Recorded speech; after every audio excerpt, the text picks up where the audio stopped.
A boom boom boom. What I'm about to say? Well, oh wait a second. I said a boom boom boom. What I'm about to say? Well, I said a boom boom boom. What I'm about to say? Well. And then the beat drop. You guys remember when that song first came out, bro? That was crazy. All right, I want to get started with a video. This one, fresh and fit, wish they were white. Myron's been worshiping white people, from putting on the hood to working with dudes who basically want him erased. This is one of those Twitter spaces he was Fuck in. you, boy Fuentes. So look at what it's called. Lit comfy hours, whites only. But now we get audio from some of the things that these people think about him. And all the censored words, it's their favorites. He even asked us, he's like, if I kind of break the rules, just hit me up about it, guys, you know. And I agree with him. Like, we gain nothing. Like, one of these comes in, they talk nice. They're like, oh, look, white people deserve their space and can't we just be friends and blah, blah, blah. But then later that night, they're just bigger behaviour. You know, I think it was you, Comfy, that was speaking about that guy where he, half an hour later, he's posting shit like, yeah, as many bitches as you can, and just full behaviour. Yeah. You know? Myron Gaines. Yeah. Myron Gaines. The worst thing he said was, don't marry a girl. I don't. Go back to the spot. I think that shit was out of focus. These are your boys? No. These is your crew just dropping N-bombs, referring to you as a nigga? Look, I will be real. That's just not cool, bro. You can't just have people calling you a nigga to your face. Alright, I'm sorry. That was rough. No. Because now you got me f***ed up. What he said was crazy. Full on behavior. Yeah, but Myron likes that. He be put on the hood and he be tugging it to white Yo, people. what's up? How he's saying it is crazy. Right. What he's saying? In fucking sane, bro. Like, if you think about it, if you are an actual conservative, the things that the red pill people espouse is completely not in line with how you want your society to be. The first thing he said was, don't marry a girl until you're 35. What a hardy thing to say. Yeah, what a stupidest thing ever, mate. This is why we're talking. This is what we were saying yesterday. Like, at the end of the day, they're fucking low IQ. They're low emotional control. Even if they say a few things that are based or whatever by our standards, don't fucking fall for it. Don't think that they're on our side. Oh, based. You know, it's just not happening. You know what I mean, though? This is what I think it's the only reason why some people listen to him. It's because he's a little bit known, but he's still. Yeah, that's right. Yeah. And come the end of the day, especially in somewhere like the States where they're just everywhere, what you think these people are going to align, you think they're going to help you, they'll turn on you as quick as anything. As fast as a fucking. Right. Yeah. Bruh. Yeah. You can tell these guys relish in calling black folks the N. Like, they like it. And it's not just the N. You can tell their views behind it. And you can hear low IQ, monkeys, all this other stuff. Like, they really see them as inferior. And it's so funny because you see cats like Myron constantly cape for white people. He'll talk badly about black women. Black men are undateable, not worth dating. Black women are the lowest on the totem pole. You see most of his childhood friends. And these are the white people that you're defending. Man, that's rough. This is what I've always said. They're always going to see you as a nigga regardless. Racist people are going to be racist regardless. They're going to see you as dumber. Just what they are. Oh, I am playing today, Scoot, some Armored Core while I'm watching some YouTube videos, enjoying myself. People can come in and shout if they want to. You know.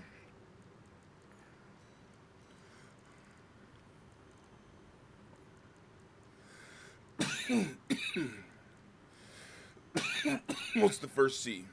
Underground depth 2.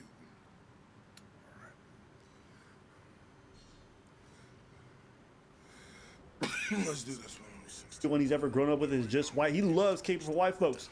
But you recognize that the very power structure he's trying to appeal to, that motherfuckers hate him. Yeah. They look at him like, yo, bro, no matter how much of an Uncle Ruckus you are, you still. But it's not even, it's, and I feel like it comes from, correct me if I'm wrong, but it comes from like other motherfuckers saying that word, like, I feel like the way you view the N-word, it could never be respectful coming from a white person's mouth, and I tend to agree.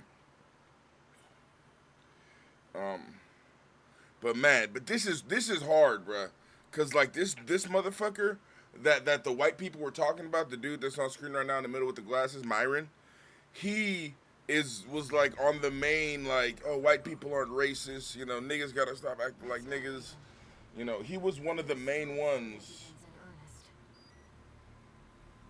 that, like, was really supporting these white people, and this is what they think about him, you know?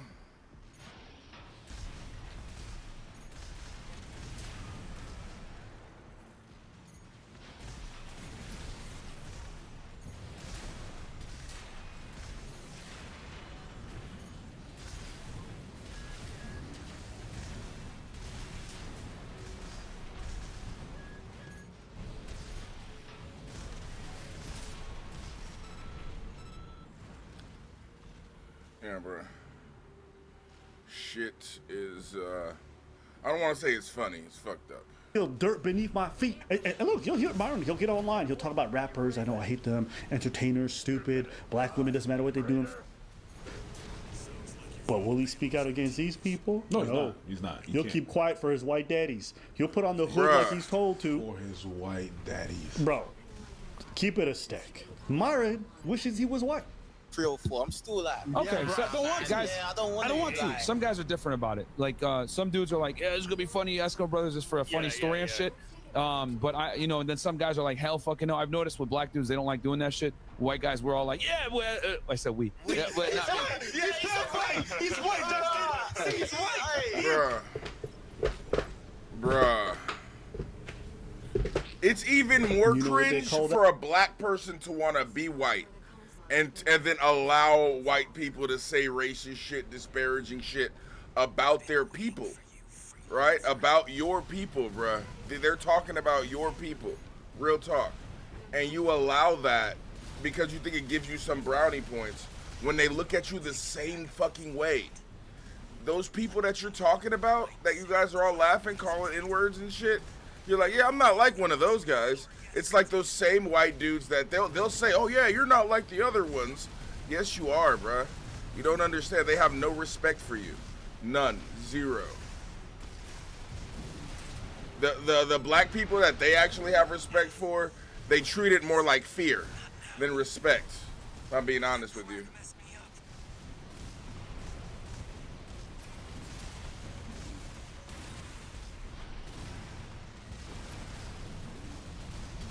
You know, their kind of respect is talking shit about somebody behind their back, not daring to say it to their face.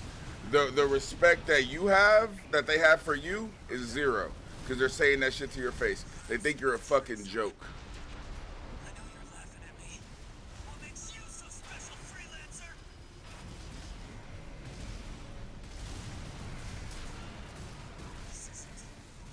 You know what I mean? That a Freudian slip. So when you make what appears to be a mistake on the outside, it's actually just a reflection of what you really think. God damn. Yep. He said we. That's crazy.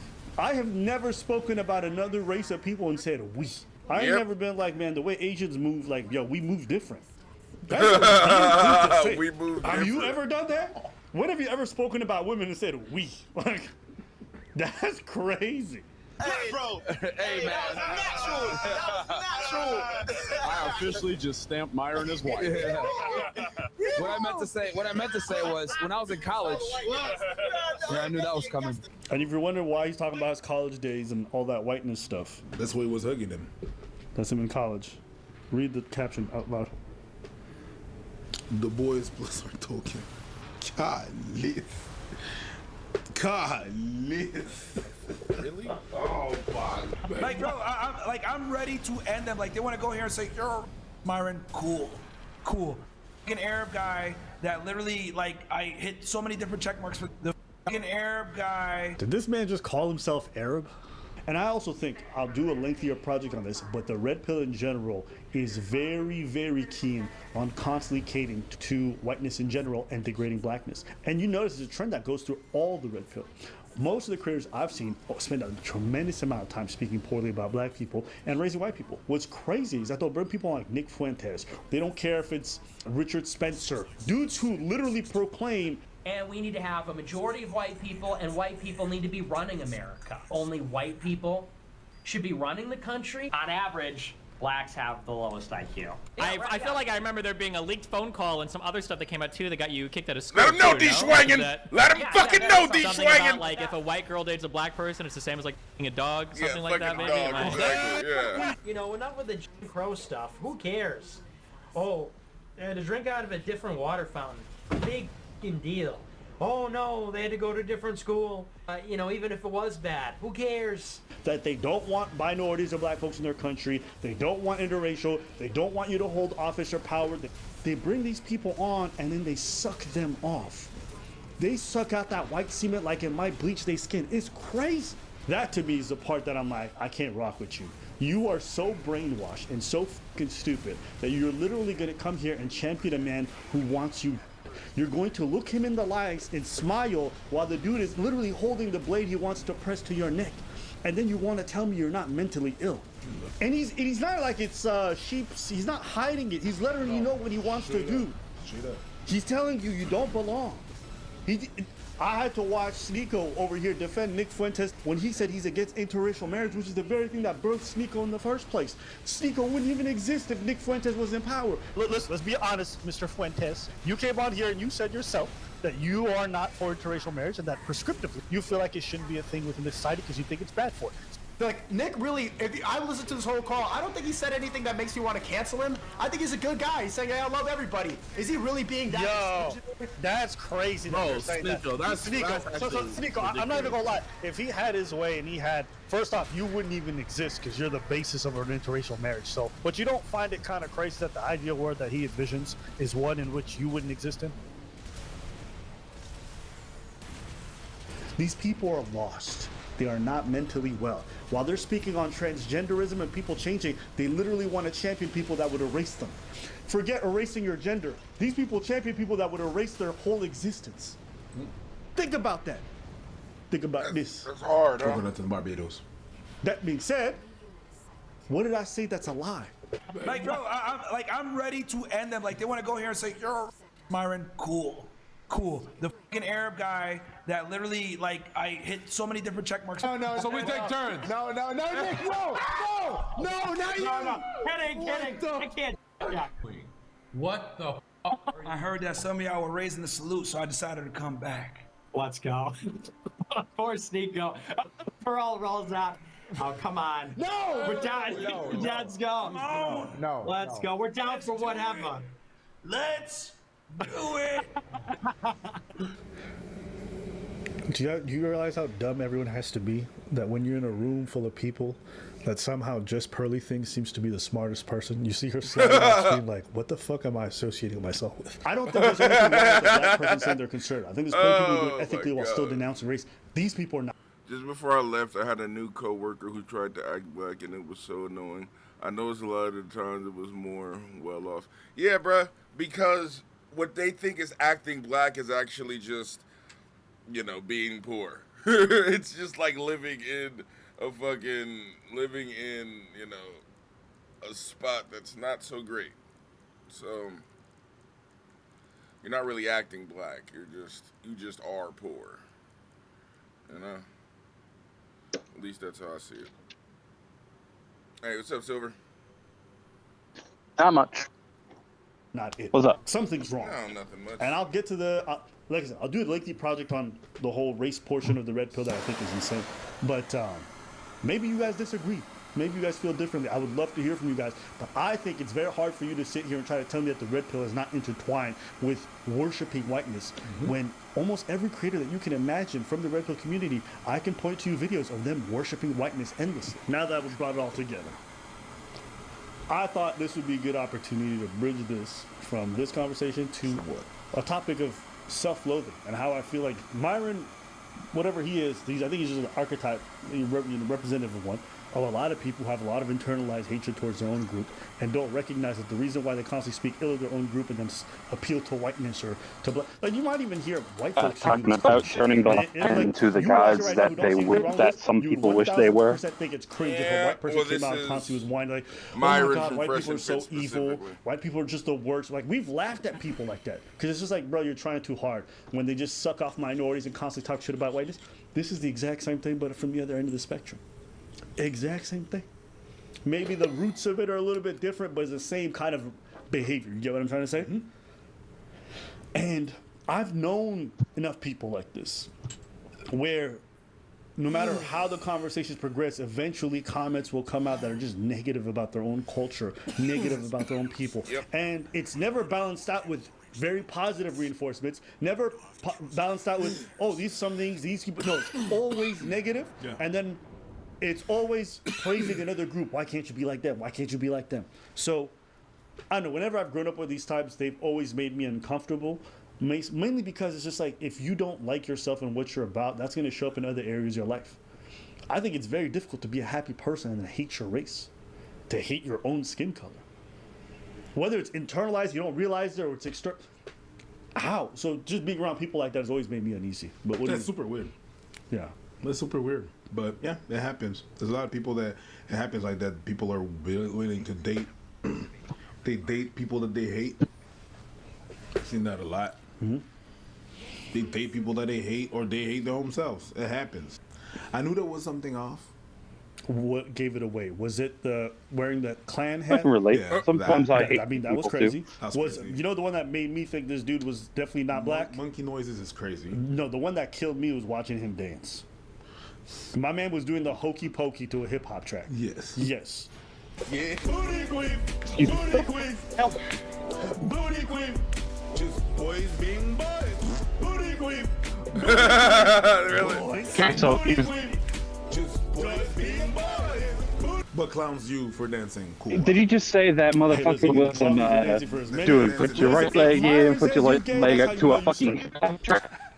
Whatever Myron says, the opposite is probably What's going on with your mic, That's bro? why it never bothered me when these niggas said I was I'm on my phone. I know what y'all be doing. I told you I was at the woods. I know who you be laying up in bed with, and I know what color you like to suck on. And it's okay. And you hear the wood smacking or something? It's okay. No. It's so okay you're in the like woods? I agree. My whole thing is, no, I'm at I don't like the it when woods. I go into I'm a home and all packing wood the into a doors are shitter closed. right now. Open the closet. Come on out. Oh, yeah, you're roboting hard. Probably service. There ain't no problem with that. It's fine. It's cool that you like what you like. Gosh. It's totally cool. Yeah, what is then I got full bars. Describe it to me. No. But the internet isn't the best around here. No. Where'd it go? Shouldn't be too surprised. I wouldn't. What'd that mouth do? Fire on this. But if that's what you like, though, it's fine. Yeah. But it's a bit wild when you point out the fingers to other people. If that's what you like, it's cool. Then it's cool. I don't think these dudes are actually, closeted. I think it's a funny joke considering how sus they are all the time. But I 1,000%. That being said, I 1,000% think that Myron sometimes doesn't like black people. I can't. If I do the accent for too long, I literally start becoming slower. What do you think when you've met people like this?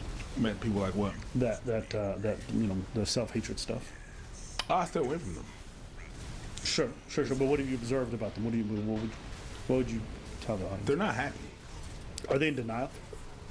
Well, yes, they're not. Yeah, well, of course, because they don't want to look like. They know that the word self-hatred is not good, right? So they're not gonna admit that they are. Just like white people, when you tell them, that's this, they know it's bad to be, so they don't want to be that. They don't want to admit that. Or even black people, they don't want to admit that it's racist. No, we can't be. We can't.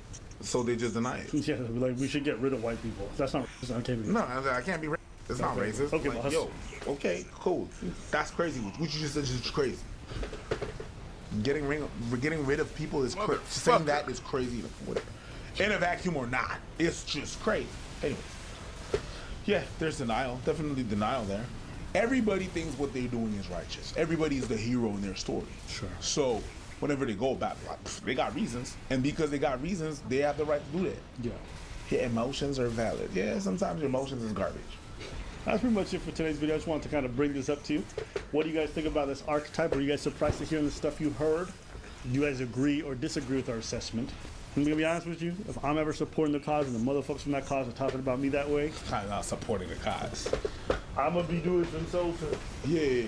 What am I supporting that these people want to get rid of me? To me, I can't get over that fact. Yo, that's crazy. You are literally sucking off the dudes who want to get. Yeah. Crazy. A role in the program or something? That's what I was thinking. You got to do some kind of stuff with probation, or maybe he was getting his allotted food for the week or something if he's on government services, But that's the crazy thing about being him, is that you can't just be in the trenches. Like, dudes, you're just a clout opportunity. Way too What I'm easily. gonna tell you was bad. With those type of charges at his age, yeah, that's wild. He better go start a podcast, bro. Where you gonna work? I mean, think about the future that he envisioned all those years ago. Like, OnlyFans has become gigantic. Becoming a porn star has become like massively normalized over the years. But he can't do that. He was filming skits. He was. I said I'm gonna have to dip. It's starting to robot on my end too. So I'll be back when I'm finished at this. All right, enjoy the woods. Is that where you are? The woods? I'm not in the woods. I'm hacking wood. My town just has shitty cell service. Okay, fair enough. All right. Later. Later, homie. So bad. So bad. Fucking target them.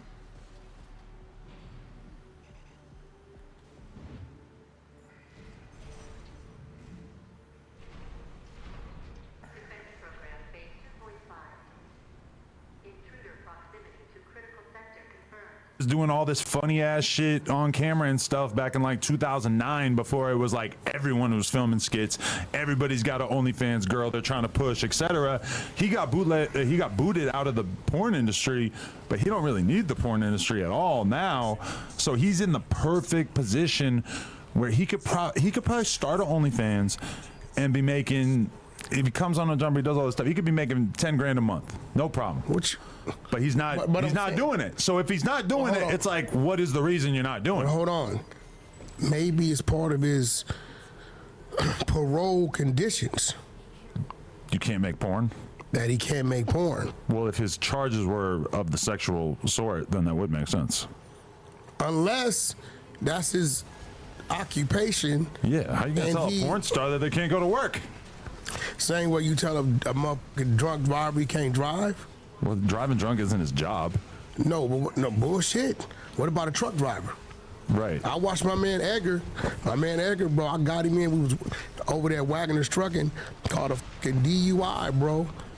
I brought his truck to look out for him, and he was down like 7 years. He was like working at Walmart and shit. But even like worst He's case up in scenario, Tesla now, but if he's got all these crazy sexual charges or whatever, it's like he should still be able to start an OnlyFans account, unless the court was so thinking ahead that they were like, nah, we're gonna like preemptively make it so it's impossible for you to earn a fucking living.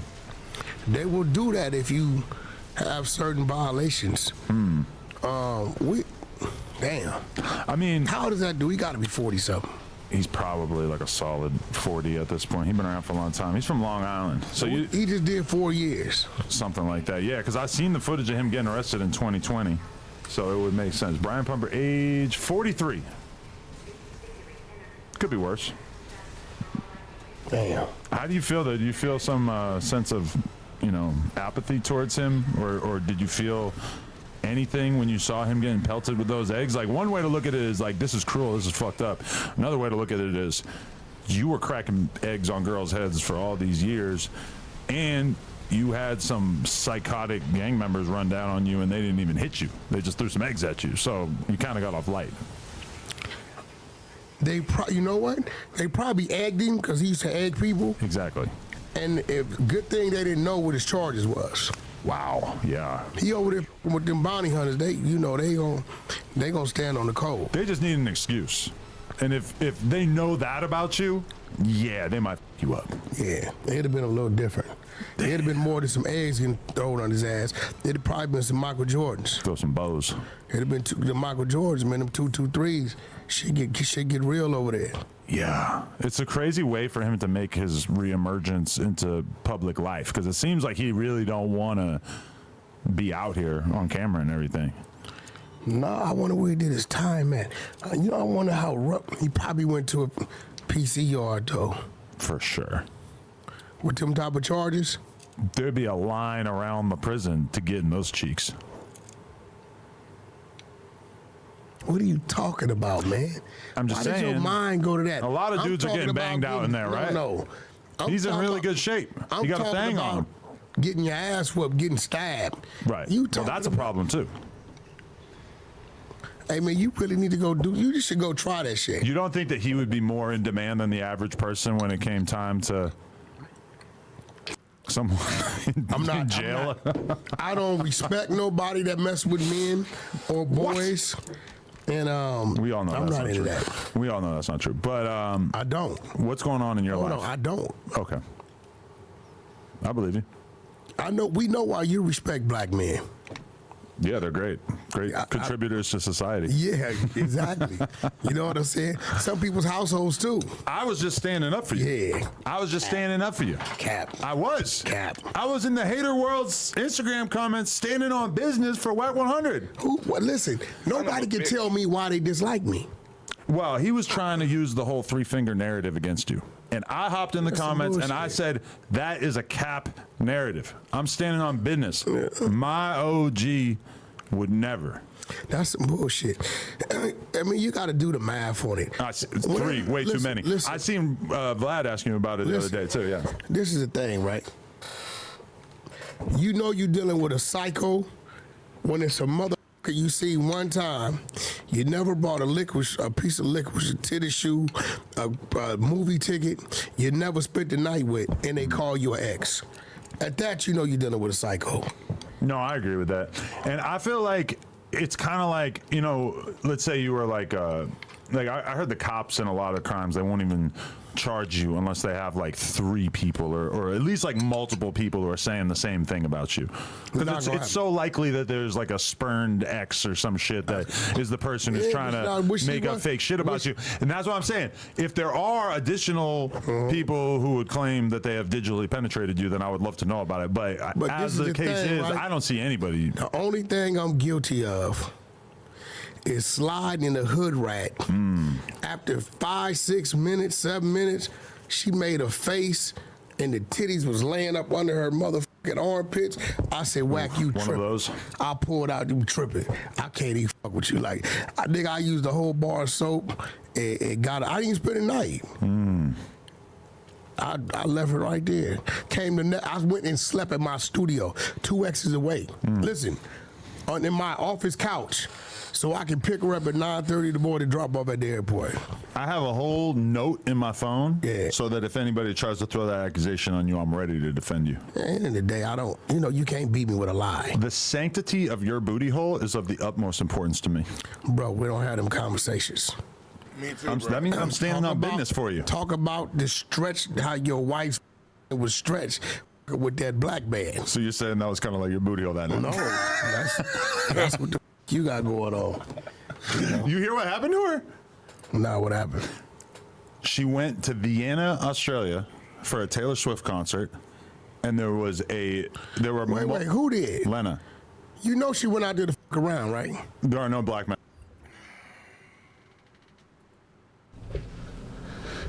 Fresh and Fit involved in a scam? Again! The yacht party and this entire past week was incredible. Thank you, Fresh, for the opportunity, and the entire FNF crew for pulling off another historic weekend on the books with all my Couch Club brothers. Member, fellow CEO, control every opportunity. Shout out to you, We got some haters trying to say that the party wasn't lit. Like, bro, what No. So this is what happened, right? We're not saying the party wasn't lit. I'm sure it is lit for dorks.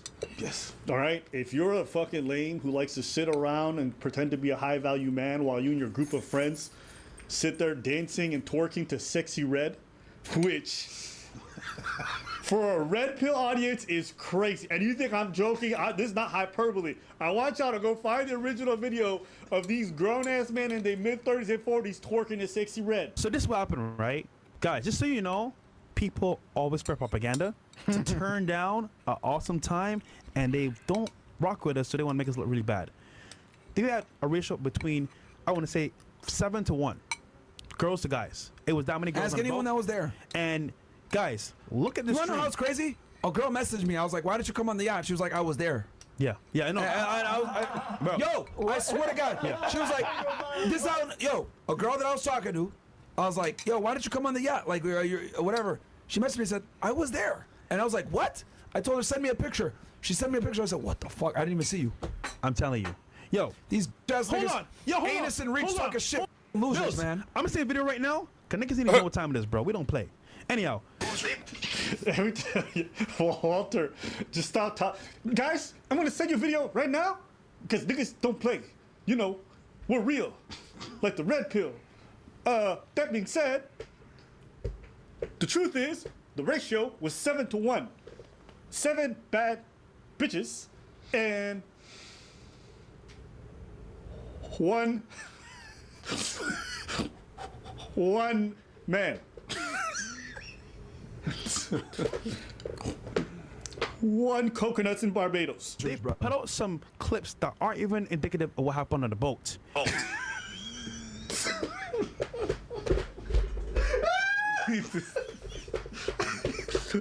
And some clips that weren't even indicative of what happened on the boat. You need to stop. I will not. Aren't even indicative of what happened on the boat, and they're saying it flops. We made a profit. Niggas have fun. We went to the club afterwards. And the goal wasn't to make a bunch of money. Yeah. Stupid. And I told y'all that from the beginning. We made a profit, but it. I like how the first thing he said is, "Yo, this party was a success. We made a profit," and then 10 seconds later, the goal's not to make a profit. I'm just curious. Forget our fans. Does any of the red pill people who watch us really think their goal wasn't to make a profit? I'm just curious. I don't think the red pill community claim us. I don't think they claim us. They watch though. I don't think the red pill community claimed them. But in any case, we showed them a good ass time. Everyone had fun. No, but was there anybody complaining who actually went? No. Yeah, so then no. Only haters that talk shit about us, trying to say like That this weren't party there. was whack. Guys, Get in the I way. was the one And not talking to all the music and girls shit. behind the scenes. That's another one line that he says all the time. That being said, I'm the guy behind the scenes. I'm gonna get my fresh impression down perfectly. I can see that. Yeah. I'm getting better. All right. Trying to see. Yeah, I was running around putting out who was fires. the first target? Just kidding. But no, it was lit. Man. It was lit. Yo, bro, like when I first showed up on the stream, y'all saw it. Like how many girls were waiting in line. Yep. And then the guy won a Rolex. Yeah. Oh, bro, people funny be story, hating, bro. Yo, it's crazy how people like number one proud or downfall and how people watch our shit and try to say, "Oh, look, there's no girls." It's like, bro, are you guys stupid? Like, bro, haters, man, haters. Yep. Okay, can I ask? Did we ever say that there weren't women on the boats? No. Did we ever say there weren't lots of ladies on the boat? No, just no. We said that the girls don't care. Okay. The girls didn't care. So y'all just yapping about some shit we didn't say. But it's okay. Yeah, but that they've been doing that. I'll tell you this: they can never do what we did. Hell no. Bro, anus to reach, throw a party right now. Let's see how many niggas show up. Nobody. You fucking bums, you dusty, dirty. No. You guys can roll back the clip from the first video. I ain't even got to respond to that shit. All right. Update on the whole yacht stuff. So some of the women who were on the yacht contacted me, and they answered some questions I had about the whole event. What are some of the questions? Were there booty queefs? Bro, dick riding super hard. Hey, listen. Booty queef, booty queef, booty queef, just boys being. One of the big questions are like, where are they even finding these women to come on this thing? Well, there's some fixers. Yes, there's fixers. You're correct, but none of the women knew that they were going on a Fresh and Fit boat. And I said, I don't believe you, lady. She's like, I swear I didn't know. That's why they don't want to talk to them, because when they realize. Yay! Oh. And it makes sense that these women don't know. You want to know why? Because at one point the guys walk around like, we're streaming right now. And then the women are like, where? On YouTube? It's on YouTube right now? No, there's different levels. Type in Fresh and Fit and you'll see it. Because when I saw you, I was like, You'll see you looking up your own video. Yeah, there's kind of. You're gonna see. Hold on, I'll help you out. So this is what you do. You type in. Actually, you know what, guys? Let's see how shadow banned we are. What does the ad read? Title: Biggest celebrity, cat, influencers, dash, OnlyFans yacht party. They're really advertising it as an OnlyFans yacht party. What kind of degeneracy fucking loser? So this is how they advertise it, okay? The #1 influencer party in history. Are you dumb? Most of these girls don't even have OnlyFans. They're regular girls. And they advertise it, okay? Here's it. Okay. This is how they advertise. They go, bad bitches. No way. A Rolex giveaway, an open bar, and a food. Now, this is why this is important. Pre-game. So women are seeing this as a Rolex giveaway. It's free, all this stuff. They don't include here that the Rolex giveaway is only for the VIPs who paid $3,500. So the only people who had access, but they didn't include that. So women showed up on the boat thinking there was going to be a Rolex giveaway. They showed up on the boat thinking there was going to be food and all this other stuff. Do you want to see the so-called food that they were advertising for over $3,500? Show me some Chick-fil-A.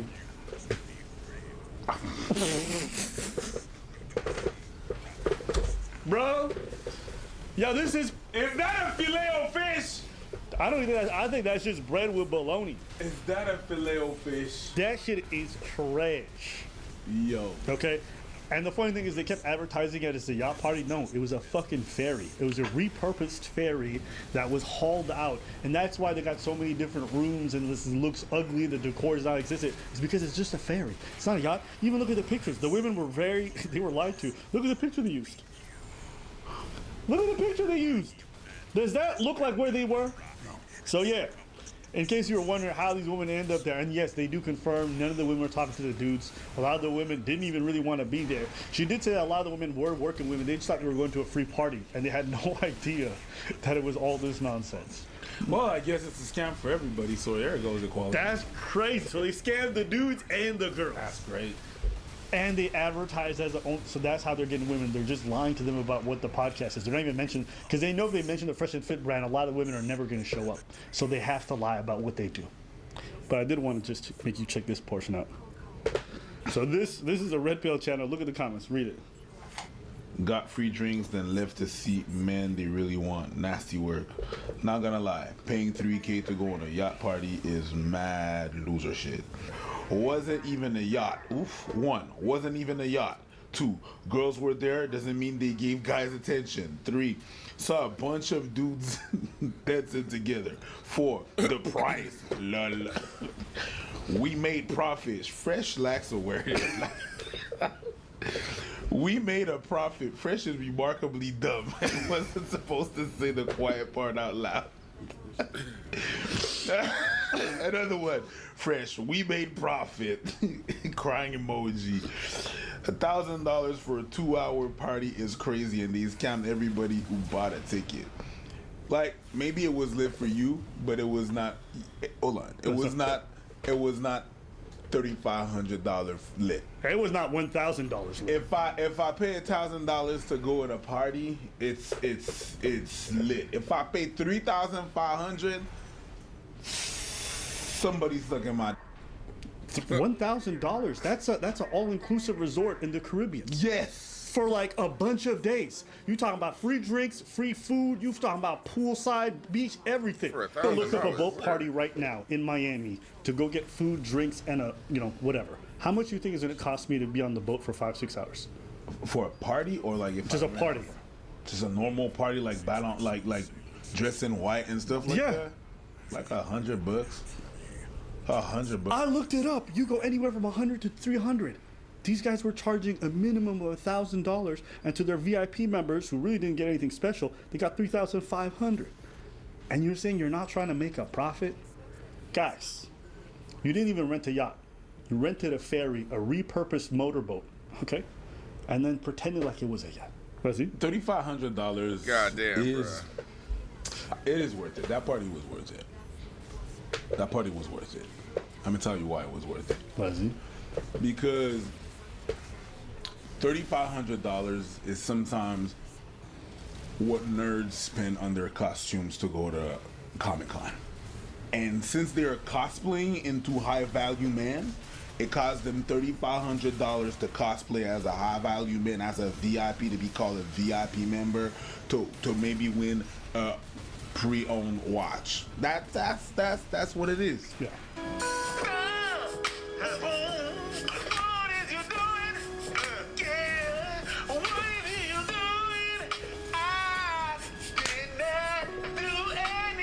Spindoy on.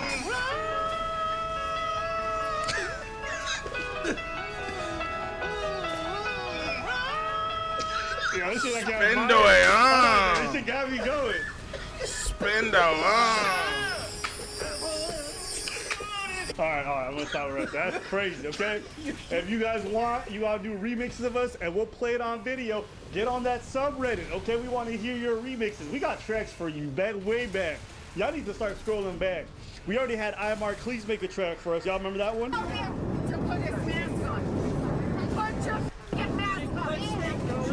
Why are you looking for this dude's face? Put your mask on! Put your mask on! Put your mask on! Yeah. That's what it feels like. Yo, hold up. You know what? Imar Cleese. Who? So I'm gonna need you to make a song with me right now, okay? Imar Cleese. Yes, sir. Put your mask on. Gang. Put your mask on. Woo! Put your mask on. Gang. Put your mask on. I promise you. We have a remix of this in no time. And bitch, we gonna feature your Karen ass. Hear the music. Put your mask on. Put your mask on. Put your mask on. Put your mask on. Put your mask on. Put your mask on. Right, this is ridiculous.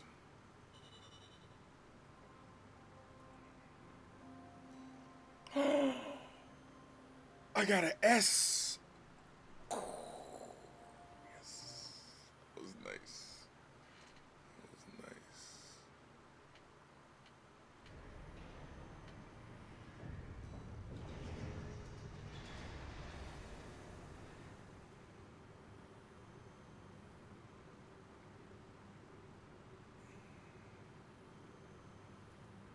Hello, world. This is me, Marco, and I'm here with. Shit. Oh, good. What it do, y'all? It's your boy, Marco, aka Funny Marco, and I'm here with the one and only. You supposed to say my name, right? Nigga, I'm not about to say your name. All right. What do I look like? Hey, watch your mouth. I know, I'm gonna watch Hey, you. watch your mouth. I will. I do need to pipe it down. You my dog. You my dog. I know, yeah. I know. I don't have to go there. What do y'all? Energy. What do y'all? It's your boy, Funny Marco. I'm here with the one and only. My name is Kane Kong. Yeah, and look, what it is, man, this is Kane, man. Me and him been hella cool and locked in, and one thing, he did not want to do this video. And I was like, yo, we gotta do it. I was just like, you know what? Let's just try to line it up, 21 versus 1. Everybody been doing it, but I was like, let's try to put a spin on it, you know? And he was like, bro, I'm chill. And he was just like, I don't want to do it. But I'm like, let's do it. He was like, I don't want to do it. I'm like, let's do it. I don't want to do it. Didn't want to do it. Still don't want to do it. No, but we're here now. So we got beautiful ladies, and we also, Molly, where you at, Molly? Come here. We looked up with Molly, and she ended up getting a lot of beautiful girls for the shoot. Come on. Come on, Molly. Come on, Molly. And let them know what you did for us today and where they need to reach out to you at. Hey y'all, it's Molly World, Molly World God Casting. damn. What? What's up, you guys? It's Molly World of Molly World Casting, and I booked all the ladies today. If you need models or actors, hit me up. What the fuck was that? I don't know. Period. All right. Yeah, come on. But other than that, man, if you don't find a girl today, we're gonna take this shit to the big screens. And we're gonna take this shit into the house. The new Flavor Flav show. Looking for love with that. Okay. I mean, I don't want to do it, but I'll do it. For real. Hashtag comment in the video. I don't want to do it, but I'll do it. Let's get into the shit. And also, Black is gonna be co-host. Pass it over to Black. Where Black at? Yes, guys, it's Black. I'm taking over the co-host today. What these ladies don't know is... Do it up. Start up.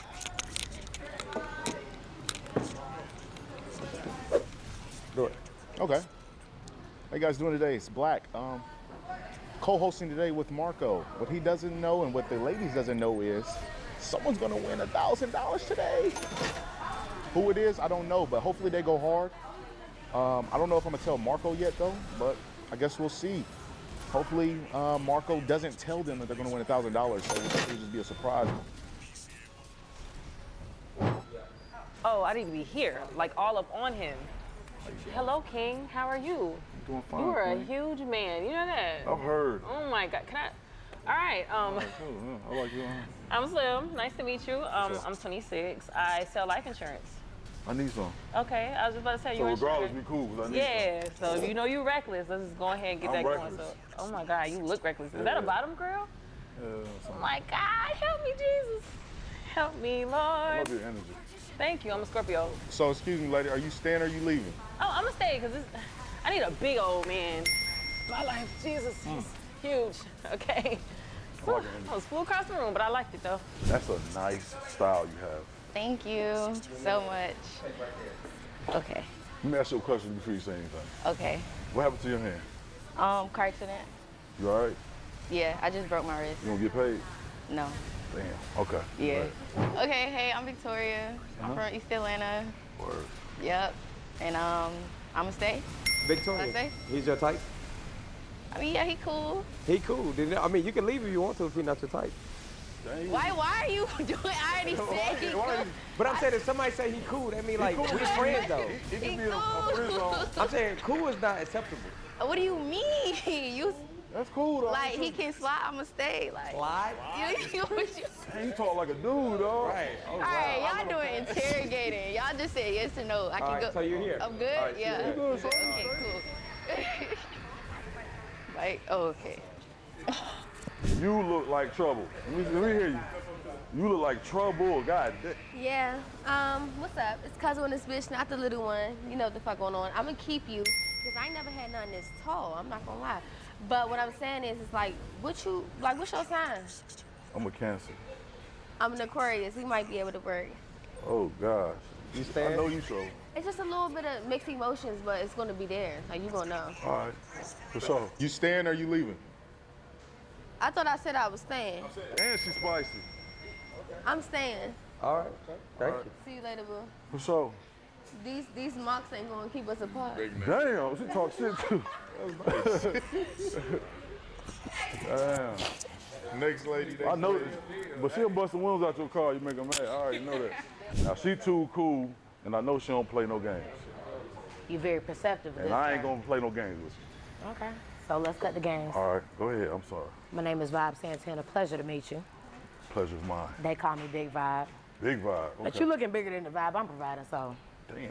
I'm not finna say whether I want to stay or not. Do you want me to stay? Yeah, I want you to stay. No, don't say it like, yeah. I want it you to need to be hey, like, baby, I want yeah, you to stay, I need you Queen. here. I want you to stay, Queen. I need you here. Yeah, I need you here. I need your energy, Vibe. Let me get.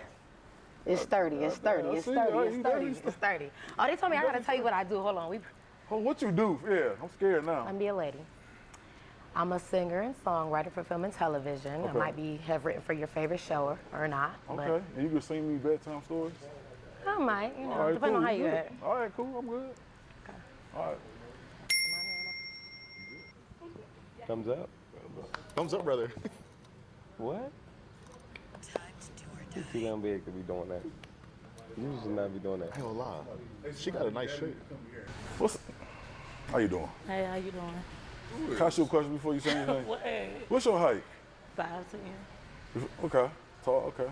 All right. Well, I'm Boss Lady Stallion. Boss Lady Stallion. Yep, the one and only. God dang, okay. And I'm a massage therapist. We gonna be friends regardless. Right. You gonna give me like a discount? Or So you can't pay the full I price? can, but I just a friend discount. Okay, I got you. All right, cool. So would cool. you keep him or you gonna let him go? I'll keep Thank you for keeping me. I feel good about it. Hi, I'm Nee. It's a big size difference. I know. Oh my lord. It might be illegal. Illegal? It might be illegal for. How's that look. illegal? I can be picked up, thrown, you know. I can do a backflip. And here's trouble. How is that trouble? In fact, you want me to do that? What? You ain't gonna Like, what? like if he don't, I will. You what? Like, you know. Okay. With her permission, right? Yeah, for sure. Okay. He said I will, like she's just truthing. Like, just give it to us.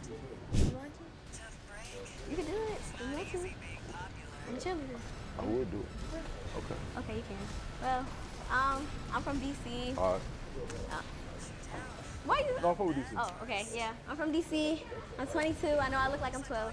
Yeah. That's all I got for now. Okay. I think. Are you goofy or no? I'm goofy as hell. You goofy for real? Yeah.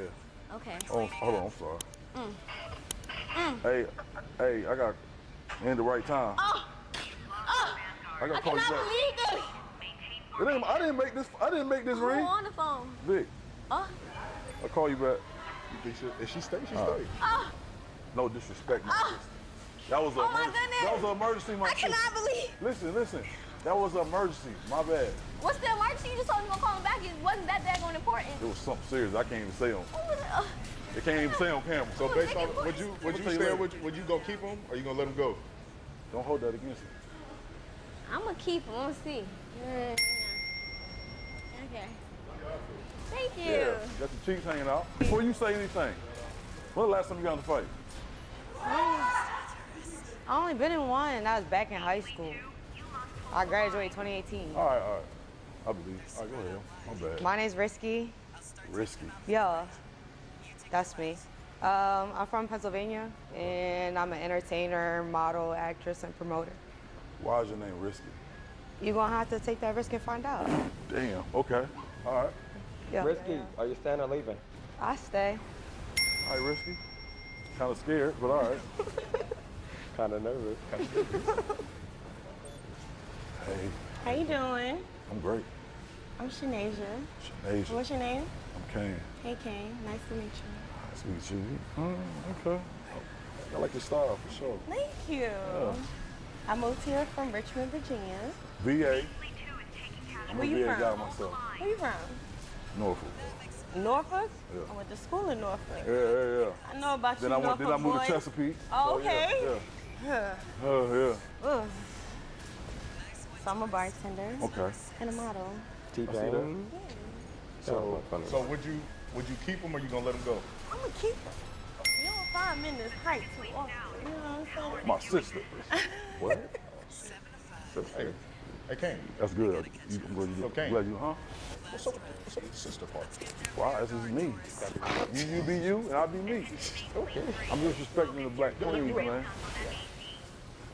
There's a lot of disrespect going on social media. Go on. Get this. What'd you say? Hello. Another Trouble. How you doing, Trouble? I'm not Trouble. I'm Brianna. Nice to meet you. Was you one of the girls twerking? Maybe. Trouble. All right, go ahead. I'm an actress, video vixen, artist, and I'm a ghostwriter. Okay, you're a video vixen. Before you say anything else, how many videos you been in? Probably like 12. I don't know.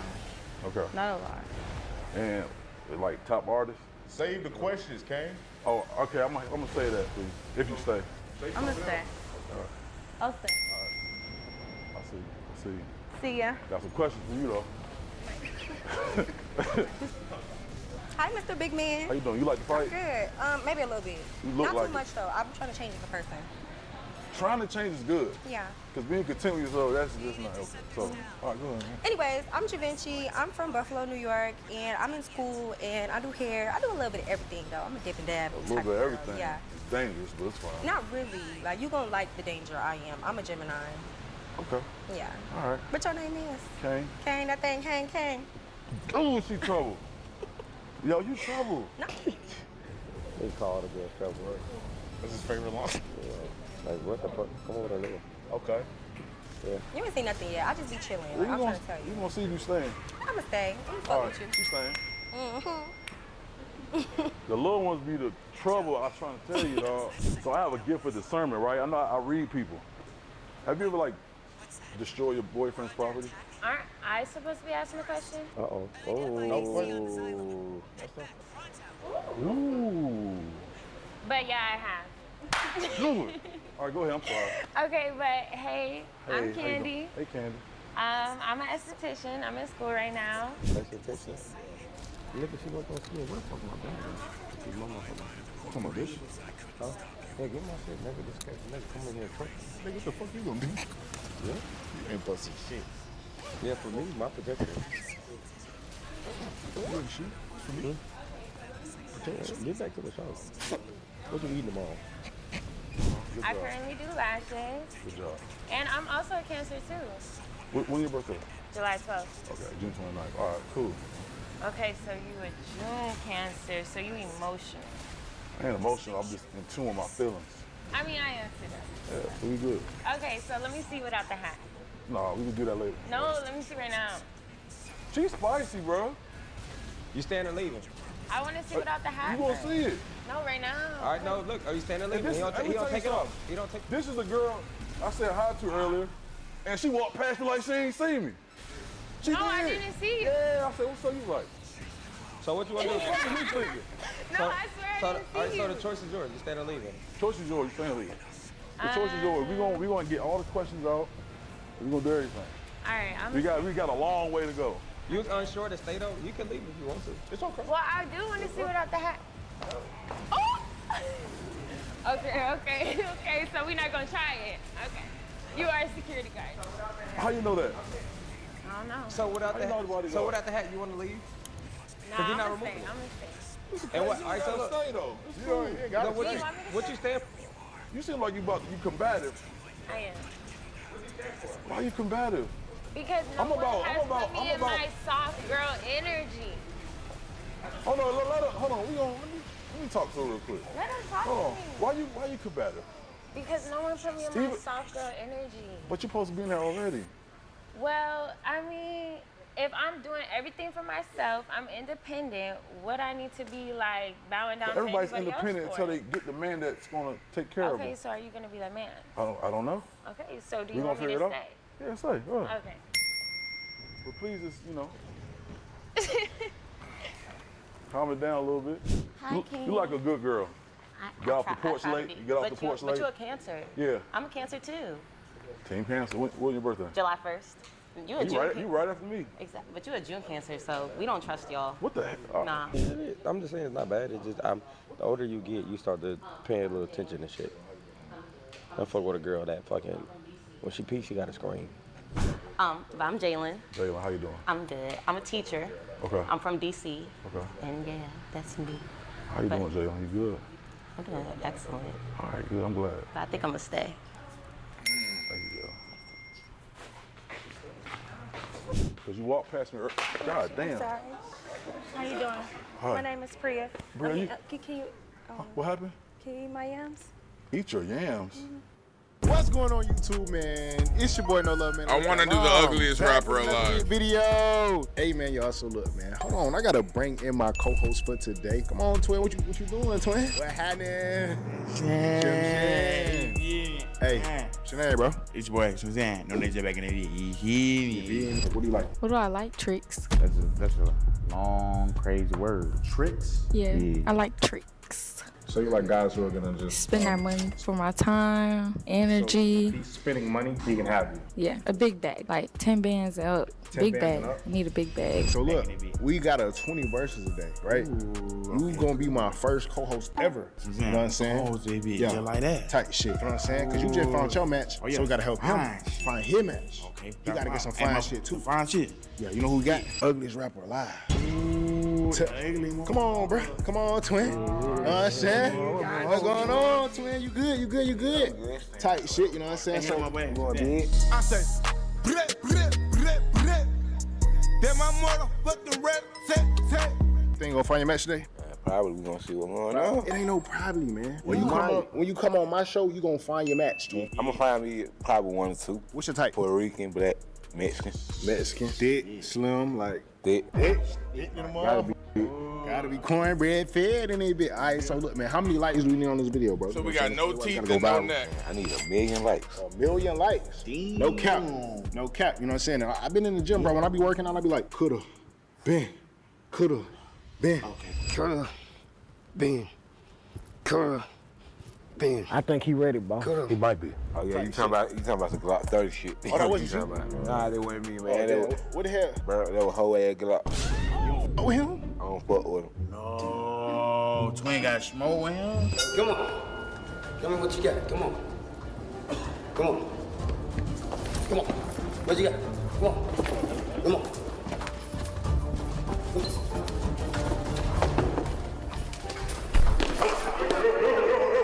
think that he could be on the could have been record show? Bro, I don't decide nothing, bro. Hey, you gotta add a big CEO about Big that. CEO. Not saying that but I'm saying like, did he look like somebody that like, you know what I'm saying? Could be on that. Could be on it. I don't know, shit. You gotta find your talent.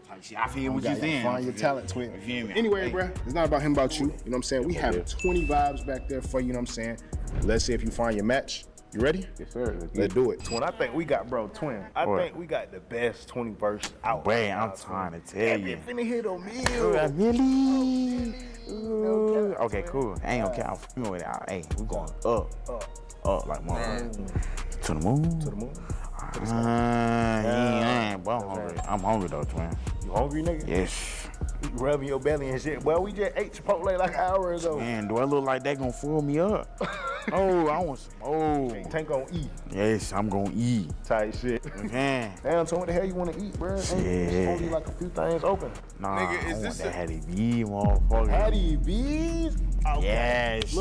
Man, twin. Okay, so cool. Look, man, y'all get started, man. Get 500. Wait, bro, it ain't my fault. I ain't do it to him. It's not your fault. All right, twin. Let's it see. Ain't my fault. You can't smile at these bitches, but you did, man. Fuck you, nigga. Alright, you got one. Mr. Big. They call him Mr. Big. Mr. Big. They call you goddamn dirty dread. What the hell you talking about? Alright, my bad. You can't be joining my co-host. Come on, man. I get that shit back in blood. Alright, so I'm look. gonna let you do what you do. So look, we trying to get in round one. Round one and not a Jones session between y'all, bro. Round one is, look, you got a female's finna walk in. You gotta see if you like this lady based off first impression.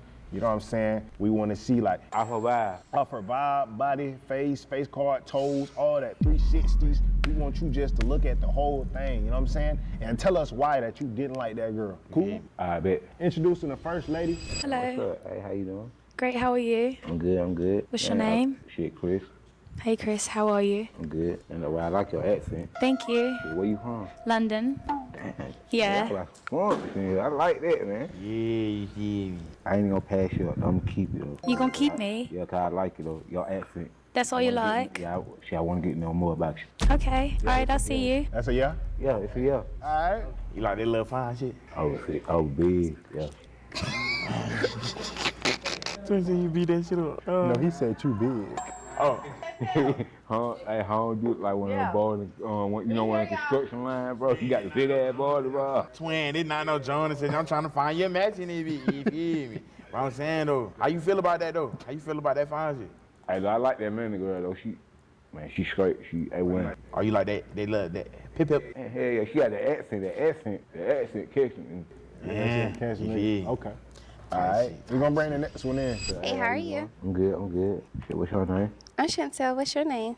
Shit, they call me ugly. What's up? Why they call you ugly, baby? Yeah, ugly up a lot in my rap name. Oh, okay. My definitely what you do for a living. I do OnlyFans. You understand shit, so shit, if I had asked you come give me a little private lesson, you would, shit, you would. I mean, what I get out of it? Nigga, what? You get me? Shit, I'm a nigga making money right now. You making money right now? I mean, shit, money involved, and you know. I can work around it. Okay, we can work it. We can make it do what it do. I don't big shit. Hey, can you give me a 360? Damn. They're right. I'm gonna keep. Yeah. Like that shit. I already know. You ain't even gotta say too much, twin. Yeah. And she like the twin size, perfect size. You feel me? Just for you. Just for you, twin. I know you don't like no tall shit. You like that small shit. Get grip of that shit. That motherfucker here, twin. Ooh, that shit here. Damn. Yeah, and we did for sure. Ooh, I'm finna eat good. Yo, I got that 500. Got that man. Got funny. us the move, motherfucker, man. I ain't know that motherfucker really gave us. That motherfucker got us right. Oh shit! Hold on, let me. Hey, that motherfucker, see what that thing talking about? What it is? What it is? Fries. Look, honey mustard. Oh shit! We go chicken tenders. This that hot chicken, motherfucker. Damn. Oh my gosh. I don't know, but I don't give a fuck. Who cares? How much more we gonna do there? Bro, I had 500, man. How much that shit cost? It don't even matter. It don't even matter, nigga. I'm eating good. Ooh. Pull up on nigga, man. Get that $500 credit. Bro, man. you put me down. I'm hungry here, but damn, I can't open that shit. That's cool. Shit, let me get some of your rent. Let me get some of that dip, man. This honey mustard, huh? I can get some of that. Double dip. Nigga, why are we I don't want watching none you of eat? that. Hey, this might be the best 500 I got from DoorDash. I'm telling you, that 500. Oh, hi, friend. Hey, how you doing? Hi. Hey, you mind if I get a hug? Yeah, of course. I was gonna give you a hug anyways. Hi, how are you? How was your birthday?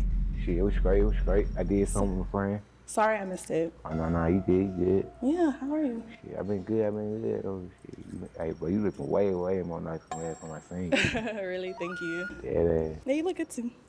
God, I like little Brad. I see you got this shit. Thank you. Oh, God. Shit, I know what you doing for later on tonight. Later on tonight? Yeah. I don't know. I was really gonna go home. Shit, you know, come chill with me.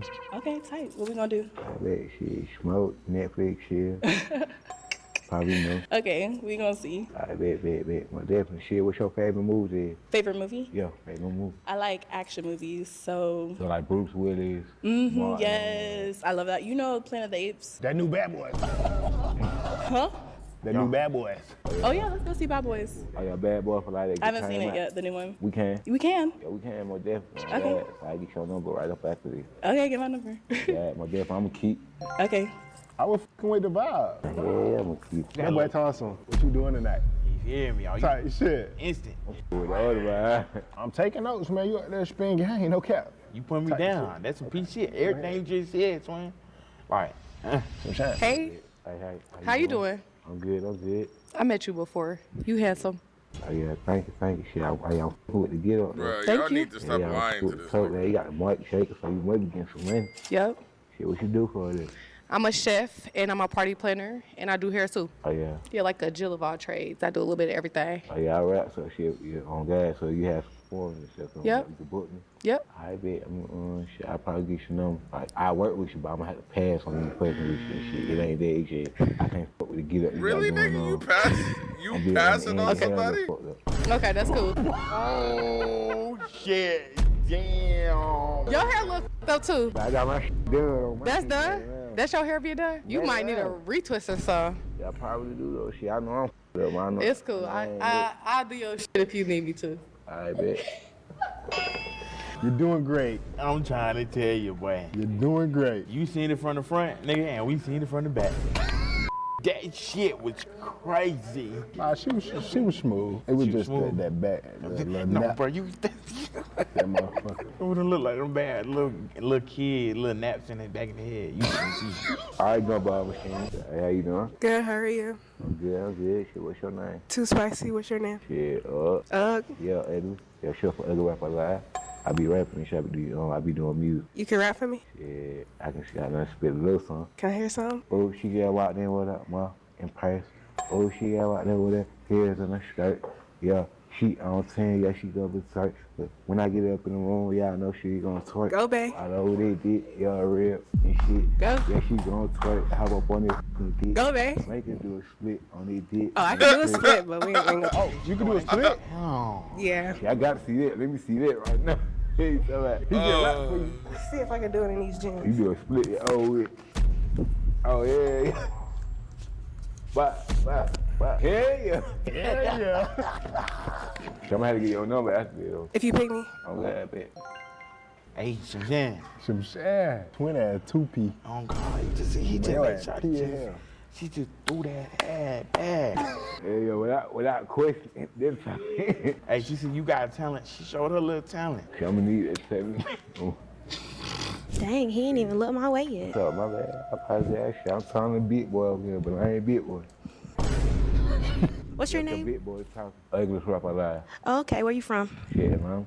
Oh, how long you been out here? Shit, I've been like all my life. I was born and raised here. Not me. I'm not from here, but I would love to get to know you. My name Pooh Girl. I go by Pooh Girl. I bet. I'm gonna remember that. So whenever I see you, whatever, if I'm set or whatever. You For know sure I'm that. Pooh Girl. For sure that. What's up? Got me nervous. I'm not gonna lie. Shit, what you nervous for? I don't know. You just got me nervous. Like, I don't know. I'm shaking in my boots right now. Nah, I'm a regular nigga, so you add me anything. Feel comfortable, add me any question you want to. How often do you be cash apping? Oh, no, I don't cash out like that. What you say? I only cash out for business for my promo. Oh, yeah, that's what I meant. You know, business and stuff like that. That's all I meant by that. What you ask him? We can't hear back here, my bad. Yeah. One time? So I need to speak louder? We can't hear you, my bad. So I need to speak louder like this, or is that too loud on the mic? Did you repeat what you said? My bad, man. That's it. That's all. Dang. I said, how often do he be cash apping? That's what I said. I can't ask a little question like, what's up with, like, what's up? Yeah, you talk too loud. You too loud for me. I can't even hear what the hell you said. I'm trying to tell you. 1 minute he want me to talk loud, and this minute, it's not even about shorty. It's about what's in front of me. I'm trying to move forward, and I'm looking at what's behind me. No sir, no thanks. Fuck with your vibe and shit like that. You fuck my vibe? Yeah, I fuck with your vibe. Yeah. But I ain't really fuck with you like that.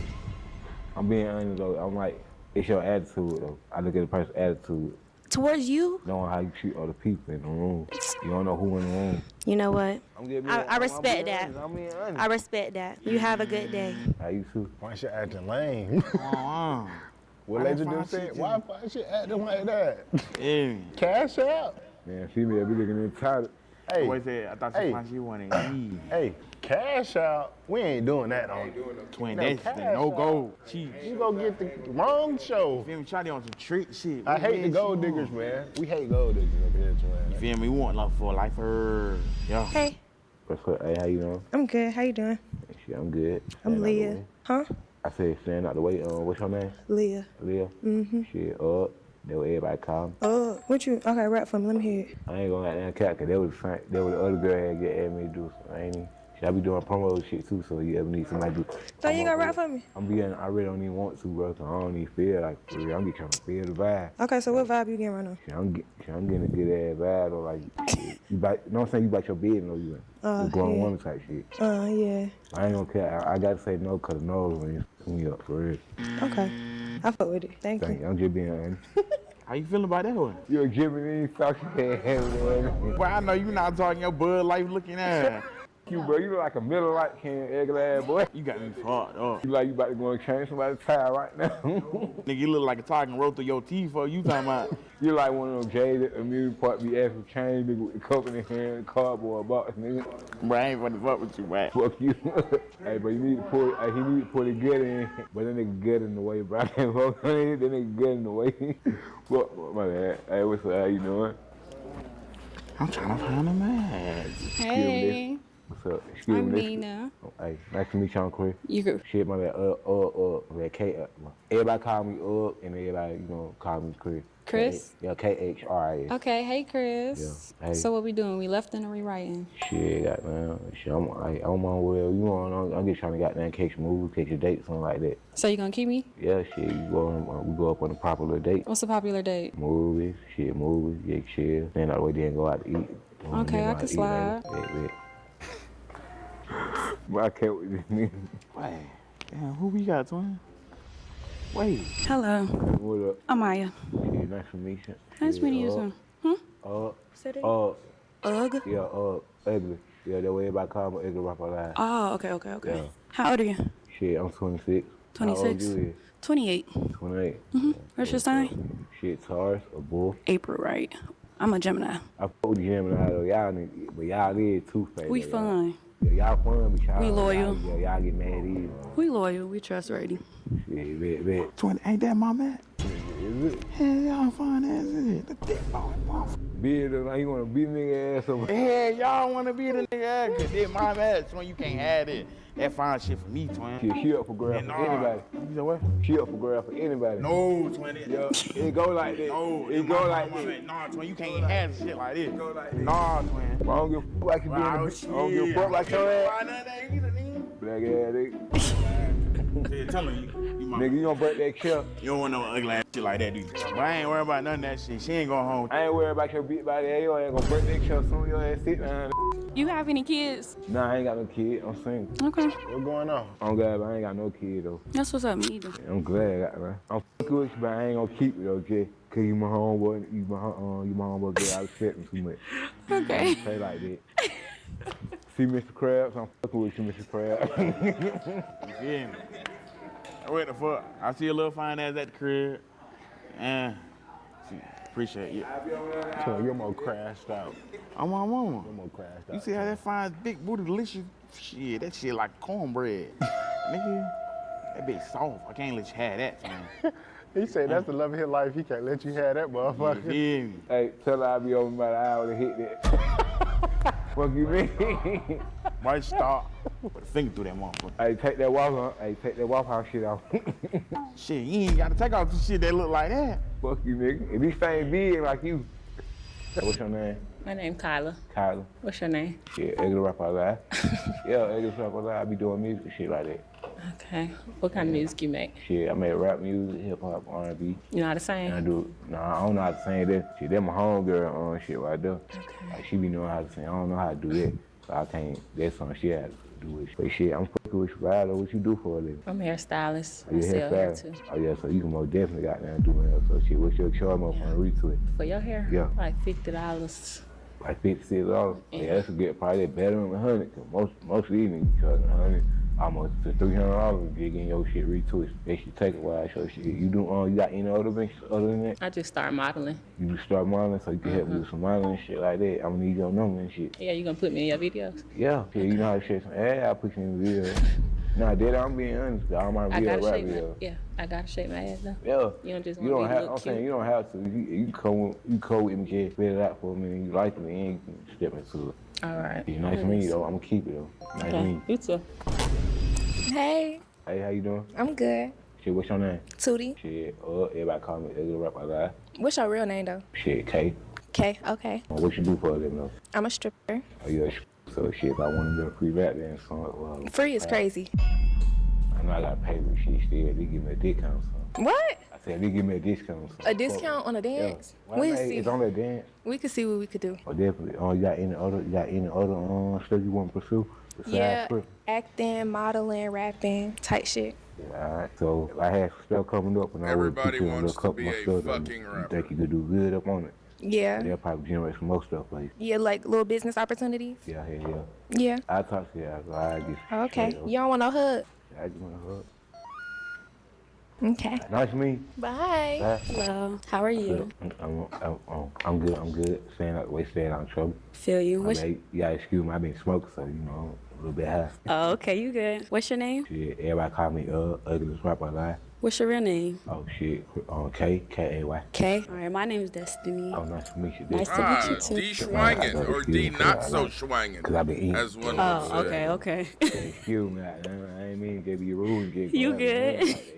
Shit, what you do for a living though? I'm a content creator and I go to school. What you do for school? I'm in school for early childhood education. Oh, yeah, pre-K childhood. Yeah. They Yeah. hard. Thank you. Yeah. How many more years you got? One. Oh, Just so one. you almost done. Yeah, I'm almost You really done. a singer. Yeah. Oh, yeah, sing. Oh yeah, you gonna go back get some more degrees? Am I gonna go back? Yeah, and get some more degrees. I don't know. Probably not. Probably not. Yeah. Probably don't think. I think I'm done with school. I've been in it for a long time. What you do besides rap? Shit, I rap. I do movies. I act. I model. Shit, I do script. I write. I produce. Okay, so you do it all. Yeah, executive produce. Can you rap something for me? Shit, damn, everybody want me to do rap. I swear, like. Hey, that shit that you had, what's it called? Matter of fact, Dirty Weapon. You got the song, Dirty Weapon, you'll pull it up. I got you. You got to rap with it? No? Nah, hell no, I ain't trying to rap with them. Damn. Nah, it ain't got nothing to it. It just me. And the part Chevy. What? With a dirty whip. Round city with a dirty whip. Yeah. That shit hard. You don't got no I knew you were gonna start rapping as soon as you heard yourself. Okay, but what we doing? I ain't gonna lie, that kind of with you, but the dread, the shit turned me off, so I'm gonna have to say A it. dress turn you off? Yo, your appearance is everything. Okay. Yeah, so, like, Nigga, what about you? Yeah, what's wrong with the just- dress? I feel like you should just pick something a little bit more discreet. They shouldn't be in it. Like, it shouldn't be in it. I don't like how I look up on you. I'm being honest. Okay. All right. But it's nice to meet you though. You too. You scared of snakes? Nah, hell no. I get on like color. I don't get on like the dress. I get on like the dress content or structure they got. She look like she bite. Yeah, no. Do you bite? Shit, you can't bite. Shit. You miss- At least I ain't obese. You At least can't I ain't bite. obese. Yeah, I'm still moving and grooving. In that shit. You still like boss man D-Lo, nigga. Get in with me, nigga. Hey, how you doing? Good. How are you? I'm good. That I'm nigga good. said Staying you out the way, can't staying out of bite. trouble. What you say? I said staying out of trouble. Oh, okay, as you should. Always. Shit, you looking right though. You looking right though, MC. Thank you. Shit, what you do for a living? I'm an upcoming actress. Your upcoming action. Yep. What movies you did? I got My Husband's Mistress coming out August 3rd, and I got Nothing to Lose coming out July 19th. You gonna come check me out or something? Shit, I'll probably check out and give me your number. Okay, I guess that'll work. Oh, definitely, shit. That's it. Hey, so you got a pen and piece of paper? Man, give me a pen and piece of paper right quick. Somebody got a pen and piece of paper. We getting right to it, huh? Yeah, most definitely. Okay. Shit, I'll call you, hit you Porsche, up. just like the car. You ain't gonna bet. forget, is you? Nah, hell no. You sure? Trust me, I'm not gonna forget. You can't okay. forget a Porsche. Okay. You can't forget that either. Thank you, God. Goddamn. Hey, that's his. You got yours. You chose. He chose. Okay, my bad. You got the number? Hell yeah, I got the number. Ooh, he threw Say that left. dog. Okay, cool. What's up? What's going on? Hello. What's up? What's going on? How you been today? I'm good. Hey, what you do for? Oh man, I'm sorry. What's your name first of all? My name is Zelsi. It's Chelsea with a Z. Oh, Zelsi, it's Chelsea. Shit, that's Say it for me. Zelsi is Chelsea. My bad. I'm trying to It's Zelsi. Chelsea with a Z. Oh, Chelsea with a Z. I bet. So Zelsi. Oh, Zelsi. Yeah. I bet. How tall are you? Shit, I'm 5'5". How tall are you? 5'4". Oh, God, should I stand right next beside you? In heels, I though, said I she's stand taller right than beside that you, nigga. Yeah. No problem. I'm a little tall right now because I'm on heels. You're good height if I took off my heels. Yeah, you tell I do a lot of things. Yeah. Yeah. Like dead ass shit. But what's your occupation? What you like mainly do? My occupation? Yeah. I'm a little low key, but I work for the post office. Shit, it's cool as hell. So you be out there getting them packages, so you be out there saying what I'm your people mail like, lady, yes. I drive the little Jeep. But you a fine ass man. I I am. wish They you be had my on ride. me. They be on me. I wish you had my ride. God damn. That's how everybody feels. Man, matter of fact, that's if I ever need a job and you at posted. Yeah, I could put you on, for real. But why would you need that? You kind of up. Nah, shit, bro. Your fingernails are kind of long. Yeah, I You already never know. cut them. What's going on? Nah, here, no. What's your decision, though? You want my number? Yeah, I'm trying to get your number. For the job, Oh, that's what I'm but saying, what are yeah. you doing? You writing or you lefting me? No, I'm asking you for your number. But what's your decision? Oh, yeah, I'm gonna keep you though. You're keeping me. Yeah, Oh, I'm okay. keeping you. Yeah. I guess you can But have my number. But I'm asking for your number for the USPA, for USPS. So. That's the only reason? Yeah, that's the only reason why. And you smoking that, and you smoking hot too. But that's another story. I'm gonna say something. I'm gonna say something later. I ain't gonna talk right now. What's my name again? Well, Like- Chelsea with a Z. So Chelsea say it. with a Z. So say it. I like to hear it. Man, talk right now. The nigga just say Chelsea. I ain't trying to You don't put add name the up, Z you know what I'm saying? sound. I know it Chelsea. The Z with a sound is for the spelling. Zelshi. Yes. Man, I'm trying. There you go. Yeah, man, I'm trying to It's check nice it. meeting you. A Falcons All fan? right, bet. Yeah, Matt You Ryan. are? Yeah. Matt Ryan? Nice meeting you. Nice to meet See you next round. Wait, what was your name? Zelsi. Zelsi. Zelsi. Nigga, say Zelsi. You nigga. You All okay? right, yo, Zelsi. Zelsi. Thank you. You're welcome. Bye. Thank you. Well, you did something with that one. So when you got your little hug in. Hey, how you doing? Good. How you doing? I'm good. Staying out the way. Then you got a little short skirt. You said what? So you got short skirt. You like it? Yeah. Me too. Hey, Thank you. You do 360 for me? Then you got some long ass boots. You don't like my boots? No, I say it look good over what you got on, huh? Oh, okay. And I like text over. I ain't this tall though. I ain't this tall. Just the boots. Oh yeah, nah. I'm saying boot make it work. Boot Yeah. make it work. Okay. Thank you. Shit. I'm just a pretty paid bitch. Oh, so you just get money. I hustle. Well, if you were to have a dream job, what would you do? Well, I'm model, so I'm a model. That's my career right now. Yeah. Also, if I need some professional help getting a model, you'll help me. I got you. I can give you some techniques. I bet. So shit. I can't do anything. I'm gonna get your number. Okay, that's fine. I'll push. So it's a pleasure. I'm gonna keep. I knew you would.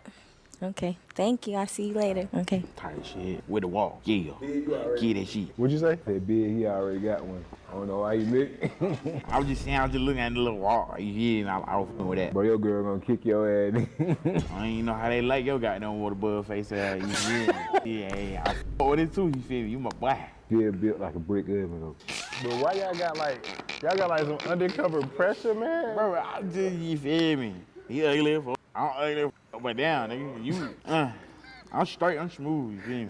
I'm trying to, hey, hold up. I know he think I'm trying to figure out how the fuck can I eat all this food in the whole studio. No, nigga, you trying to figure out how the fuck I'm gonna goddamn swallow this shit, nigga. What the fuck wrong with your ass? You trying to bite that bitch? You better bite that bitch on the side. This nigga dumb, bro. This nigga stupid. I bet when you hop on the dirt bike, that bitch just fall over. When you hop up on that bitch, and your ass gonna fall, slap the fuck out like this, boom. Right. So you wanna know something? Huh? You black as fuck. But you big as hell, nigga. What you mean? We both got something wrong, nigga. You talking about I'm black, you big. Y'all keep Jonah. That's the end of round one. How did you feel? I feel good, straight, yeah. You seen something you like? Yeah, a couple I had like. You got like how many numbers? Like 2 numbers? I got like 2 numbers. Okay. All right, so look, round 2, we gonna see if they like you, cool? All right, bet. You scared of rejection? Hell nah, they get it. You ever been rejected? Oh yeah, man, they get it. First, I was lying. I'm really not from London. Like, I'm from Baltimore. For real? Yeah. But your accent is on point. Thank you. I be acting, so you know. But okay, I do have a question for you, right? Here's a lying God bitch or right money? here, bro. Okay. All right. Cool. And Trick I don't know question, the they're the second same question. thing. Make them anything. No, I feel like you're lying to me. Because on could have been, you didn't put God first. You put God third, and you just lied to me. I know, first of all, I ain't lie to you. I get sweet with ounce. Yeah, God, though. For real? Yeah, dead ass. For real. Okay. I'm not gonna chew no money because money can't pay me like that. Right. Okay. So you know you got a head on your shoulders. What do you like to do for fun? Shit, but I like to play Call of Duty. I got PlayStation 4, so I was playing Call of Duty that dog. Like that, 2K14 shit. I like to go outside with my cousins and shit. Play basketball, shit, shoot hoops. I like to play hockey. Hockey? Yeah, tennis. Okay. And tennis. I'm gonna ask you because you should have said hockey and tennis first, and you gonna pick the games first. You know, I don't know how to play no video games. Maybe I can play blacktop a little bit. Blacktop, like in the basketball. What is that? Oh, yeah. M2K? Yeah. But I have to ask you, like. You did say 2K14, twin. That's when the black top was on 2K. Yeah. They got it on 18 too, though. You know what year it is now? Yeah, nigga. You mean, bitch, it's 2024. know what year it is now? I'm just saying, 2024 out there, like. I'm gonna ask you, but you cool with one of my close friends, so I do fuck with you though. Yeah. Well, definitely. I like your long ass hair, and I like the way you dress, though. Thank you.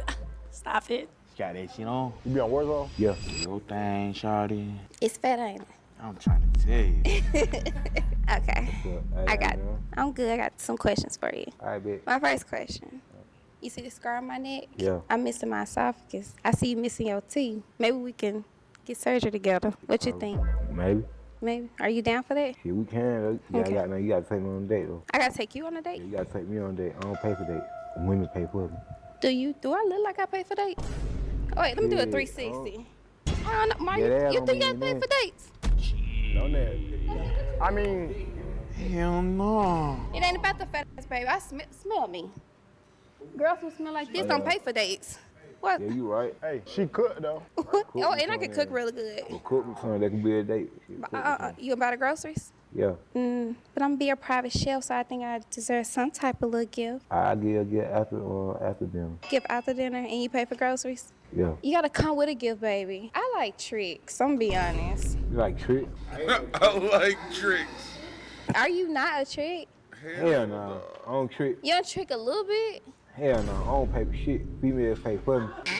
What you think I am? I'm from Memphis, shit. How about I sell you and I keep the money, and then that's like tricking off on me. I'm gonna sell a little. Shit, You eat good? You eat some good cat? Shit. You know what I'm saying? That pearl tongue go right between. I mean, I'm a. You trying to find that? But you don't trick though. You know what I'm saying? Though you still trying to find that though. You add. If you give me some money, yeah. If you don't give me no money now. Oh yeah, no, that OB. I got. You lying for that. I got a pad. I ain't no trick. And shit, shawty, you don't trick, I trick, but you gotta make that clap for a real nigga. Yeah. What you got for me right now, guys? I got a little something, but I gotta see that motherfucker go. Wait, let me see now. You gonna feel me? That motherfucker was in my pocket. You feel me? All you gotta do is was in that bit up. Hold on, let me see. You got it. I gotta put my hand in there. Put nothing in that motherfucker right now for you. It's in this pocket. It might be something in this pocket. Okay, so let me see. But it got too much. You got me? I got you. You got me right now. Ooh. You ain't got $5, $10. Shit, you shawty, you ride on. I cash out you 20. You know what I'm saying? What you cash out? I got my boy through the door, you know what I'm saying? He gonna get you. Okay, You feel me? which one do you want me to play? $10. Damn. Damn, I'm fucking get it. But you selfish as hell. Right. It's your Look, I our gave it for you peoples. for free, 'cause I know you don't see nothing like this all the time, baby. This natural. This is natural. Touch it. I'll let you touch it. Touch a little bit. Touch a little bit. We are done as Good a night. people. Good night. Damn, I'm fucking soft. I'm trying to tell you. Shit, I thought we find him a match. Yeah. Hey again. What's up? Hey, how you I doing? didn't even ask you last time. How old did you turn on your birthday? Shit, 26. Really? Yeah. Okay, type shit. Okay, also too, I think we should go to the studio together. For real, make some music. Make some music. I bet. Shit. Oh, okay. Shit, more difficult. Let me know when and when. And, you know, I'm gonna lock you in. shit, Oh, we- you're right here. Yeah, we could probably do that at a date. Okay, type. All right, I'm gonna record and everything. More difficult. I bet. Yeah, I'm gonna stay with him. It's cool to me. I like it. Oh God, she said y'all making some music. She like that ugly shit. Yeah. That's what you want. Hey, y'all niggas need to be quiet, man. Well, you need to get your eyebrows clipped. Both the edges and the middle part, nigga, the way your ass, nigga. I ain't fucking emojis, man, my nigga. Just sitting right there, nigga. Like the big ass balloon sign. What's up? What's up? My first question is, if you put on your best drip, what designer would you put on? Shit, Calvin Klein. Calvin Klein? Calvin Klein with either some regular cargo jean pants or some regular little black pants like how I got on now. Mhm. With either Timberland boots or I find some regular little casual little either Feet or Reebok or something. Oh, yes, Reebok. I love that. My second question is, if we could go anywhere out the country, where would we go? I want to say Spain, but I know a whole lot of people say Spain, so I'm gonna say Puerto Rico. Oh, you got me, because I speak Spanish, so. For real, I'm part Dominican. Part Dominican. Love that for you. Anything? Hey, any more questions? What else? You do? Yeah, we going to Puerto Rico. When we doing that? Shit, we can do it whenever. That's all you had to say. ASAP, no Rocky. Thank you. Shit, you let me know. All I gotta do is give you some advice. Whenever you hear whispering behind you, just pay attention to what's in front of you. Okay? Yeah, got no big boy fat ass playing up. Yeah, big boy. What about me? Oh, okay. It's a yes in my book. Thank you. What's the animosity with? I'm saying, I just grabbed some fat ass, you hear me? I don't see no ass, but you know. You voting that twin? What, big boy, she gonna kick your ass, nigga. Hey, I'm already knowing. I'm gonna build that with her already. Hey, how you doing again? Hello. Shit, alright, you asked me 2 questions. I don't really have no questions, but I don't think I'm the girl for you. I bet. That simple. Hey, how you doing again? I'm doing good. I'm back. Alright, she asked me 2 questions. Okay, so my first What? question is, do you trick? No, I don't trick. Huh? No, I do not trick. Oh, you don't? Damn, that's crazy. And my second question is, do you got any kids? No, hell no, I'm saying I ain't got no kid. You don't want no kids? Not right now. Not right now. Okay. Well, I'm gonna pass to no tricking. I see you again. Nice seeing you again. My first question is, when did you realize you was ugly? Shit. Hey, I ain't never been ugly. Shit, I always thought myself in handsome. Shit, I get picked up name and that shit rock with it. So you just picked it? Yeah, I just picked my name. Everybody in the hood call me ugly, so I just fuck around and pick. It's okay. Beauty and the Beast. I like that. The second one is, how freaky are you? You get real freaky? I can't really say it. You can't really say it? Say it on camera like I want to, but you know. I do it on camera like I want to. I get that. You gonna let me eat that ass? Oh, hell no. I ain't talking about that shit. I'm just talking about shit. So, like, you gonna let me eat that ass? Exactly. Like, you a little fun size. I like to scoop you up. You look like some chocolate. I like that. You look ugly. Mm-hmm. Go to the bedroom, we find that. We can find out if you let me eat that ass. That one thing I'm not doing. What's funny? I'm being so serious. We'll keep it in private. I know you the type. I'm gonna stay. You the type.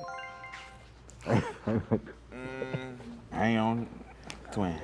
I ain't on cap. That was giving Boss Man D-Lo vibes right there.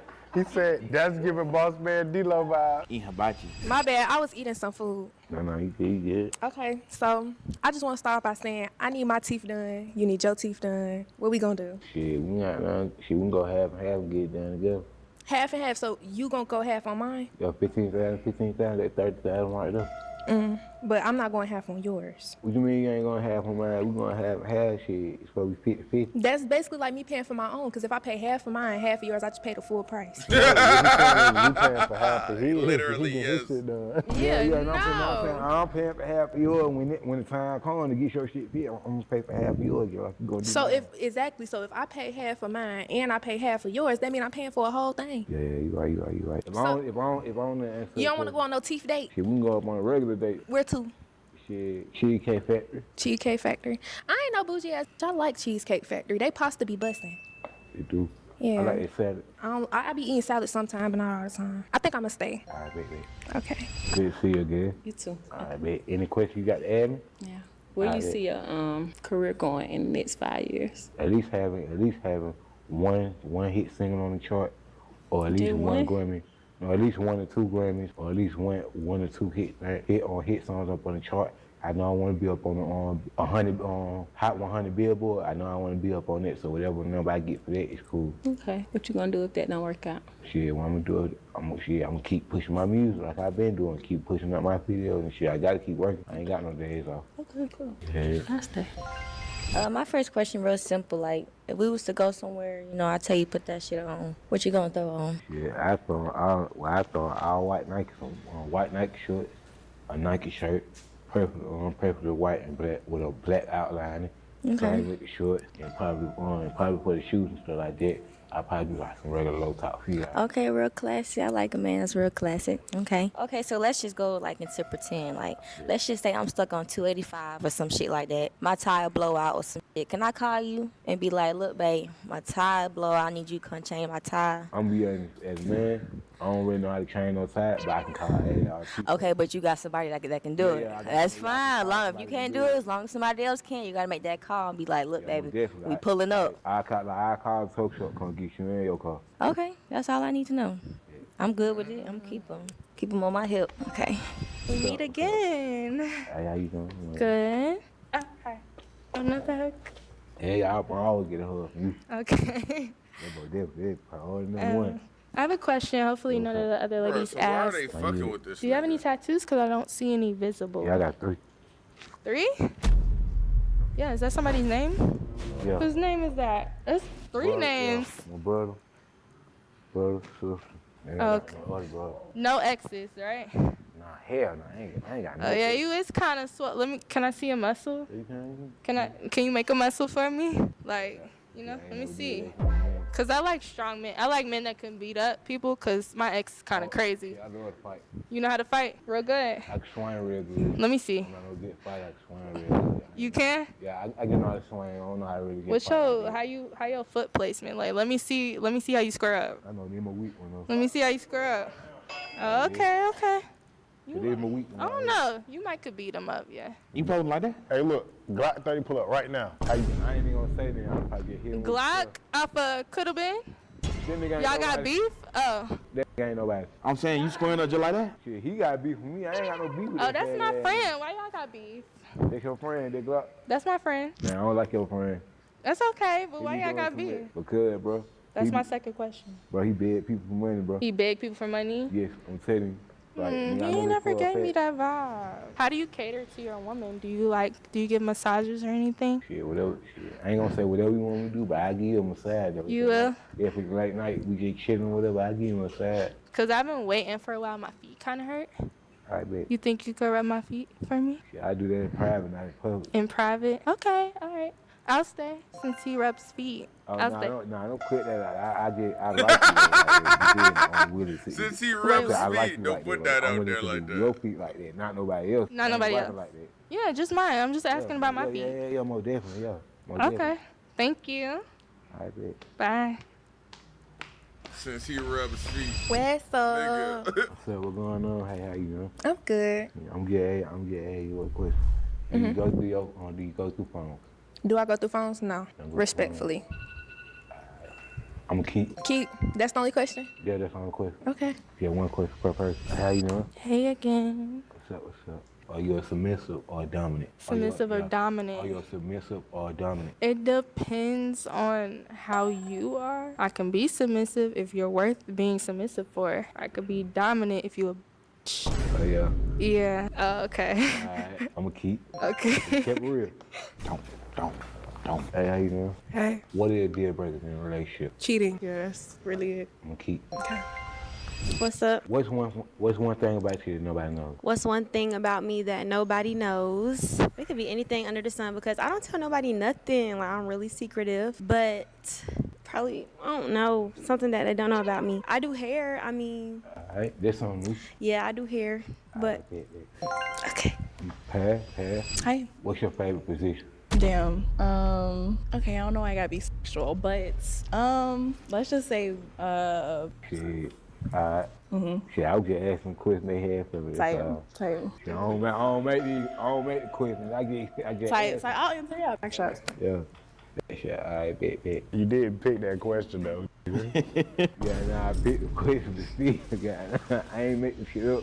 Alright, then my question, man. Hey, how you doing? Then my question. Would you rather have a loyal broke, or would you rather have a loyal broke dude or a cheating dude? Or a cheater with money? Would you have a loyal nigga or a cheater with money? Yeah. A loyal broke nigga. I know how to make money. Bet. We like that. Or giving them Clap around for her. her. Oh, God. They go shorty with big boobs. Okay. I'm back again. What you looking for shooting your shot on social media? I don't know, cause I don't really shoot my shot on social media, but cause social media be capped, so. Ask her one more. You can ask me a different question if you want to. Alright. What makes somebody a hoe? It makes them a hoe? Yeah, what makes somebody I mean, everybody a hoe, so really. Give me a definition of like. Oh. Give me the most simplest thing. Like, Okay, so it's then just, you know. Everybody, yeah. Trying to get that and that. I'm still hurt. Yeah, being with multiple people. That's some hoe shit. Unless it's agreed. Yeah, agreed upon. Yeah. Man, that's all good. Then that's some hoe shit. I'm gonna keep. Okay. All right, so this is the final round, right? Before you find your match or matches. So you got to speed date each girl for a minute and then find your match or matches. I got a timer. The timer on me. What about that? On me. That's on me, baby. Hey, Yeah. That's not what I said. Oh, no. Yeah. Oh, my bad. Time start when y'all start talking. Hey. What's up? What going on? What's up?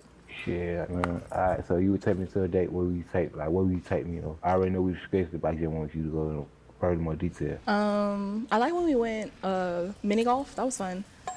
That was fun. So probably go there. Or we said the movies. So. Movies, mini golf. What else do I? For you, let's go to the arcade. Try different games. Oh yeah, I ain't never tried it. Dave and Buster's. Okay, Dave and Buster's for sure. They got some good drinks. All right, so I get your number before I get up out of there. You already got my number. Keep. Okay, cool. You don't got to say that. You just speed date them. Y'all got 30 more seconds. They got 30 more seconds. Y'all still on the date. Y'all still on the date. It's speed date. Okay. Yeah, do you want to go on a trip like for Christmas? Shit, I actually got some. I gotta now do for Christmas. I got some upcoming events for Christmas that I gotta do. So I gotta do that. But I know the first part of January I can take a trip. Okay. You got a YouTube video Yeah. coming out? Yeah. Or like a music video? Yeah. Okay, I got let my me be in it YouTube with you. channel and everything. I'm a Heath. Okay, bet. I bet. For sure. All right, that's time. That boy ended that conversation. He like, take your ass over there. I need you. Take up through her. I really want to say for real. All right, go ahead. Hey. Say my name. I know it starts with a Z. Yeah. You don't remember? No. I know it starts with a Z. Okay. Chelsea with Zelsi. Zelsi. Yeah. Yeah. You got any questions for me? Shit. I only got one question. Whatever. What made you get that bag out of all bags? This Bring it with you, bag? yeah. I Also, like that purse. feathers. I like feathers and I like gold. Oh yeah. So yeah. That hard though. That look. I was looking at it the whole time like, oh yeah, that shit rocking with that. That be hard, Yeah. I I like feathers and I like gold. What made you get dreads? Shit, what made me get dressed? I wanted to grow my hair out. You wanted to grow your hair, so you're committed. I have a little afro, so I grew some dreads. You had an afro? Yeah, I had an afro at first and then. You don't like wave? Hell no. Nah, your head shape different. Yeah. You like? I knew you were gonna ask, but I was trying so hard not to laugh for real. Oh, you wanna cover? Okay, that's cool. When they grow out, you ain't gonna tell. I'm waiting for that ass to get long, though. They long, Yeah. they get short up. Don't be lit. You got dotted tips. It's blonde. That's it. That boy in the ugly stage. Yeah. I'm gonna get the little twist bars you put at the end of the head. Yeah. Like that. And dotted tips blonde. I like, yeah. I bet. Okay. If it one quality you say, man, if it one quality you say you really on, you positively have about yourself, what would it call quality be and why? Say it one more time. Best quality about myself is I'm true to myself, regardless of wherever I am. Don't nothing make me change who I am for nothing. And I put that into my everyday life because, like I'm saying, it don't matter where I'm at. I could be anywhere. Like today, I'm in 2 different states, but I'ma still remain to be myself, period. Yeah, true. What about you? Are you true to yourself? Oh yeah, always. Shit, I just stay humble and get my money, stay out the way, do my shows, do my little events and shit, and go on. Okay, so you're not for the streets? Nah, hell no, I ain't for the street. I'm trying to get me a little lady friend. A little lady? Okay, Mr. Little Lady, I got you. You want them glasses though? Thank you. Why you talking to me? Okay, my bad. But you chunk your ass off so bad. Hey, what's up? Hey, Will. What's up? All right. You looking for a real relationship or just a little fling? Really just looking for a little flame for now until I find something serious. Okay, good. Because I ain't want to come on here and break your heart. I'm not here for a long time. I'm trying to get one night stand, man. Okay, Wookie. Okay. So, like, why you wasting your time with all the other girls? Like, the one night stand. You ain't never give me your number. Cause why you? I said if you pay me, you can get my number. I don't like to be second choice or none of that. I gotta see if you's for real. You trying to get slutted out at the motel or what? No. Niggas still get money though. Oh, you get money? I'm getting money. You get money? Yeah, I like that. I gave you a show the other day. I get money too. We both money makers. I really like the Beauty and the Beast title though. Yeah, they hard too. That's hard. That's real hard. You look a little gremlin. I like that shit. See, I can put it down though. I know I can. I know you bite. Nah, I don't bite, man. You bark. Let me hear you bark. Nah, I ain't gonna do it. For real, you're not gonna let me hear you bark? It ain't for everybody. Oh, it's for us in private. Yo, it ain't for everybody. You gonna let me put the chain on you and pull it a little bit? You gonna bark for me? Oh yeah, no, I don't do no chain like that. Hell nah. Oh, I thought I got that chain you up, put you to the bed. Oh, you could definitely tie me. I used to do all of that. Okay. I like him. What's up? Hey, how you doing? Nice to see you again.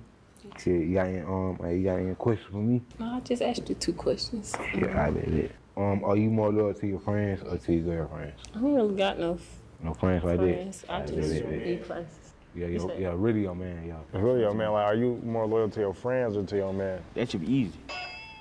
Most easy one up on. That ain't really that damn easy, but don't be shit. So. Damn, you bashing it like that? I feel ashamed. God damn. Who more loyal than me? Shit, you right. I'm saying you got a valid point. Whoever I could trust. Whoever ain't did Whoever nothing weird. If they did some weird shit and my friend haven't, my friend is who I'm going with. All right, bet.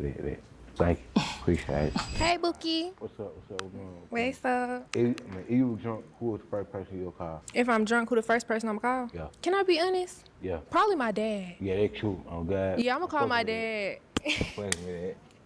Shit, God, I've been goddamn call. I'm going to goddamn. I swear to God, I just be saying anything to him. I call him like, Dad, guess what happened today? Just tell him about everything. He be like, you drunk, ain't it? I be like, yeah. Yeah, I don't, like, me personally, I don't drink. If I would, too, I call one of my family. So when you smoke, who you call? Shit, but I get beat shit. When I smoke, I go and I play the game, be up on the phone, shit. I really be in the house when I be smoking. Oh, so you don't be on the phone? Shit, I do shit, but only people I got don't really. Shake your dreads for me. yeah. That boy clean. I like your Falcons jersey too. Atlanta shit. Appreciate this shit. Oh, the hell, they be like 2010. I can't even tell. Yes, I like your shirt. It's clean. I ain't gonna lie. Appreciate it, but I like to keep myself together. I know that right. Got to. Yeah. So about them teeth, is we really gonna go on a teeth date? Shit, yeah. Okay, we can go get our teeth done. Yeah. Okay. Bet. Oh, damn. You ain't got no more questions? No, I'm good. Oh, that's kind You too fine to even be asking questions. She like, yeah. You see that little walk, little dance. Hey, better than being big. You said what? It better than being Mr. Big. Why you keep going on him, man?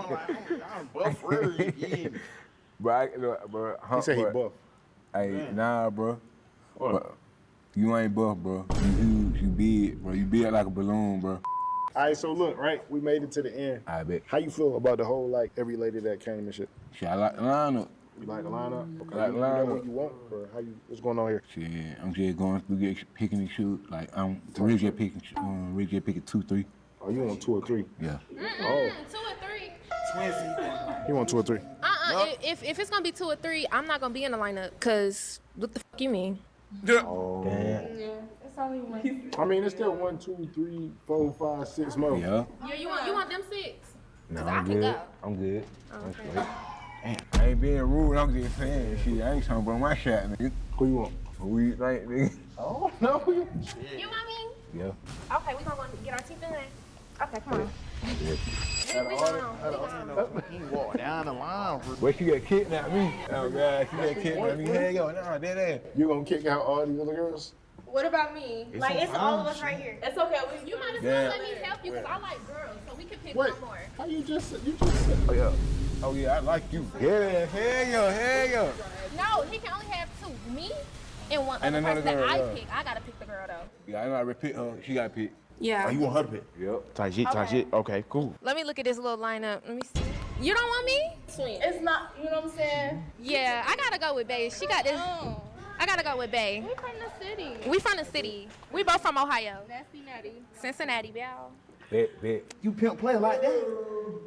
Give me some Peachkey. Nigga, your fat ass would want some. Come on.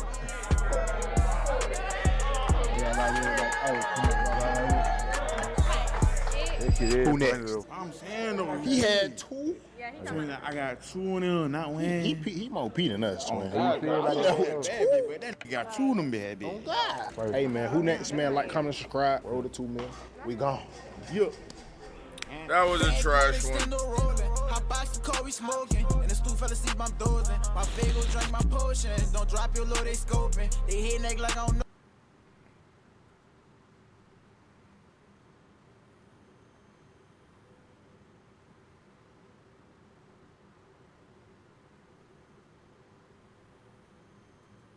My favorite online dispensary, and they just got even better. Mood has an incredible selection to promote the 20 count at how many through disinformation, or if you take Chile in 1974 overthrowing Allende, it was a lot of just supplying weapons to people and bombs. They were bombing the embassy, or the presidential palace, right?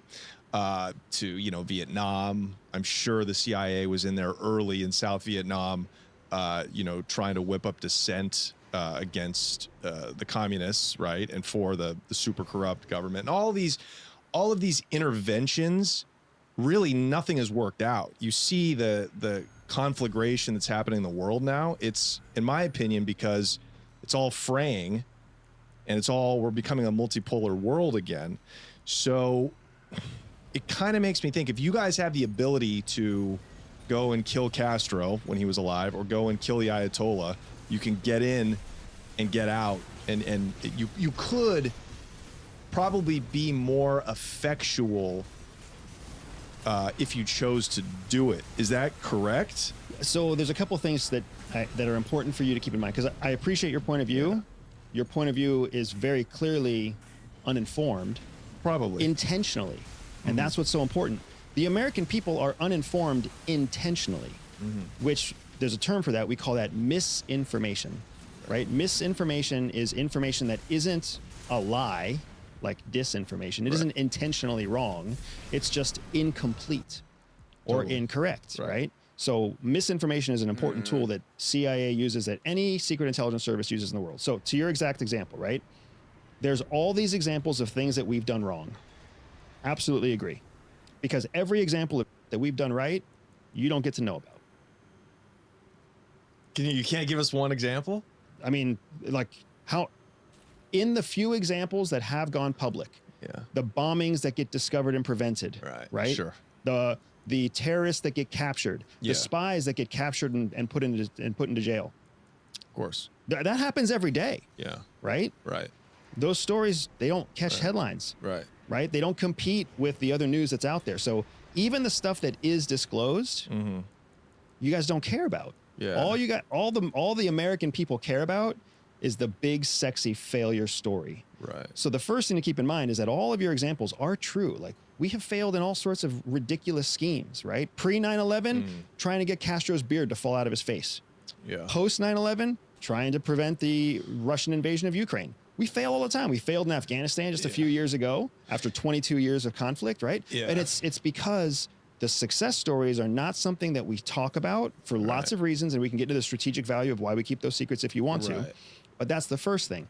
And then the second thing to keep in mind is, could we be more effective? Could we be more capable? Absolutely. But don't forget that CIA is a government organization.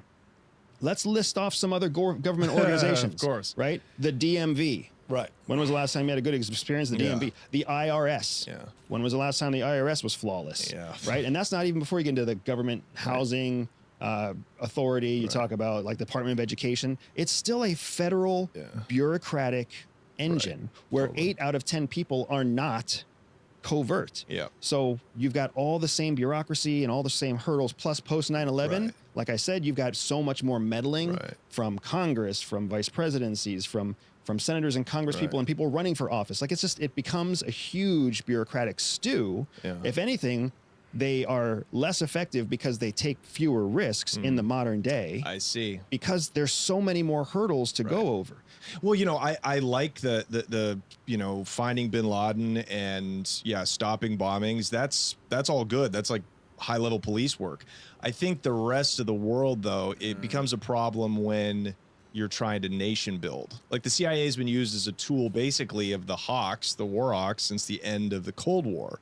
And now we find ourselves literally today as close to nuclear war probably as we were in 1962, right before the Cuban Missile Crisis kicked off. So I guess, what is your opinion? Do you think the CIA, because the world's splitting apart into 3 different poles, do you think the CIA should kind of be brought home just to a more of defensive, you know, America first? That's certainly where the body politics going, right? It's going to like this populist, hey, we're not going to work. We don't want to meddle in what's going on in the Middle East or Russia. We need to just fortify our own country and make sure that we're safe. Do you think the CIA should kind of like reshift its focus that way, because that's kind of where the world's going? So it's funny that you think CIA would shift its focus, as if CIA was an independent organization. It's not. CIA falls under one of the 3 branches of government. It falls under the executive branch. So who's the chief executive? Yeah. The president. So how up is CIA? It's as up as the president is above it. It doesn't get to choose its own course. Yeah. So don't ever mistake the men and women who serve at CIA and the actions that CIA takes as being one and the same. The men and women at CIA take the action that's dictated to them by the executive and the policies set by the executive branch of government. Which means when Trump is in office, they do what Trump says. When Biden is in office, they do what Biden says, because that's what a government servant is. Okay, so then the Russiagate hoax scandal, where they say that elements of the CIA were working to spread disinformation, I would call it, against Trump, saying that he was a Russian spy. But this is while he was in office. So do you think that, what's your opinion on that? Is that a little too overblown as like a CIA hit job? Or so there's multiple things happening, right? Because you've got the United States. In the United States, we have something called freedom of speech. People mistake what freedom of speech is. Freedom of speech means that you can speak out about your government without being held accountable to any kind of government overreach through the judicial system. It doesn't mean, like, if I say something bad about you, that's called slander. Well, you can take me to court, you can sue me, I pay you. There's no freedom of speech between people. Like, we mistakenly think that freedom of speech means we can say whatever we want. No, you can't. That's slander. That's covered by the court system. But when you say something bad about the government, it's a whole different rule. Right. So when you have 10,000 people, again, just throwing out a number, 10,000 people at CIA, and 20 of them decide to raise their hand and say, well, the president's actually a Russian whatever, sympathist. That's not CIA saying the president's a Russian sympathist. That's 20 individuals who happen to work for CIA putting their name on a whatever. It doesn't violate their contract. It doesn't violate their agreements. Somewhere it might violate there's like a clause that we sign where we don't meddle in politics based on our position. Right. So there's an actual enforceable rule in there that we sign contractually. But what ends up happening is the media gets a hold of 25 people at CIA who could be dumbasses. They could be friggin', for all we know, they could work in the transportation office, or they could be like a senior leader on some important country desk. We have no idea who they are. What we know is that they work for CIA and they said the president can't be trusted. That's not the same thing as CIA saying the president can't be trusted. But are there not high levels? Certainly within the CIA, there's high level actors, executives that don't share, that act roguely, right? I don't even know if roguely is a word, that act rogue, and that obviously don't involve most, certainly not the overt associates of the CIA, overt employees, and probably not most of the covert employees. It's really, I am shocked. I am shocked because you say things as if they are true when they are totally just, they're totally uninformed, right? You can't say surely there are rogue officers. Let's be logical about this for a second. How does somebody reach a senior position at CIA? There's only two ways, right? How does anybody in government reach a senior position? There's only two ways. You either spend enough time in government that you promote to that level, or you're appointed. And who appoints you? President. So if somebody at the senior level of CIA is there, it's because they've either learned how to play the game so well that they've promoted their way to the top, or they were literally appointed by the executive who they work for. So why the would anyone think there's a rogue element at the top of the CIA? There's no rogue element, because if you worked your ass up there, acting in a rogue way is going to get you kicked out and fired because nobody wants to work with you. Because it's a organization that does not promote the elite. It's an organization that promotes the loyal.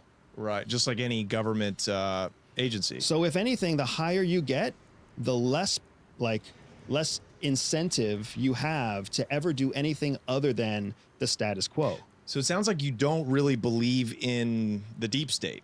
The deep state doesn't exist. The way that people talk about it, if anybody were to just do the mental exercise of how would you build a deep state, you'll find two things. An organized deep state is too complicated and it goes against human nature.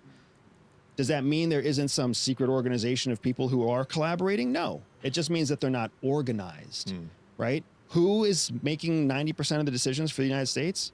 Your senior company CEOs, like your wealthiest Americans. But that's not a deep state. That's not a group of people who are organizing together to intentionally direct foreign policy and domestic policy. That's just a bunch of rich people who are working in their own rich people best interest, which is exactly what the forefathers intended for the United States. This idea that we were somehow built to be like a democratic test bed, like we were supposed to be some free country, that's not what the United States was born to do. The United States was born to be a land-earning, economically independent free zone away from the UK, away from Britain, away from England at the time. That's what we were born to do. And we were supposed to be a non-interventionist country. That's foreign policy. That wasn't that forefathers. The forefathers most likely did not intend for us to be non-interventionists, because guess how we won the Revolutionary War? With intervention. What do you mean? The French are the reason we won our independence. They intervened. Like the French were critical to American independence. And then from that point on, like the biggest question we had after we gained our independence is, are we going to help France gain their independence? Right. Right. And there's all sorts of the forefathers. They participated in stuff in Mexico. They participated in stuff against Spain and France. Like we were always involved in foreign affairs as long as those affairs benefited the U.S. economy. What I'm saying is so you have a very Machiavellian worldview. Like this is what you're saying. This is you're looking at the world, and you could be right too. I guess I'm an idealist, right? I'm like, there's got to be a way that we can all get along. We can all trade. We can all benefit from free trade. Not that we can all be equal. We wouldn't want that. I'm the furthest thing from a communist or a leftist or collectivist. I abhor it. There's got to be a way that technology can move us beyond this jockeying for power. So like there's got to be superpowers can maybe share power, and we'll get into it. Just think about it. We're gonna get into it. Why are Iran and Russia? Why do they have trade pacts? Why does Russia now have trade pacts with China and the East? These guys aren't fighting. Nobody wants the smoke anymore. The only people that want the smoke are America and Israel. You know what I mean?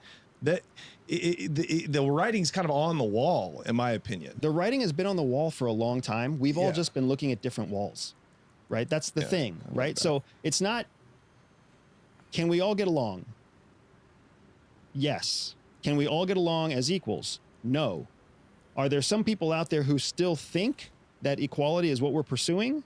Yes. Are there people out there who know full well equality is not what we're pursuing, but they still promote it as an idea? Yes. Right? And that's where things start to get jumbled.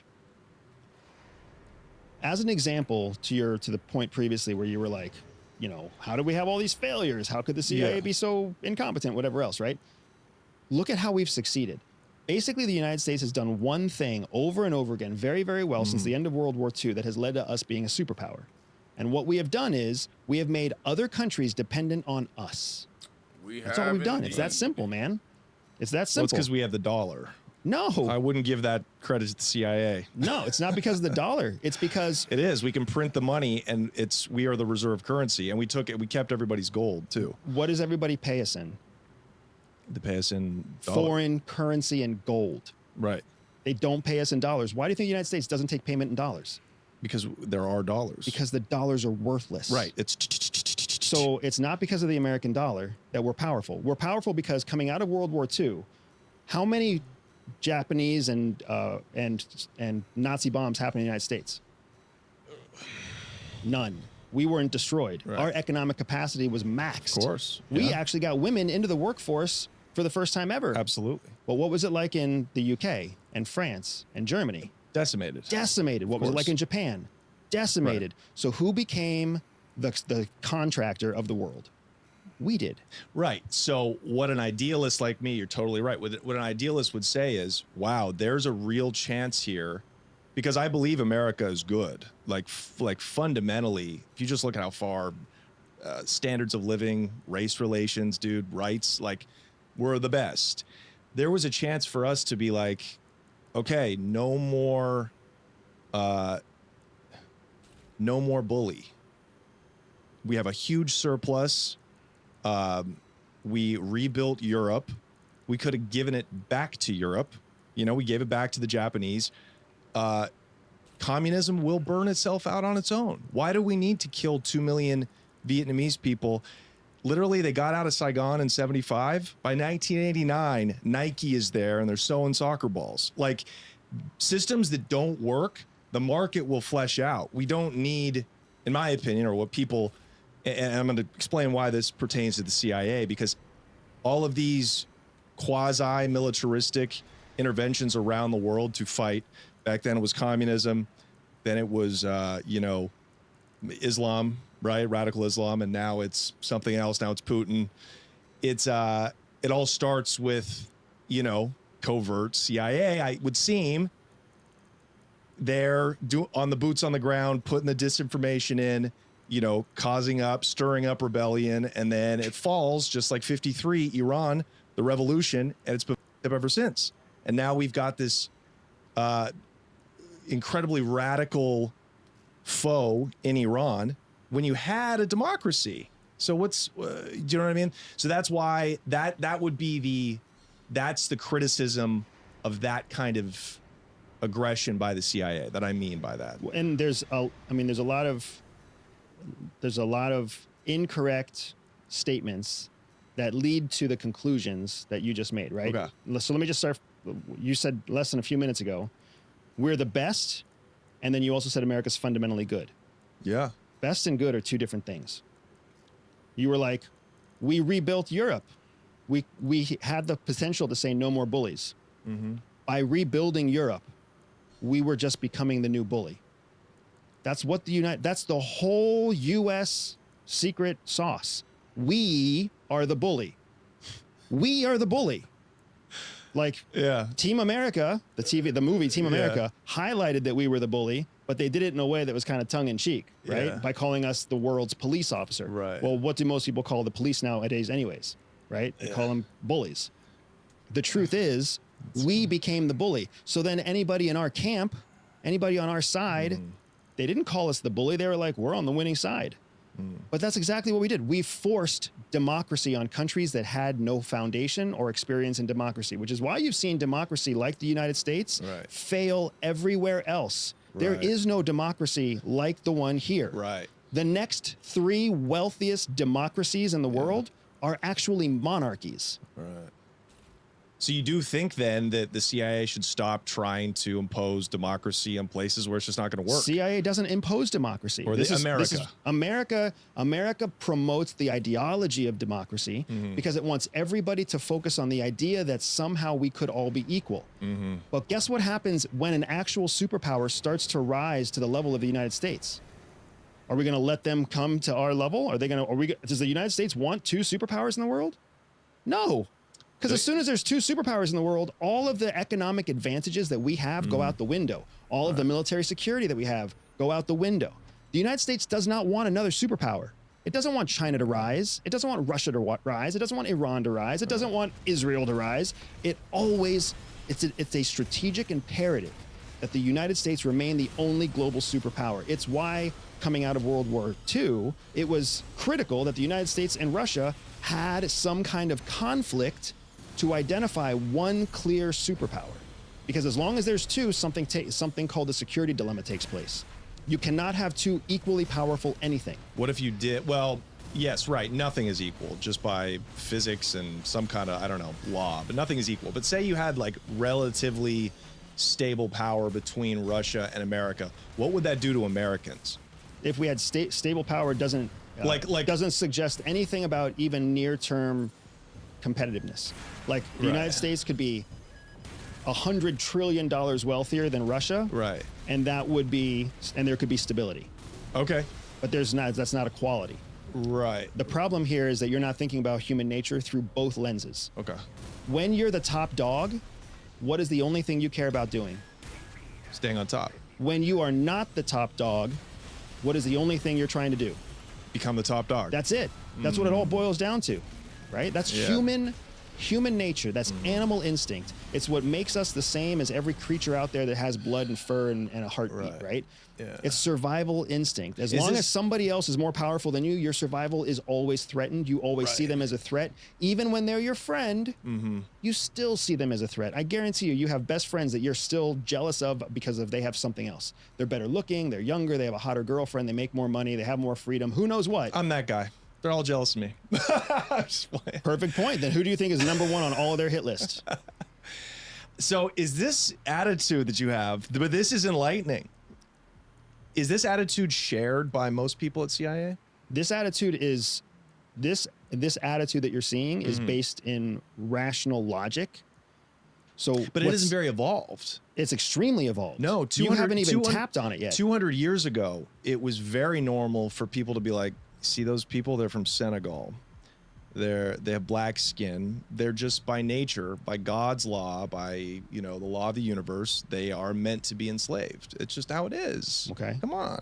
And now, 200 years later, not even the most ignorant, toothless racist in Alabama would say that it's okay to enslave people. It's, and you see you've got a hard pause. Is that really what you think?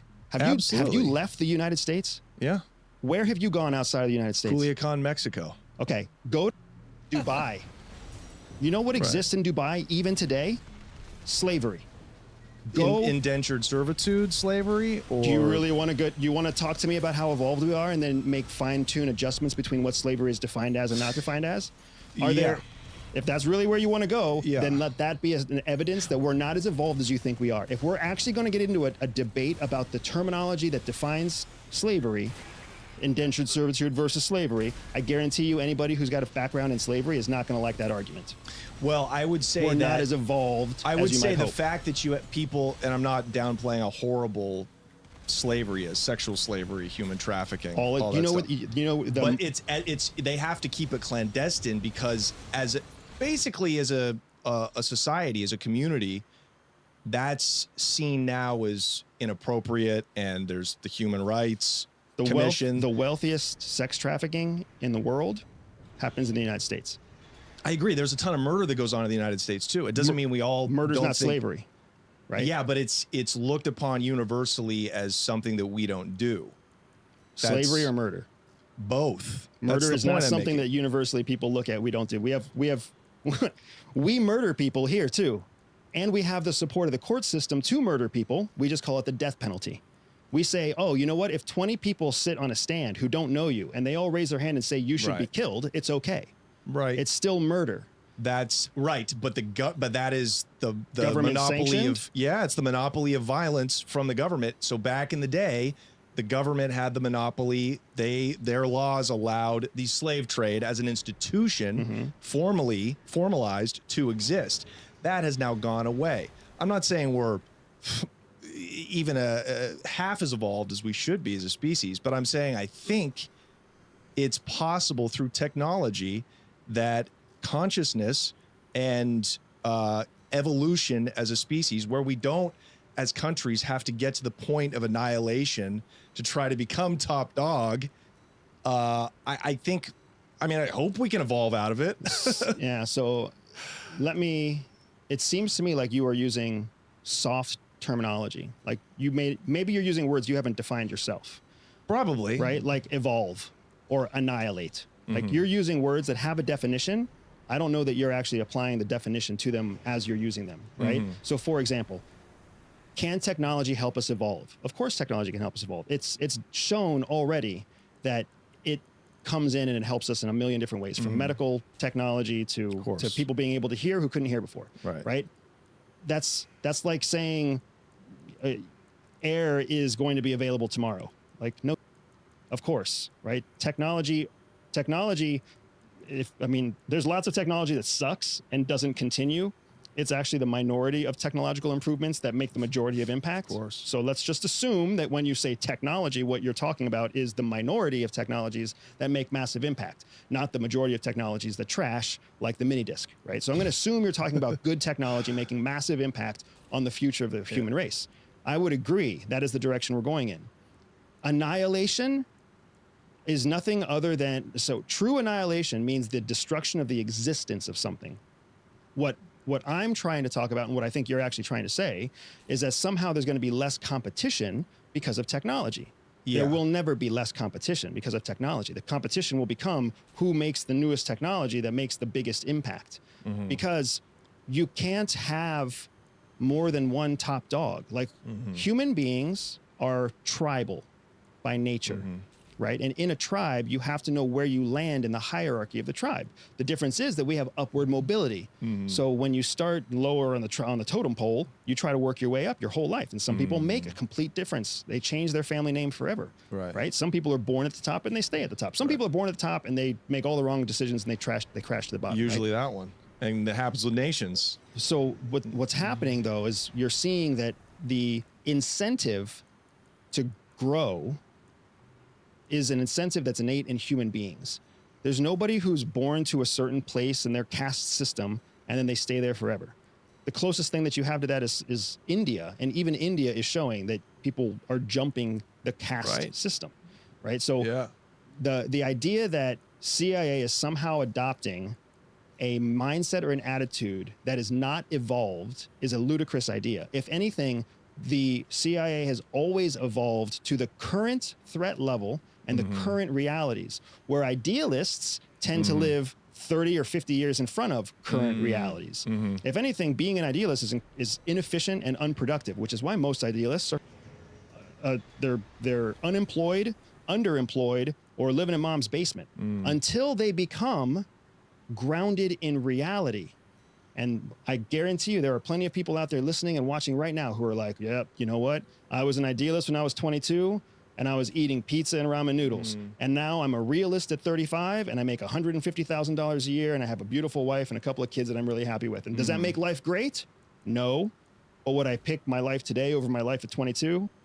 Yes. What the idealist does is thinking 50 years into the future, and hopefully the right idealist, Elon Musk, that leads to innovation, is when you are thinking 50 years down the line. That's a visionary. Right. Elon Musk is not an idealist.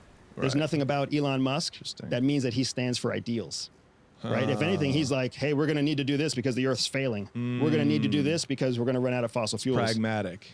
It's visionary, not idealistic. Interesting. Idealists are like, we're going to find a way to stop burning fossil fuels. So why bother investing in the future of technology? Let's all just stop burning fossil fuels. And instead, let's focus on shared consciousness and tapping into the higher power, right? That is not what Elon Musk is doing.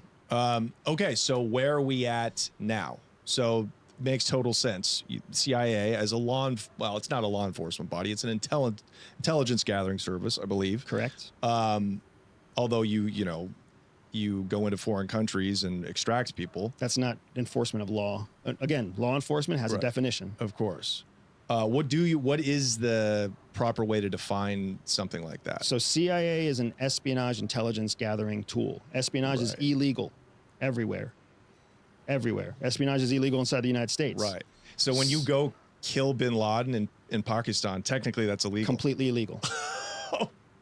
The flight into Pakistan was illegal. Right. The U.S. troops on Pakistani soil was illegal. Yeah. Right. The killing of bin Laden wasn't legal. The taking of his body parts to prove that he was dead was illegal. Right. All that is illegal. So like, because we talk to a lot of ex-DEA people and people that know. We focus on the cartel here a lot in Mexico. And these kingpins, high-level targets for the U.S. A lot of times CIA is, at least according to them, helping the DEA gather intelligence. So when they go snatch a guy from his peak in some jungle in Durango and fly him to the U.S., that's illegal. Yep. Wow. So the CIA does illegal all the time. And here's why. So again, do you see why? Wow. Call us all. Some people might. This might raise some questions. No, I'm not calling anybody. I'm just saying you're not informed. You're not informed, and it makes sense because you're deliberately not informed. Right. Right. So here's how it works. The federal government has, I think it's like 23 or 26 intelligence community members right now. Yeah. So IC, intelligence community.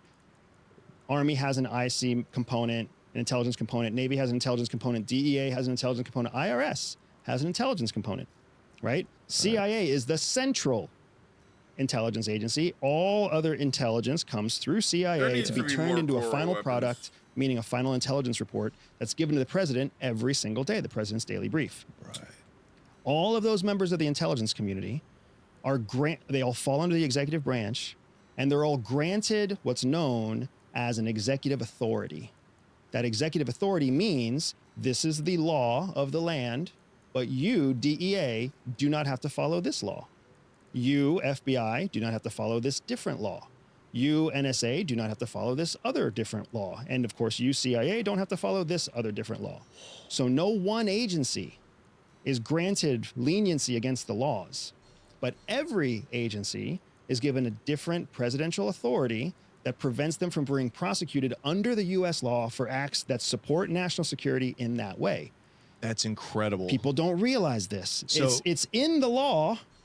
If you're willing to read the law. Right? So in the law, the president can give you permission to break the law. Correct. Just like the president can grant people amnesty, they can they can say, hey, you committed a crime, the court system found you guilty, you're good now. Wow. The president has that authority. So CIA, the carve out for us is being able to collect foreign intelligence secrets through clandestine means, which means stealing secrets. Yeah. We can steal secrets from anywhere in the world if that secret applies to a foreign power posing a threat to the United States.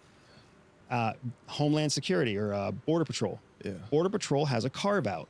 They are literally allowed to clone all of your information at the border. Right. Anybody's information at the border. Right. Right. So if you're crossing the border, they can use whatever their authority, high tech, to steal all your information. Steal everything.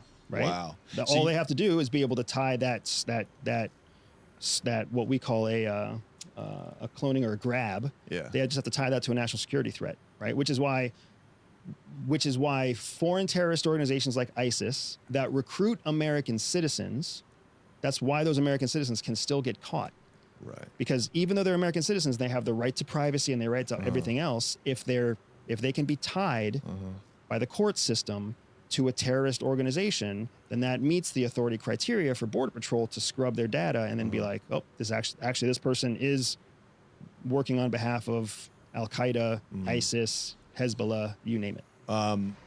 So your carve outs at the CIA were mostly stealing or grabbing of foreign intelligence. Correct. Can you explain that a little bit more, like what that means? So what that means is, let's say that there's a terrorist operation that's being created out of the Middle East, right? Let's just say that, even better, let's go to Europe. Europe's an easier one. Let's say there is a terrorist extremist in France who's planning an attack in New York. France is an ally to the United States. Right. To collect secrets, to steal secrets out of France, means that you're stealing secrets from an ally. But inside of France, there's this terrorist extremist. So you want the secrets from that extremist. Right. So you're going to essentially infiltrate France to then steal secrets from this extremist so that you can keep New York safe. Yeah. Totally legal for CIA to carry out that kind of act because it supports national security under the authorities granted by the president to CIA. Yeah.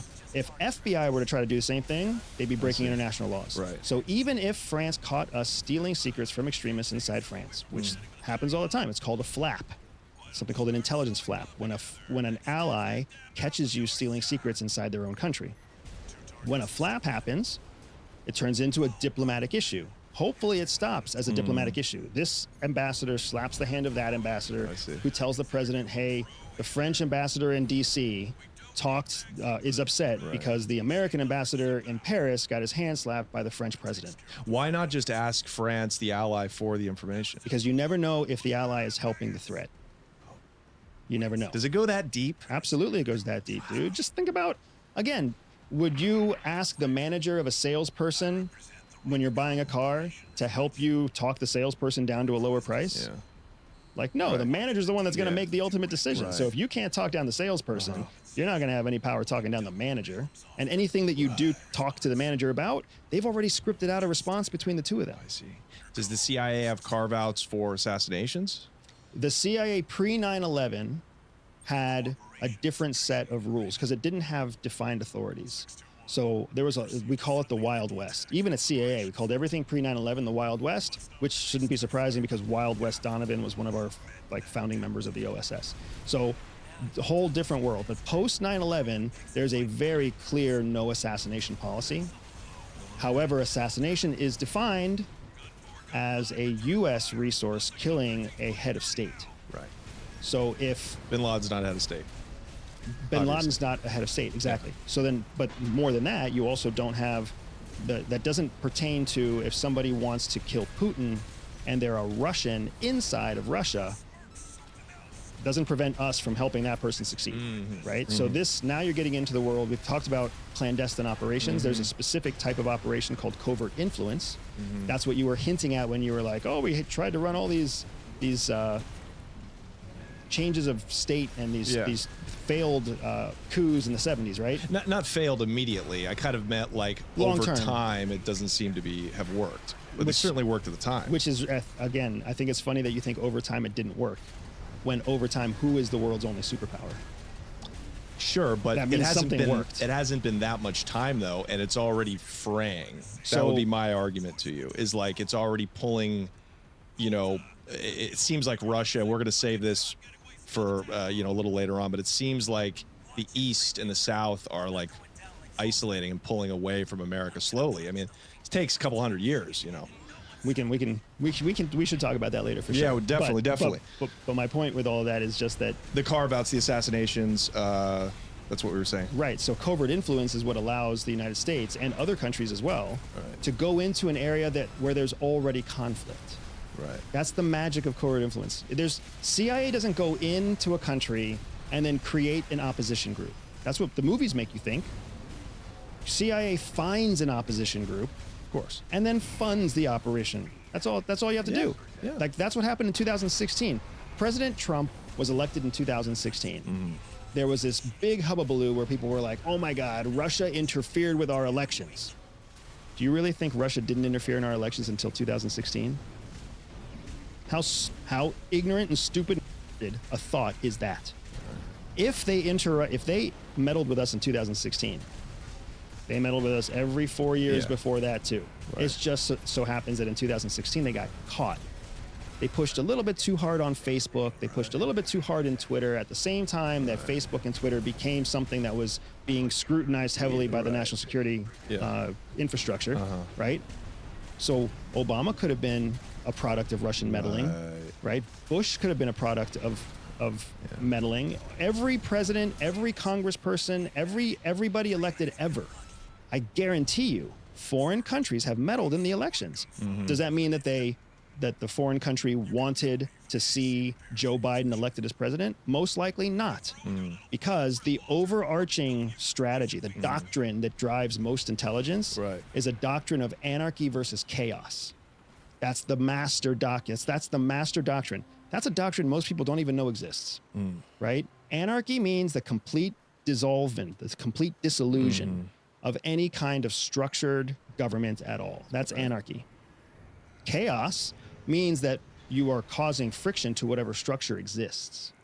Two totally different things, right? What foreign countries want is not anarchy. Anarchy is unpredictable.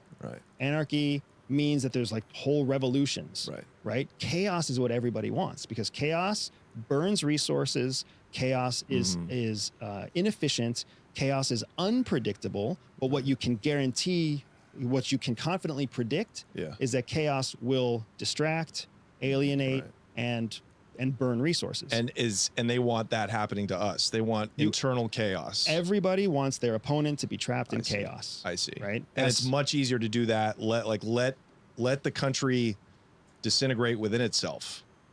Do you think that's working? Absolutely, it's working. What's happening to Russia right now? They're getting stronger. Well, this is what I'm reading. Again, the information that I'm watching, reading, consuming is that they are taking Ukraine without sustaining heavy casualties. They're making trade pacts with, the countries we've mentioned, including India, China, Thailand. There's a whole, South Asian trade organizations coming together, BRICS. What's up, homie? And as well as Iran. So I think they're playing it really well. I think Putin's gotten stronger since the invasion, since the freezing of, since we basically stole a bunch of money from them. That's my perception. Wait, who the fuck was that? Was this the actual video? As well as Iran. So I think they're playing it really well. I think Putin's gotten, South Asian trade organizations coming together, BRICS, and as well as Iran. So I think they're playing it really well. I think Putin's gotten stronger since the invasion, since the freezing of, since we basically stole a bunch of money from them. That's my perception of it. What was the narrative 6 months after the war? 6 months after the war started? Yeah. Do you remember? Can't remember. The exact opposite. That he was almost, yeah. Do you remember that? Russia's like a couple weeks away from falling. And Putin's got brain cancer and nobody knows about it. Right. And his own internal people are going to oust him, right? That was the narrative for about the first 6 months. Yep. What's happening in Ukraine right now, right? In Ukraine right now, Zelensky has a hard time getting support consistently from the West. He's afraid of the next round of elections that are going to happen in NATO countries. Corruption has become it has now become a mainstream realization about Ukraine. That corruption existed 3 years ago too. I was out talking to people about Ukrainian corruption like a week after that invasion started. Could you look into the camera and talk to my parents right here that watch, all they do is consume CNN? Yeah, CNN is lying to you. Mom and dad of Johnny. Mr. and Mrs. Mitchell? Yeah, if you want to watch CNN, you must also watch Fox News, because the two of them are basically on par with equality of fact. Right, exactly. So anyways, I interrupted. How corrupt is the state of Ukraine? What is the situation now?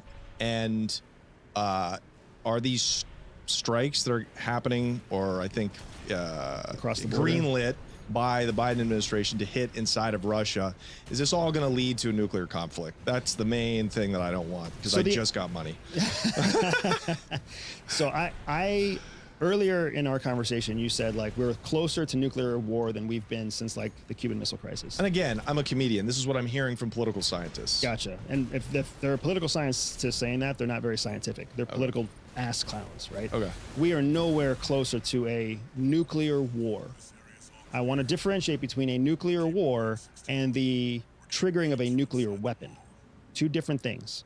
Nuclear war means there's an exchange of nuclear weapons, multiple nuclear warheads, multiple nuclear delivery vehicles, right? Because there's multiple types of delivery vehicles to deliver warheads. That is different than a nuclear bomb being delivered in a suitcase to the center of Kiev where it's triggered remotely one time. Completely different thing, right? So here's how I see it. The superpowers of the world have no interest in exchanging nuclear blasts. Russia does not want to blow up Ukraine because if it blows up Ukraine, it's going to spend the next 60 years trying to clean up its own mess. The United States does not want to send missiles with nuclear warheads to Russia. China doesn't want to engage. Iran doesn't want to engage. North Korea doesn't. Nobody wants nuclear war. However, depending on the situation, some countries might see an opportunity to get away with a nuclear blast. So North Korea delivering a what's called a tactical nuclear bomb through a car, through a delivery vehicle, or through a suitcase, and it happens to end up in Seoul, could be a good thing. Because it didn't come, there's no smoking gun that it came from North Korea. Even better, what if North Korea buys a nuclear warhead from Russia? Russia hires a Belarusian transportation company to then deliver that through China into South Korea. Now who's responsible for it? That's the world, that's the real world that we're living in now. That's why the alliances are so important. That's also why the United States has had an alliance with NATO, which we talked about this. What is the United States' relationship with NATO? US is the bully. NATO does what the US wants, which is why you see France falling apart, Germany falling apart. You see Bulgaria not supporting NATO policies. You see Hungary not supporting NATO policies, right? Because the world is waking up to the fact that all the U.S. has done since the 1950s is create a hegemony, which is another way of saying a big bully, a big economic bully. So my question to you, and that was very concise, and it's what I meant to say through all my bumbling of trying to sound smart. I went to state school, man. I was a drug dealer. I took keg stands when I should have been studying. But do we need a hegemon anymore? A single hegemon? Yes. Okay. We do. But we absolutely do. And if we're going to be honest, we always need a hegemon. And we always want to be the hegemonic power. We always, you have to accept that. If you don't accept that, you're basically accepting that you're willing to be number 2 or 3 or 7 or 12 on the food chain. And if that's where you want to be, you might as well just skip ahead of the line and go there now, right? You've got a U.S. passport. You can go live in Mexico and you can be 25th on the hierarchy, and that's fine with me because the rest of us who are here want to be the biggest superpower in the world. So do you see us ceasing to be the hegemon? Because I've seen you online saying, was that once we cease to be the superpower, I'm out of here. Like, I'm literally taking my family and moving. I'm out of here even if we stay the superpower. Okay, go into this, because my hair is standing on end. Like, so it's not me that says that we won't be the hegemony. It's multiple economic outlooks, right? Essentially what we're having is we're watching as China is a threat to the United States, not because of Taiwan, not because they have some growing army or navy. They're a threat because they're mimicking our structure. So the U.S. makes all of its money from financial products. That was funny. And LA. Whoever did that was pretty funny. And technology, like you see in NVIDIA. northern exporting. Exactly. So we have an edge in technology and we have an edge in finance. Well, China took Hong Kong because the next biggest financial center was Hong Kong. And now China's making a huge ripple or riptide right now across the world because of its growth of electronic vehicles. What China wants is to be an economic exporter of technology, independent, homegrown technology, most of which it stole from somebody else. But that's what it wants to be, because China's been watching the United States. The whole time that we were engaged in a global war on terror, China wasn't engaged in a global war on terror. What they were doing was they were mimicking us in a communist authoritarian system. Well, when you have an authoritarian system, you don't have to get approval for everything, which means you can skip decades at a time. So what took us 70 years, they were able to do in 20 years. right? So we have Apple, they have Huawei, right? We have XYZ, they have ABC. It's all the same. We have Tesla, they have whatever their 5 different electronic vehicles are. So what China wants to be able to do is just replicate the American model of exporting finance and technology. Right. Well, they were able to create the ability to export finance because right when Hong Kong fell, COVID broke out. So nobody stopped them. Right. If you recall 2019, all the headlines were talking about the police, the uprising, and then putting it down, Well, now with Trump and the economic tariffs that he put on China, with Biden and the American Chip Act, what everyone's trying to do now on the U.S. side is keep China from becoming an exporter of technology. Well, that's the threat, because as soon as China becomes an exporter of technology, it's just like having Starbucks and something else like Starbucks. Now there's a competitor. What happens when there's a competitor? The whole world gets to decide, do we keep doing business with the US or do we start doing business with China?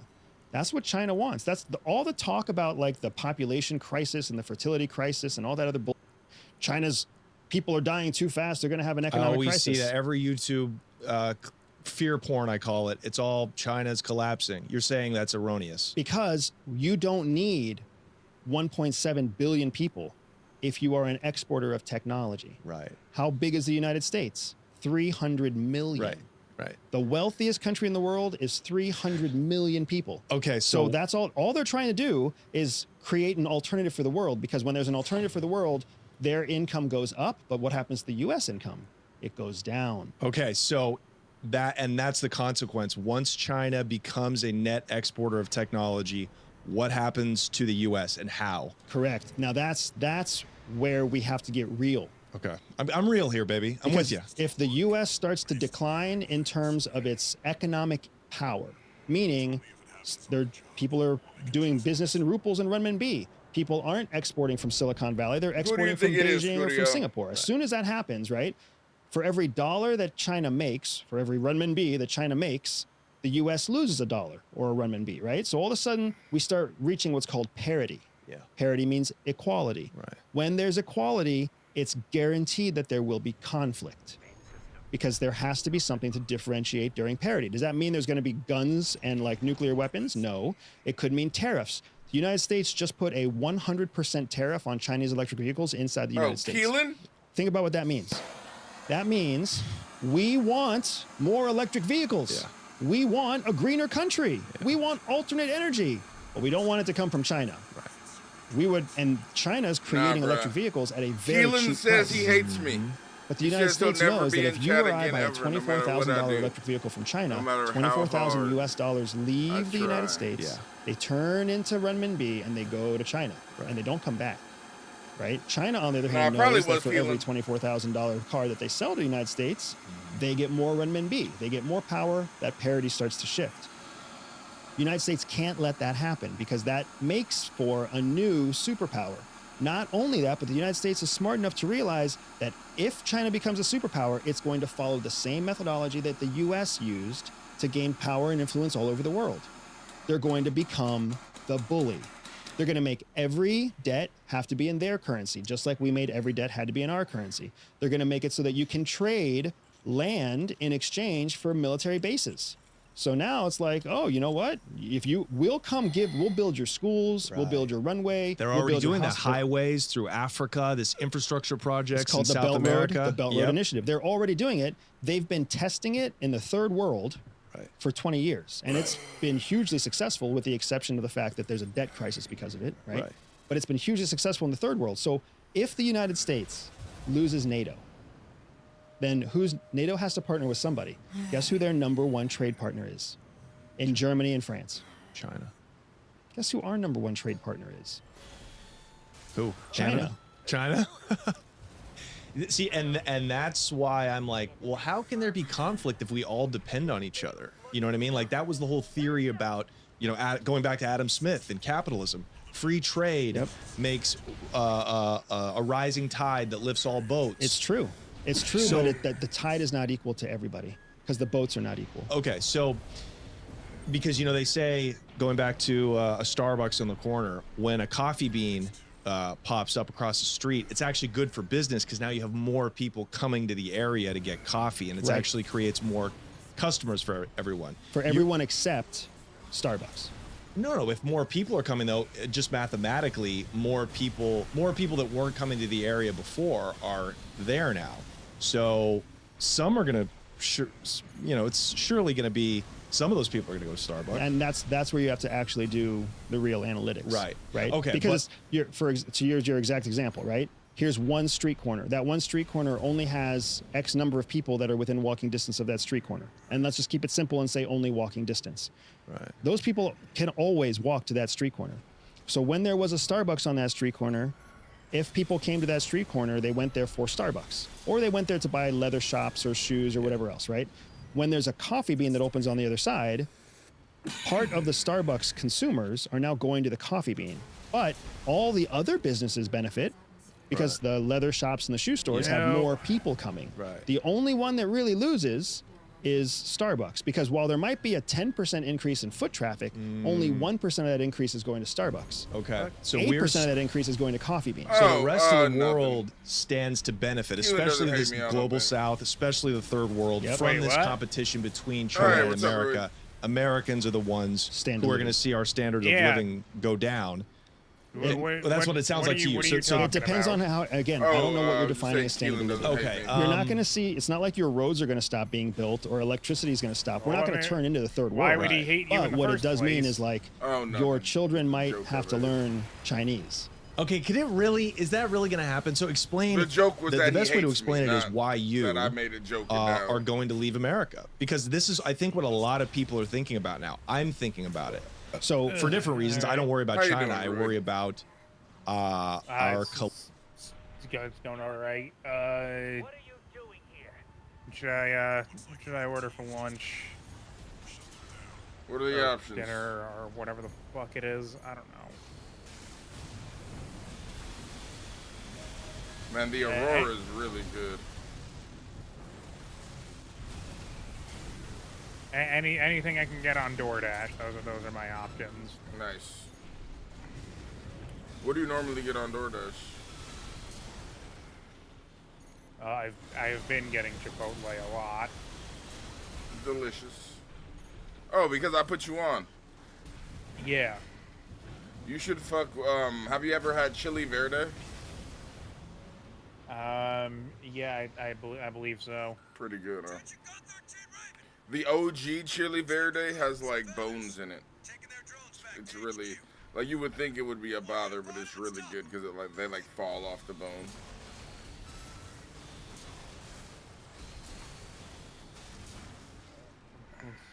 Open up. Also, Chipotle is fairly healthy for you, depending on what you get, especially if you do like a bowl instead of a burrito. Yeah, I've been getting bowls. Lava Jojo eats a lot of Chipotle. Mm-hmm. She's pretty cool though, you know. Yeah, I would expect you to do what she does. You're just trying to get me to order Chipotle. Probably should. Nah, or order something different. But if your body has gotten used to Chipotle.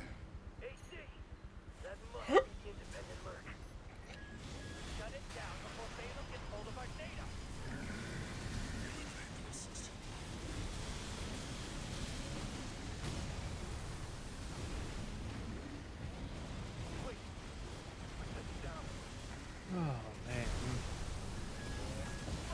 I'm tempted to just get fucking Chipotle again.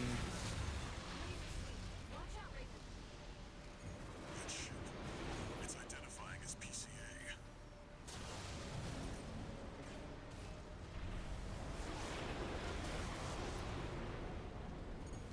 Yeah. Yeah, I'm probably gonna do that. Chipotle? Chipotle. You should probably get a, what do you call it, in memory of me? A quesadilla. Why am I gonna get a fucking quesadilla? I'm gonna get that fucking bowl that I've been ordering. Last night I ordered McDonald's. Donald's? How was that? You've had McDonald's before. Well, yeah, but I mean, it usually can be really good or really bad depending on where you get it from. Oh, are you fucking kidding me?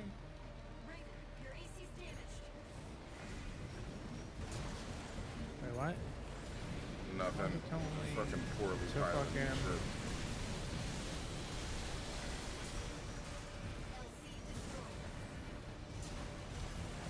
Said order it again. Why is it making me redo the fucking thing?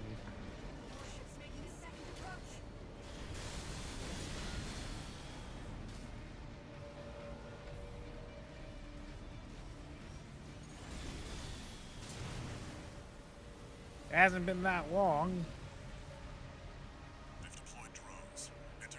It was fucking... What kind of meat did I get again? Al Pastor. What was it called? Al Pastor, is that what you're talking about? No. There's... Jesus, I have done terribly on this mission.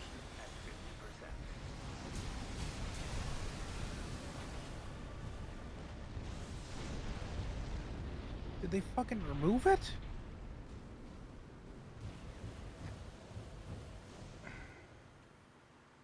Yeah, this is terrible.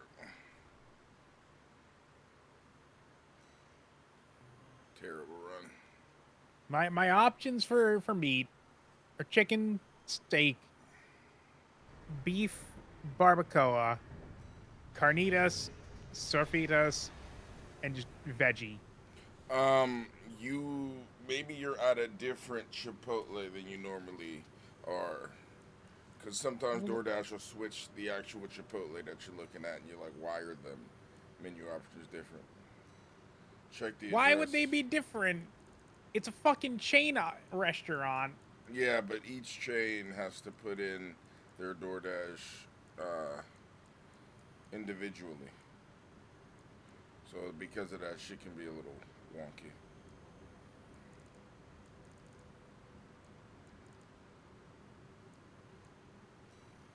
Well, okay. Orders, fucking Chipotle reorder. That was on August 11th. Oh, can't you just go to your recent order? Items from your that? previous order are currently unavailable. What the actual fuck? Oh, so it's not available. Not available. What Damn, what fam. the fuck? I'm mad as shit. I'd be mad too, bro. They're basically telling you to go fuck yourself. They say, you know what? Fuck your mama too. And it's like, damn, bro, what did I do?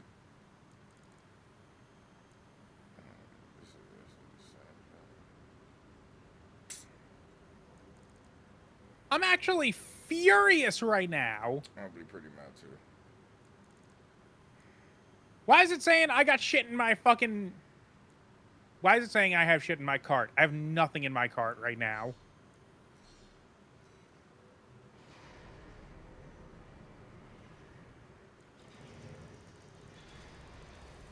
Just get the Bacon King from Burger King. No, I don't want fucking Burger King. Burger King is fire, bro.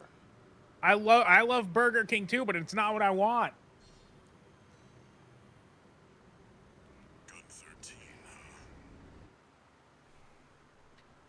Collapse of a functioning I want government. my fucking bowl. But how, once we reach parity, what happens to the U.S. and why are you going to leave? And maybe where are you going to go? So there's a couple of questions there, right? So Yeah. first, I'm leaving the U.S. regardless of whether or not we reach parity or not, because the direction that the U.S. is going for the foreseeable future, for the next 5 to 10 years, the direction the U.S. is going does not maximize the opportunities for my children. Don't know. There's going to be more legislation, more bureaucracy, more laws, more economic uncertainty, inflation, like everything, and more conflict in government. We're not going to figure out who our president is in November. We're going to argue about it for another 4 years, and then there's going to be an even more dramatic election 4 years from now. That's going to result in 4 more years of arguing. So it's I not have an even 11-year-old really. son right It's not real meat. It's in like, 8 years, he'll be 19. What would Mexicans call right? meat? I have a CO 6-year-old What? daughter right now. Sounds In like 8 Dark years, she's going to be 14. Elden Ring. I want them to have the best possible opportunities You want me to get Unfortunately, I don't regular think that chicken? can happen in the What the United fuck? States. Why did they United take it States, off the dictates menu? What their level of education has to be. The U.S. dictates when they have to register for selective service. The U.S. dictates. It's like there's tons of rules. I feel that like they the fall under that motherfuckers come before who are opportunity. That's rioting not because what of we used to be. Szechuan That's sauce what we've become, and that's right what we now. stand to see in the future.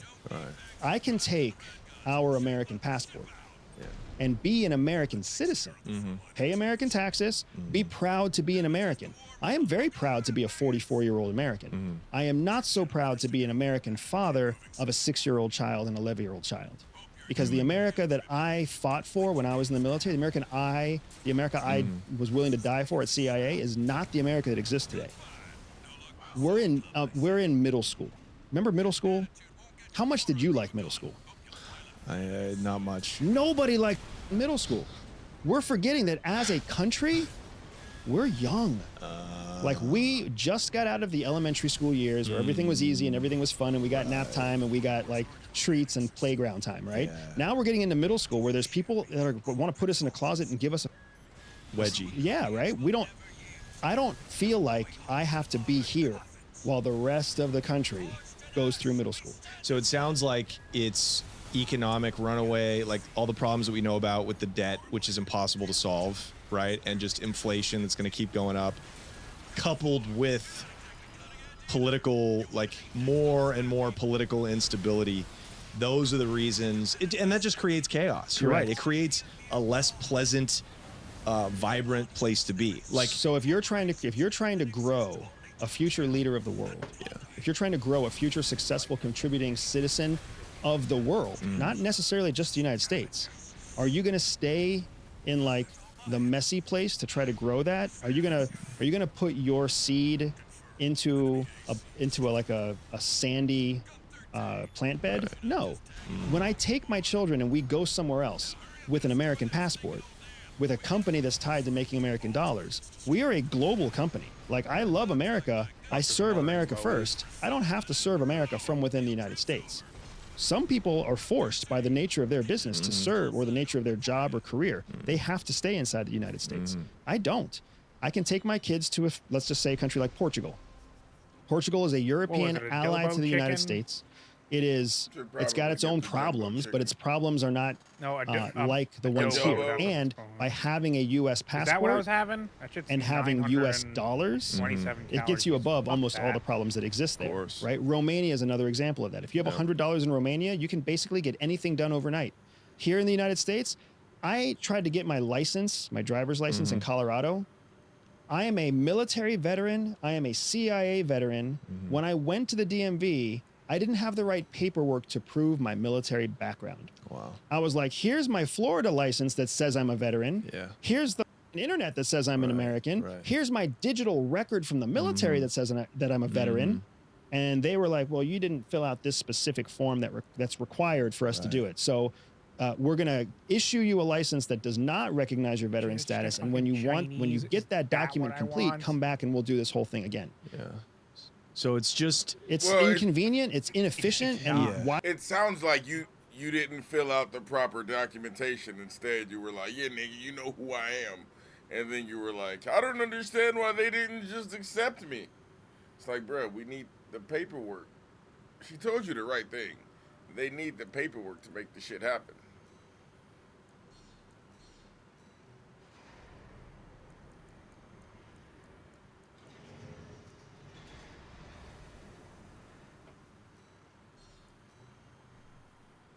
Why would I voluntarily put my child or put my children through 4 or 8 years of this when I know it can be avoided? So I guess, what does China's growth and competition, what does Is it completely off the menu? Russia's Because I know sometimes basically autonomy, it can be like only off they're the breaking store. out and saying we will not be run over by American hegemony anymore. What does that have to do with the situation in America? It has a lot to do with it. But the situation in America, the social realities of America, are separate from the foreign I'm not even policy hungry issues anymore. of I'm America. just mad. So they're two separate issues. The problem is that when they overlap, like a Venn diagram, when they overlap, the areas where they overlap are impacted negatively twice as much.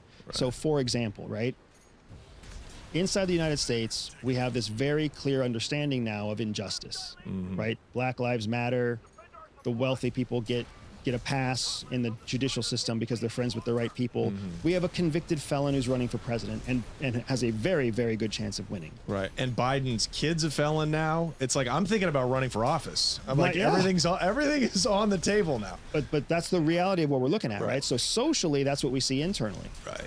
Well, now externally, what happens is that's what the rest of the world sees too. Right. And all these people who have been believing or been told for the last 30 years that democracy is equality and democracy is going to change the world and democracy is what you want. Now you got African warlords that are like, I'm really glad I stayed as a warlord. Right. Nobody believes America. Nobody believes in America anymore. So Americans believe in America, and we want to get it back, especially those of us who served in uniform or served part of our life trying to keep the American dream alive. And the American dream is very much alive.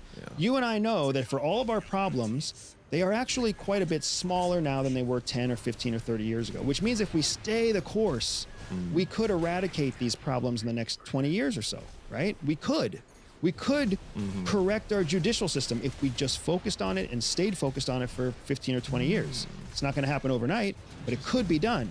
But now what's happening is because the rest of the world doesn't believe in us, we've got bigger fish to fry. Because we're losing influence, we're losing revenue, we're losing market share. Because when the rest of the world looks at us and they see democracy doesn't work, guess what their next best alternative is? Authoritarianism. Russia. Yeah. And guess what authoritarianism looks like right now?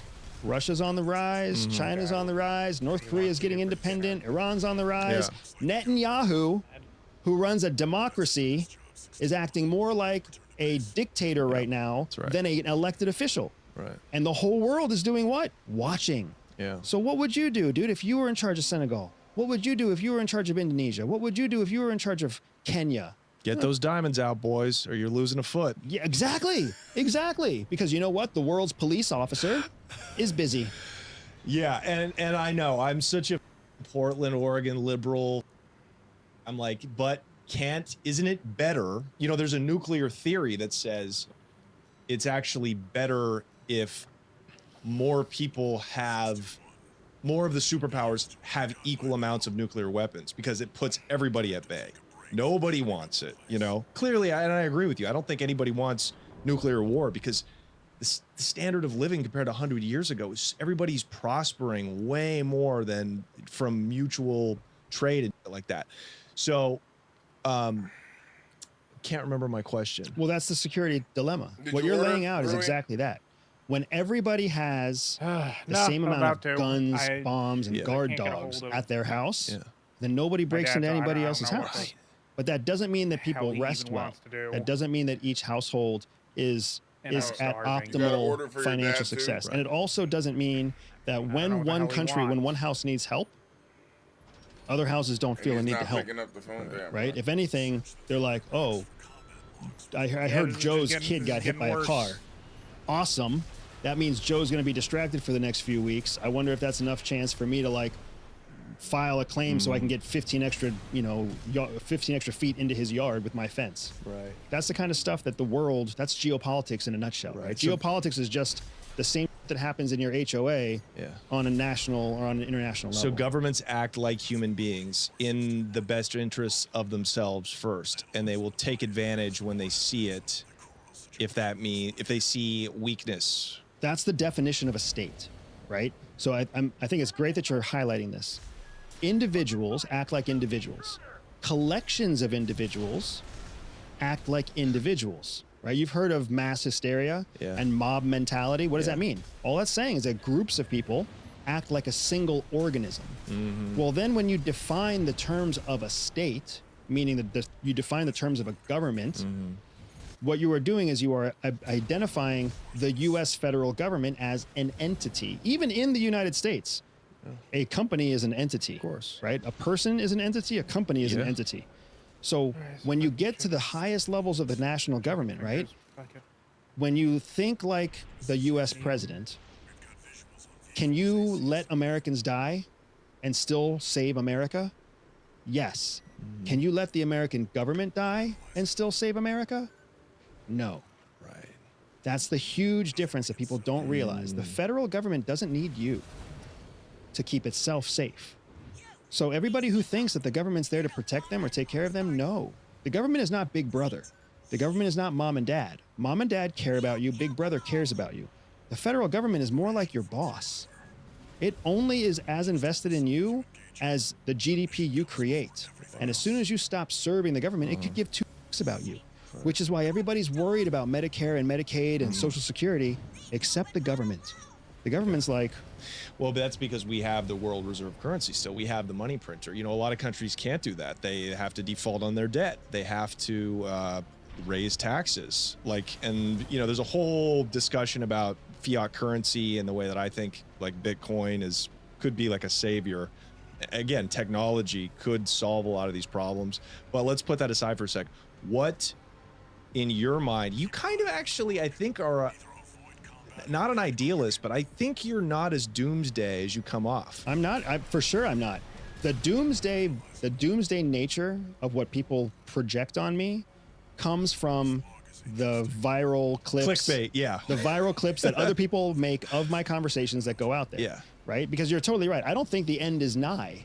I think a long period of discomfort is coming up, and we all have to decide whether or not we're going to try to dedicate our lives to fighting through that discomfort, fixing that discomfort, avoiding that discomfort. Like, it's up to us to decide. It's kind of like, so when I have a cold, when I have the flu and I have a fever, I'm one of those weird people that doesn't want to take Tylenol and aspirin. I have a headache, I have a fever, I don't feel good, but I want to keep feeling bad because I want to know exactly when my fever breaks. Right. It's going to be 2 or 3 days, but why would I take Tylenol that's only going to make me feel better for 4 or 6 hours, and then I'm going to feel like, again, I'd rather just feel like it all the time, so then when my fever breaks, I know I'm better. Yeah. What we're going into right now for the next decade or so, Tylenol. That's what money printing is. It's, man, this debt, we'll worry about it in 5 years. Cha-ching. Well, that's also what you're seeing with, we're going to Inflation. impeach this president. We're going to impeach that president. We're going to create an investigation of that president. We're going to investigate that president. Okay, now It's all Tylenol. How does this, let's talk about the worst case scenario. Do you see, just start with something that I think is kind of implausible now in the modern age. Do you see Donald Trump getting old school, Kennedy before he takes office if he gets elected? No. You don't see him getting hit? No. Well, I mean, I'm not saying I don't see Kennedy getting hit. I'm saying I don't see... You don't see Donald Trump getting assassinated if he wins? Correct. I don't see Donald Trump doing it. I don't see the federal government trying to organize Donald Trump to do it like that. Right. But here's one of the things that I think is so important about the next election. There are 3 outcomes. 3 outcomes. All 3 of those outcomes are completely unprecedented in American history. Okay. All of them. So Donald Trump is elected. We elect a convicted felon. Unprecedented. Now, yes, I agree. He was only convicted in New York, and there was all sorts of shadiness around it, and blah, blah, blah. I get it. I get it. I don't disagree with any of it. However, end of the day, convicted felon gets elected. Fact. Yeah. Option 2, Joe Biden gets elected. Joe Biden, who very clearly has age issues, very clearly has mental deficiencies, very clearly has like his age and his cognitive abilities will impact his presidency. How long ago was this? Very clear. I don't think he's running the government. Whatever it is. Yeah, I think it's Blinken. That's unprecedented. Yeah. Unprecedented, yeah. Like the American people voluntarily electing somebody who's mentally insufficient? It's crazy. What's the third option? The third option is one of the two gentlemen that we're talking about, something completely unexpected happens, right?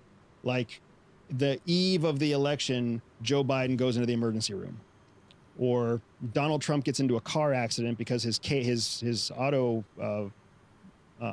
or whatever gets intercepted by some crazy person. Who knows what, right? Or Trump is elected and there's another riot and then whatever else. Like there's something crazy, so crazy we can already assume it will be unprecedented. So in all scenarios, the outcome of the election this year is unprecedented.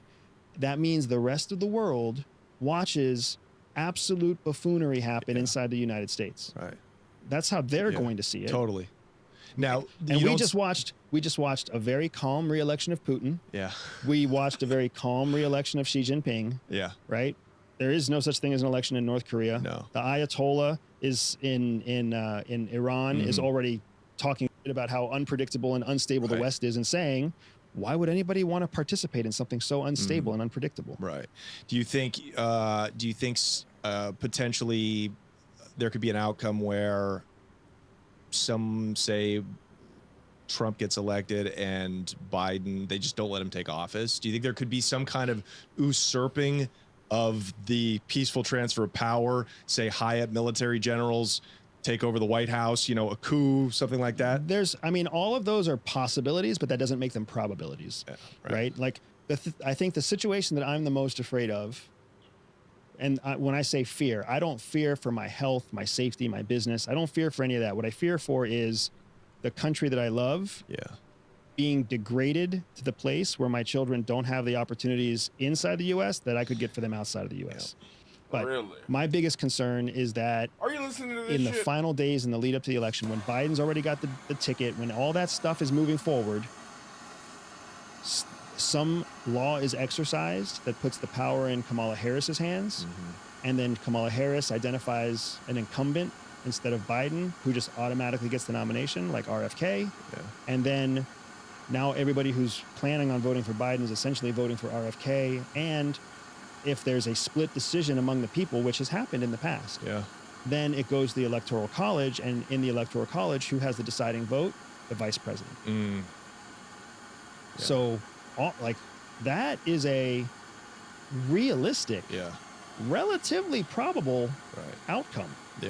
If that were to happen, all faith in our democratic institution would be shattered outside of the United States. Inside of the United States, there would be lawsuits and there would be infighting, and we would all be like, well, it'll never happen again. Because in the United States... You don't think there'll be huge upheaval in the streets if something like that happens? No. You don't think if Kamala Harris either becomes president or appoints a president that was not elected by the people, you don't think all the red states are it won't be I think a lot of people will be pissed, but I don't think there's going to be mass hysteria. This is the thing. You want to know why I'm not worried about a civil... Exactly. You just said it. You're right. Because it's just too much money here still. It's too much work. Yeah. The reason there will not be a civil war in the United States, and I will say this until there's a civil war in the streets, the reason there will not be a civil war in the United States is because there aren't enough people who actually care enough to get off their ass, grab a gun, and go fight. And of the people who do care enough to get off their ass, grab a gun, and go fight, they're only going to be able to walk like a quarter of a mile. And then they're going to be out of breath. And they're going to be looking for their Coors Light and their cigs.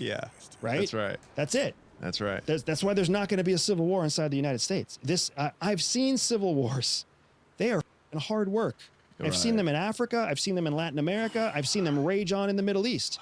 What we have here, people can't even conceive what an actual civil war looks like. To get to the place where you have a civil war, so many cuts have happened.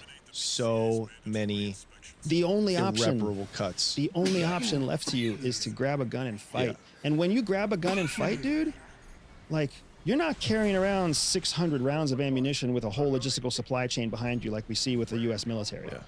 These are 35-year-old dudes who fill their pockets with ammunition, and then they sit on the corner of the 7-Eleven, the equivalent of a 7-Eleven in some foreign third world country, and then they fire 2 or 3 shots every 6 or 7 hours, right? Trying to hold the ground because they know that they're fighting against somebody who's only got 50 or 75 rounds in their 2 pockets, and the real race is who's going to get water and who's going to get Twinkies next, because without water and fuel, without water and food, you have no way of fighting a war. So I'm not at all worried about civil war in the United States. I'm worried about a bunch of pissed off people, and I'm worried about an overstretch of law enforcement trying to take care of people who are demonstrating possibly within the realms of their right to demonstrate. But that's really how it's going to go. I'm worried about I'm worried about just fascism. I'm worried about totalitarianism, authoritarianism. Correct. That's my biggest, as the empire wanes, just like every empire has to wane. You can at least grant me that. Oh yeah, for sure. Then the empire turns on itself. And now you have you have the final days of Rome and mass inflation and just a lot of inequality and hopelessness. And it's hard to compare us to Rome because Rome ruled a lot longer than we are alive. Right. Yeah. So are we waning?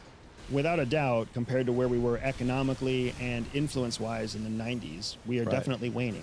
But does that mean that we're not going to bounce back? No, that's not what it means at all. Okay, so let's turn our sights to Russia in the immediacy. How long, what would responsible foreign policy be for us to do right now, knowing that Russia could, sack Ukraine pretty quickly? So responsible foreign policy, believe it or not, is what we're doing in Ukraine. What we're doing, the thing that needs to be changed is the narrative about what we're doing in Ukraine. Right now, the federal government is still letting the people believe, or trying to get the people to believe, that we're defending democracy in Ukraine. And we're defending against Russia's spread into Europe.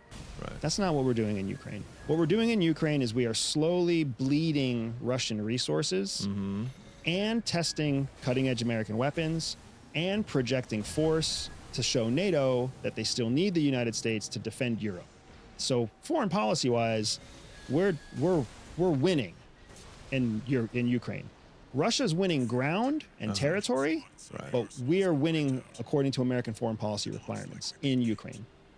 For now, if NATO actually turns more populist, if we see, like if Macron, who just dissolved his legislature, if that gamble loses and they become a conservative government, and if Germany becomes a conservative government, now all of a sudden our foreign policy in Ukraine is going to have to change. But the nice thing is, if more conservative governments take over in Europe, there will be more people who will step up to the plate to oppress Russia. And we won't have to be the only ones doing it. Right now, we've got a very socialist, very liberal, very laissez-faire Europe because they're accustomed to letting the U.S. call all the shots. If that changes and we actually step away from Ukraine, theoretically, we would see other countries step into Ukraine. But what I want to see is a ceasefire, right? So I think that's what most just voters in America want to see, that are paying attention to what's going on over there. Because we would rather have resources directed to the improvement of our own country. So we would like to see, and because Putin's a G, I like him. I hate the Biden administration. I hate the gaslighting. I hate the lying. And I love an underdog. So I know he's like a bad guy. I know he's poisoned officials. He's but how a many bad people, guy. How many dictators have we supported? Is Zelensky and their government a lot better than I love Russia? Putin. I don't think so. And I wouldn't say that either. But a ceasefire, in the event of a ceasefire, the real question becomes who gets the money for rebuilding Ukraine? I'm Because glad if we that don't old get the man money went for on your rebuilding Ukraine, podcast and lied to you then and you we thanked him lost all of our investment. All of the money that we've So sent in there happy. is an investment in getting to be the ones that rebuild Ukraine. That's the MO. What did I just tell you about what we did in UK and France and Germany? But that's what I think people don't like, is because that goes to, the contractors in Washington, the military industrial complex, the senators that are, taking lobbying money from people that benefit from all the grain in Ukraine and all the resources under the ground and all the rebuilding contracts. All of it comes to us. All that money comes to the U.S. economy. But I think it's all taxable, which is what gets put into our school systems and our everything else. And there's going to be, you're talking about hundreds of thousands of Americans who are in niche jobs, but who will be paid because of that effort. Not to mention the reclaiming of all that illegally seized money that's going to be used to rebuild Ukraine. So it's not even going to cost U.S. dollars to rebuild Ukraine because they're just going to pull it out of the bank accounts that were illegally seized by from Russia. So we can't, a ceasefire or a Russian win means that all the money we've invested is gone. It's exactly what we did in Afghanistan. We spent 20 years investing in Afghanistan and it's all gone. And now China gets the benefit of everything that we built there. So I think that's probably where we're headed, though. What we need to do is we need to find a treaty. That's what needs to happen, not a ceasefire. Explain the difference between a ceasefire and a treaty. That's interesting. Because a ceasefire basically means everything stays the same. We just stop shooting. And then we go into debates about who gets what and who doesn't. Right. With a treaty, what that means is this is your sovereign territory. This is my sovereign territory. If there's a treaty that's signed and if negotiations take place, what will most likely come out of that treaty is Russia will maintain control or create some new state on the eastern side of Ukraine. And then the western side of Ukraine will remain within Ukrainian sovereignty. Right. There's probably going to be some carve out where Zelensky's not allowed to stay in power or something like that. Right. He'll go in and he'll come to the United States and he'll be protected forever as a hero. But then what that means is at least we get to rebuild Western Ukraine, and Russia gets to rebuild Eastern Ukraine. And then the next question just becomes, what do we do with all the Russian money that's tied up in American dollars and banks? So but then we get some limited return on investment. Sure. Okay, so perfect. Shouldn't we be talking to Putin? Shouldn't we be like, somebody pick up the phone and be like, okay, all right. What's up is we probably are. What? We probably are. You think so? Absolutely. Somebody in Washington is talking to Putin. He floated in a speech about a week ago his desire to see the war come to an end. He's been saying that since the day that he invaded. Right. So then why isn't it happening if we're picking up the phone? So here's the predominant train of thought when it comes to my intel peers. Right. So the people I work in, my company is a direct to consumer company. But because of my background, I end up working in a lot of what's called private intelligence contracts, right? In the private intelligence community, you've got a bunch of people like me, former CIA, former FBI, former NSA, former whatever, former SEALs. And we do things for other people that the federal government won't do or can't do. But in that community, what we believe happened is that Putin said, we don't have to have this war, we can end it. Zelensky, on the other side, was like, we don't have to have this war, we can end it. But he was under the advisement of the U.S. federal government. The U.S. federal government said, you can't cave this quickly. You can't stop this now. We can give you a bunch of money. We can help you fight this war. We can turn you into like a beacon of hope for the rest of the world. And then in the spring offensive in August, we're going to like have you take back most of Ukraine. Well, all of that then played out, right? Everybody thought that the war was going to be over in weeks. I mean, senior analysts at MI6 and CIA and beyond were all like, this isn't going to last more than 4 or 6 weeks, right? I was out there saying it's not going to last very long. Well, then there was a twist, and then there was another twist, and then there was yet another twist, and then there was a spring offensive that was fully funded by the West that nobody saw coming, right? That was a successful feint in the north and the south and blah, blah, blah. And Russia and Ukraine came back and took back, I think it was like 5% of the land that Russia had taken. Well, then after that, there was this issue of a long-term conflict. Well, in the face of that long-term conflict, Zelensky went back to his U.S. advisors again, and he was like, are you guys going to be there with me forever? And now we were kind of like, we'll back you as long as possible under these conditions, right? You let us use our weapons, and you let us be this, and you let us dictate that, and you do what we tell you to do. And then at that point, NATO was like, we don't want to do this anymore. And that's when the NATO countries were like, this is kind of f***ed up, right? Because it's affecting Germany's winter, it's affecting everybody's energy aspects, it's messing with their economies. But Zelensky was in this place where now he's the hero of the world. He doesn't have a choice. He can't go back, right? If you recall some of the incredibly brazen things that he was demanding in the first 6 months, they were impossible then. But somewhere he had somebody's advisory board telling him what to say. Right. So now it's all f***ed up. So the idea is that what most likely happened is Putin and Zelensky were on the same page pretty early on. Right.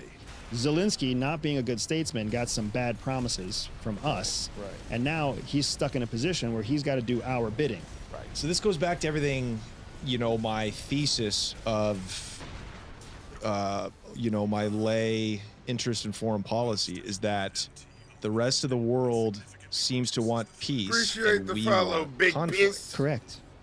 That is exactly correct. And Bro, we that's want a that fucking conflict day. because That's a fucking we day, are bro. trying to Big remain piss. the world's superpower. So we can't remain a superpower Big without piss 666. causing all these people to die and all this war and They're not our people. It's not Americans okay, dying. all this instability and all this. I know it's not It's not our Americans. country. You got to get pragmatic about this, man. Yeah. How much of our economy is dependent on Russia? How much of it's dependent on Ukraine? Very, very little. Are there any American lives that are being lost because of American direction? Right. No. We are literally getting for free right now. The only thing that's happening is that our armament supply is down, but our armament supply is down because we've been shipping out a bunch of stuff that's been collecting dust. I think Meanwhile, we have modernized Ukraine's military with American weapons. So once this conflict does end, guess where they're going to have to buy the next shipment of weapons from? Us. What money are they going to use to buy those weapons? The Russian funds that were seized. Now, like, it is. I hate the fact that we've put trillions of dollars, whatever the hell we've put into Ukraine, because that's been taken away from the American people. Yeah. The only way that makes it okay is if we get a 3-to-1 return. You In think 2 it's going to be a years. 3-to-1 return? It's going to be a massive long-term return. It seems like it mostly sloshes around at the top. Oh yeah, you know, you can't. That's the way it is. you That's doing, the homie? way America works, man. Do you think that, you know, do you believe in karma? Do you believe in God? I think that's probably the stupidest question I've asked on this podcast. Andy Bustamante, do you believe in a higher power? So I do believe in the Christian faith, and I believe in God. I believe in that. I do not believe in karma. Okay, but my wife believes in karma, and I love my wife. Yeah. But I just feel bad that she believes in karma. Well, because we interview a lot of criminals, ex-criminals on this podcast, really high-level ones. And it seems like at the end of the day, doing that much wrong, and we'll just define wrong by, like, you know, broad Christian terms, doctrine, right? Killing, poisoning with drugs, you know, and then all that other bad that comes with it, right? Lust for power, greed. Nothing. all I'm that. just fucking. Nobody ever gets away with anything. At the end of the day, right? Sammy the Bull was here yesterday. He still did 22 years in prison, right? So how you doing, Big Piss? You having a good one today, bro? You pissing if big? the government is just a collection of individuals as an entity, if all of these individuals do wrong, meaning destabilize, allow hundreds of thousands of people Holding to get it. killed, whether they're Ukrainians or ain't Russians, healthy. in a war that we could just Feel that, have bruh. just stopped, right? You gotta let that piss off at the right time. Long term, isn't like that a fucking tactical nuke? just Did I going not to take a single cause shot our this entire demise? fight? Doesn't it have to? Doesn't it then become criminal? Killing and supporting killing or being behind killing? So you're asking a philosophical question. Yeah, but I that's think it's based in theology. Yeah. So let me give you a theological answer. Okay. Do you remember the story of Moses bringing the people out of Israel, bringing the Israelites out of Israel? Like Do you remember what the Bible Give passage me an said A. every time Pharaoh had a chance to let them go? Of course you got I'm me. reading it right now. It's a snooze fest. It that is. thing, It's I gotta totally say. tough, right? Exodus is tough. But go ahead. What But did he say? over and over again, inside Exodus, what the Bible says is God did this thing that Moses asked for, and Pharaoh, his heart was hardened. That's what it says. Pharaoh's heart was hardened. I hate doing It doesn't say that red Pharaoh guns. hardened his own heart. R.I.P. Michigan, bro. It said that Pharaoh's heart was hardened, and then he kept pushing. He kept being You the play a villain. lot of Armor Core? Happened over and over Piss. again until the Israelites were finally led to leave, and then Pharaoh had this. Then he went and tried to kill them in the desert. Right. My point is, without Pharaoh, Because if you could give there me is no tips- Exodus story. Yeah, Without bruh. Pharaoh, there is no Moses. Oh shit! See, Without I Judas, know very little of there is no PvP. Jesus dying on a Yeah, cross. because you're worried about getting dogged out. The fact No, that we I as can human do- beings bruh, I can believe do PvP, bro. that there's First of all, Do it. I'm Do it right I'm now. Fire, bro. I'd be fire, bro. Do it right now.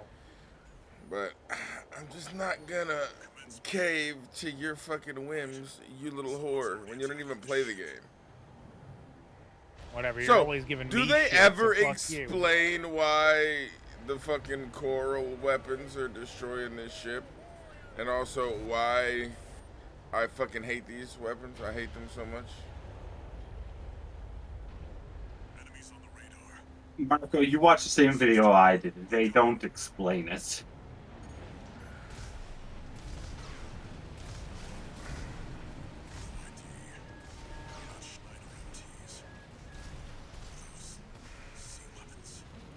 Look at this shit, bro.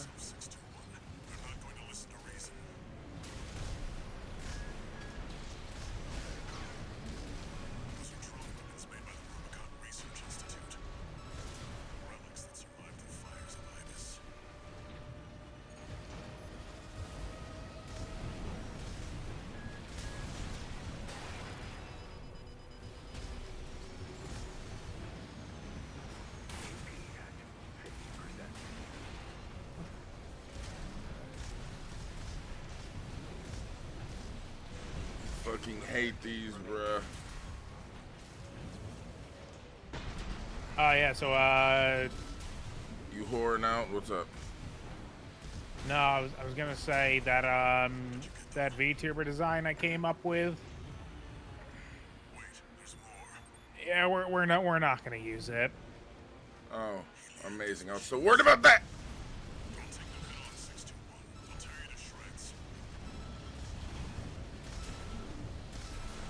It's I just I looked fucking at it, hate these, bruh.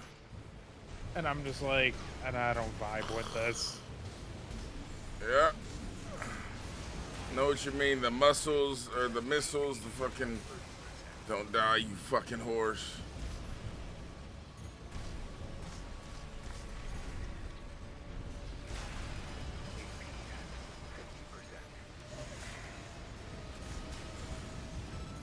Not feeling the jackalope style. I fucking hate these goddamn fucking things, bruh. These things suck fucking dick. And it just get good, bruh. Shut the fuck up. Got one. Fucking bitch.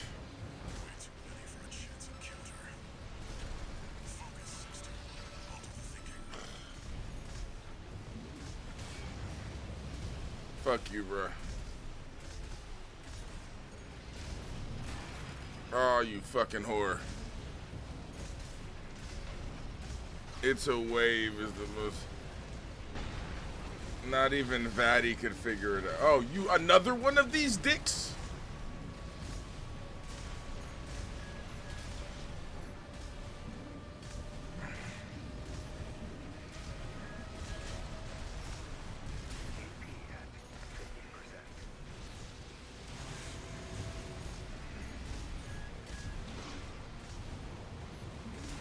Mecha Break. This is the second time I'm hearing that title. I hate my on- life that on so Steam. much. What's up, Snot? God damn, I'm getting my ass kicked.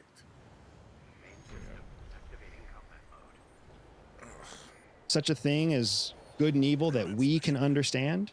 The fact that we keep trying to place everything in right and wrong buckets, it shows that we're not listening to the scripture, where the scripture says that our ways are not his ways. Like, God has a plan. God is omnipresent. God is God, and we cannot even begin How are you to playing? I think thought that wasn't or out. fathom I the thought world Mecha through his Break eyes. wasn't out So yet. when we oversimplify stuff, it's just not to your out, point, right? it's, What we do wrong, and isn't that criminal, and isn't there this, and won't there be retribution? I can't said help early but at access? least ask the question: is Pharaoh in heaven or is Pharaoh in hell? You can Because request God needed access, Pharaoh yeah. to execute his will. Okay, so closed beta. So I have no idea whether God grants Pharaoh some sort of different special service, or whether Pharaoh's damned forever. I have no idea, because God's ways are not my ways. I don't know. I can't even fathom it. Access So you granted. need Welcome to the play. bad Wait, what? just for context for good. Without bad, there is no good. Without Oh, dark, there is no I light. guess I can And I'm play not it. trying to be philosophical. I'm just trying to say that since we can't answer those questions, I don't even try. Instead, all I try to do is talk about what's actually happening in real terms, not in ideological terms, not in theoretical terms, not according to disinformation and misinformation. Let's just call it what it actually is. Infinity. Okay. So, welcome to the fucking HOTBOX. thank you for that. All right. Do you think, and you look at what's best for the United States above all else? For me, I look first Fucking whores. at myself and my family, right, and then I look at my country, and then everybody else can kind of go to hell. So then when does this treaty happen, and how does it happen? Since we've missed so many opportunities, we sent Boris Johnson there to, torpedo a peace treaty at the beginning. How does it conclude? Is it after the election? Our election? God, Is why that is when the this dude treaty's such a signed? simp for Russia? I think our election has to happen. Right. Because until our election happens, Zelensky's still stuck in the same This dude is like position, the biggest right? Because he made a deal slobber with the I've current ever heard. administration. Right. Or the current administration made a deal with him. So the administration For, at least like, has no to change reason. for the deal terms to change. But if the administration doesn't change, or if the administration changes in a way that doesn't benefit Zelensky, it may just continue going. But the thing is, the next Donald Trump stands to gain by ending the conflict in Ukraine. Politically. Politically. I agree. Politically. I agree with you. Right? He stands to gain by ending the conflict in Israel. Even if the bad guy wins, he's the one that ended it, and he's the one that got us out of involvement. Because right now, it's just our dollars that are going to fight. Right. Except when we start talking about, American sailors having to attack Yemen. That's kind of some bull, right? But, and especially with things in the Middle East escalating to include Lebanon. Okay, let's talk about that in a sec, though. So it sounds, I just want to wrap up with Russia. What I'm hearing is nothing's going to happen before this election. It doesn't make sense for things to happen before the election. Do you think if Trump gets in, what will happen to NATO? It's there's a lot of questions. NATO is a bigger question than just Trump. Yeah. Because NATO also depends on what's going to happen within the countries in Europe that are going through their electoral cycle right now, too. And keep in mind, we need to look at the conflict in Europe through a lens of knowing that the U.S. is trying to remain a superpower. That's the lens we have to look at. The Biden administration could very well go and essentially put pressure on Zelensky to call for a ceasefire so they can claim victory before the election. Yes. Right? They could very easily do that. Would not shock me at all. The only risk they're taking is if they call for a ceasefire and a ceasefire is granted, and they lose the election, then they lost all that momentum. Right? So it's a tricky game, but it's a game. Right? And the reason that game is still being played is because American lives aren't being lost. Wow. If American lives are being lost, the American people would put a whole lot more pressure on the government. But right now, the government knows. Don't do it. It's the if last it turns out in our fucking favor, guy. it's like I just got back from Las Vegas. That's essentially what Ukraine is. It's a giant craps table. Odds are we're going to get a 5-1 payout. But worst case scenario, we could get a 1.5 to 1 payout. Marco's really loving the D today. Right. Oh, Marco. But you don't think we should have got into it in the first place. It's a net negative for America. So we should have never gotten involved. That's amazing. We should have let NATO decide how much NATO got involved. I always knew because you the were ready to come out of that containment closet, and Marco. degradation of Russia was the original objective. But as a result of America getting involved, that's why everybody else got behind China, including India. Where everybody else got involved got behind Russia, right? Including India. Right. India is an American ally. Yeah. And India got involved supporting Russia. And the only reason all that happened was because the United States came in and was the bully. If we would have forced Germany and Spain and France and the UK to do their own thing, it would have all turned out very differently. And U.S. money would have been used in support of NATO instead of U.S. money being used in support of the U.S. and NATO having a problem with that. So it sounds like, gosh, I don't know what to make of this. I'm always trying to come up with an answer with a bow tie on it, with a period. Should we be the bully, or it doesn't sound like it's good for us to be the bully? We should be the bully. But you said it was because we were the bully that we're in this situation in Ukraine and Russia. Was that not it? No, you're right. We are in the situation. Remember, what I also said is that it's good for us to be in Ukraine right now. Right. So we're the bully, and it's good for us right now. Right. But long term, it's also bad for us. Long term, we don't know. Two truths. Because we don't know what the future brings because we've pushed NATO away. Essentially, we became a bully that stopped being nice to the other kids that were on our side. I see. Right? I see. So Right. We're kind of not the popular bully anymore. And now there's other bullies that are coming up, and we're distracted. Right. So maybe the idea is for a superpower like America to be a benevolent bully. I don't know. Or be a bully with some circumspect. We should be a meddling bully. That's really that's what we did right for many, many years. Right. That we stopped doing right, that we started doing wrong when we invaded Afghanistan. Okay, right. And they call that the beginning of the end. That's true. Up until then, we just we around with everybody. We caused a bunch of little fires, and then we just let them burn. Okay, well, then in Afghanistan, we were we're going to fix this one.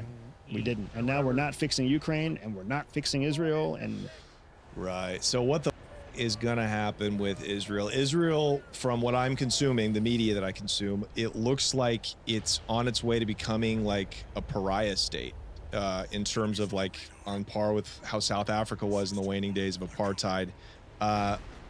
What is your take on what's happening right now?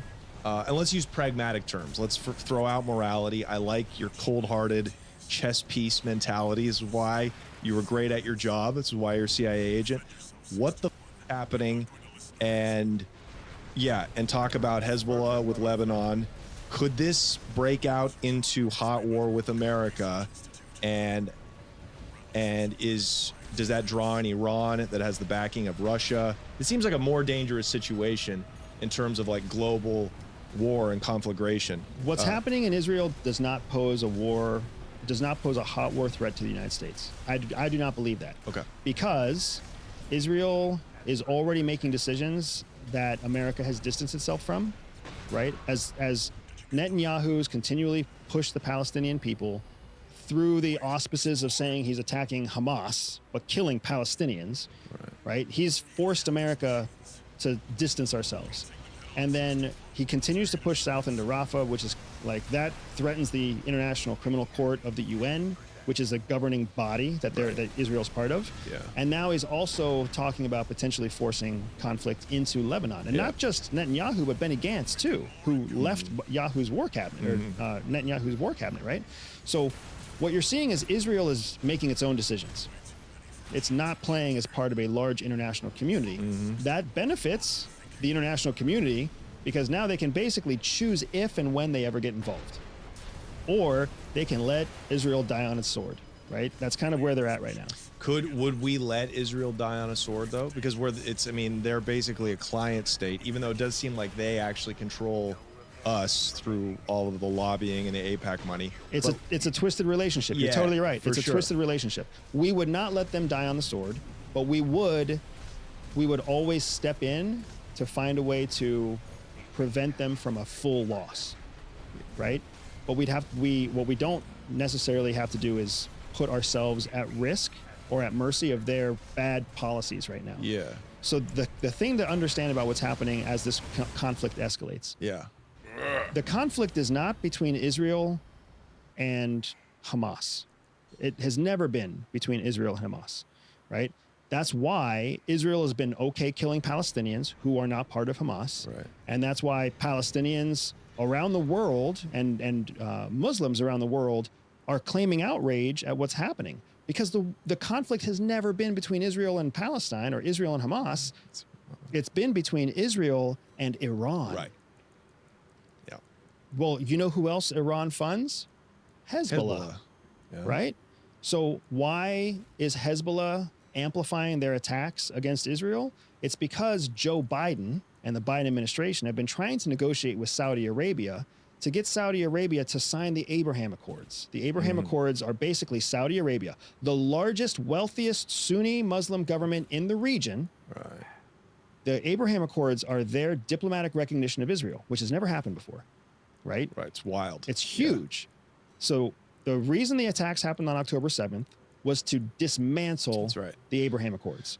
Now, Joe Biden has been making real progress in getting Saudi Arabia to sign the Abraham Accords again.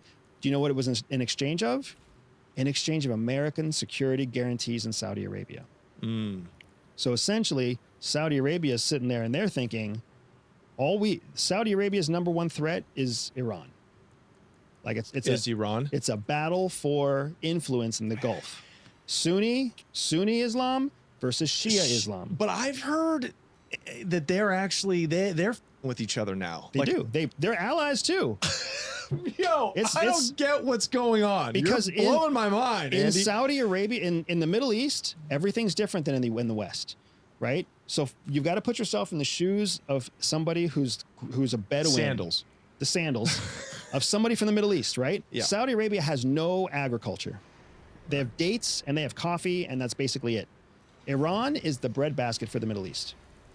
So nobody in the Middle East eats unless Iran grows the produce. I see. So they all cooperate so they can get Iranian food. Right. I don't know if you knew this or not, we have carve-outs in the United States where we still cooperate with the Russians, even now. No. There are all sorts of carve-outs in our space program, in our science programs, in our medical programs, where we're like, we hate Russia, except for the people who do space, and the people who do medicine, and the people who are in charge of this, and the people who are, so we have carve-outs that allow us to still work with Russia. So there's Americans that are in government that are still working with Russians in the Russian government. Yep. Wow. Which is why, of course, Putin's talking to somebody, right? Yeah.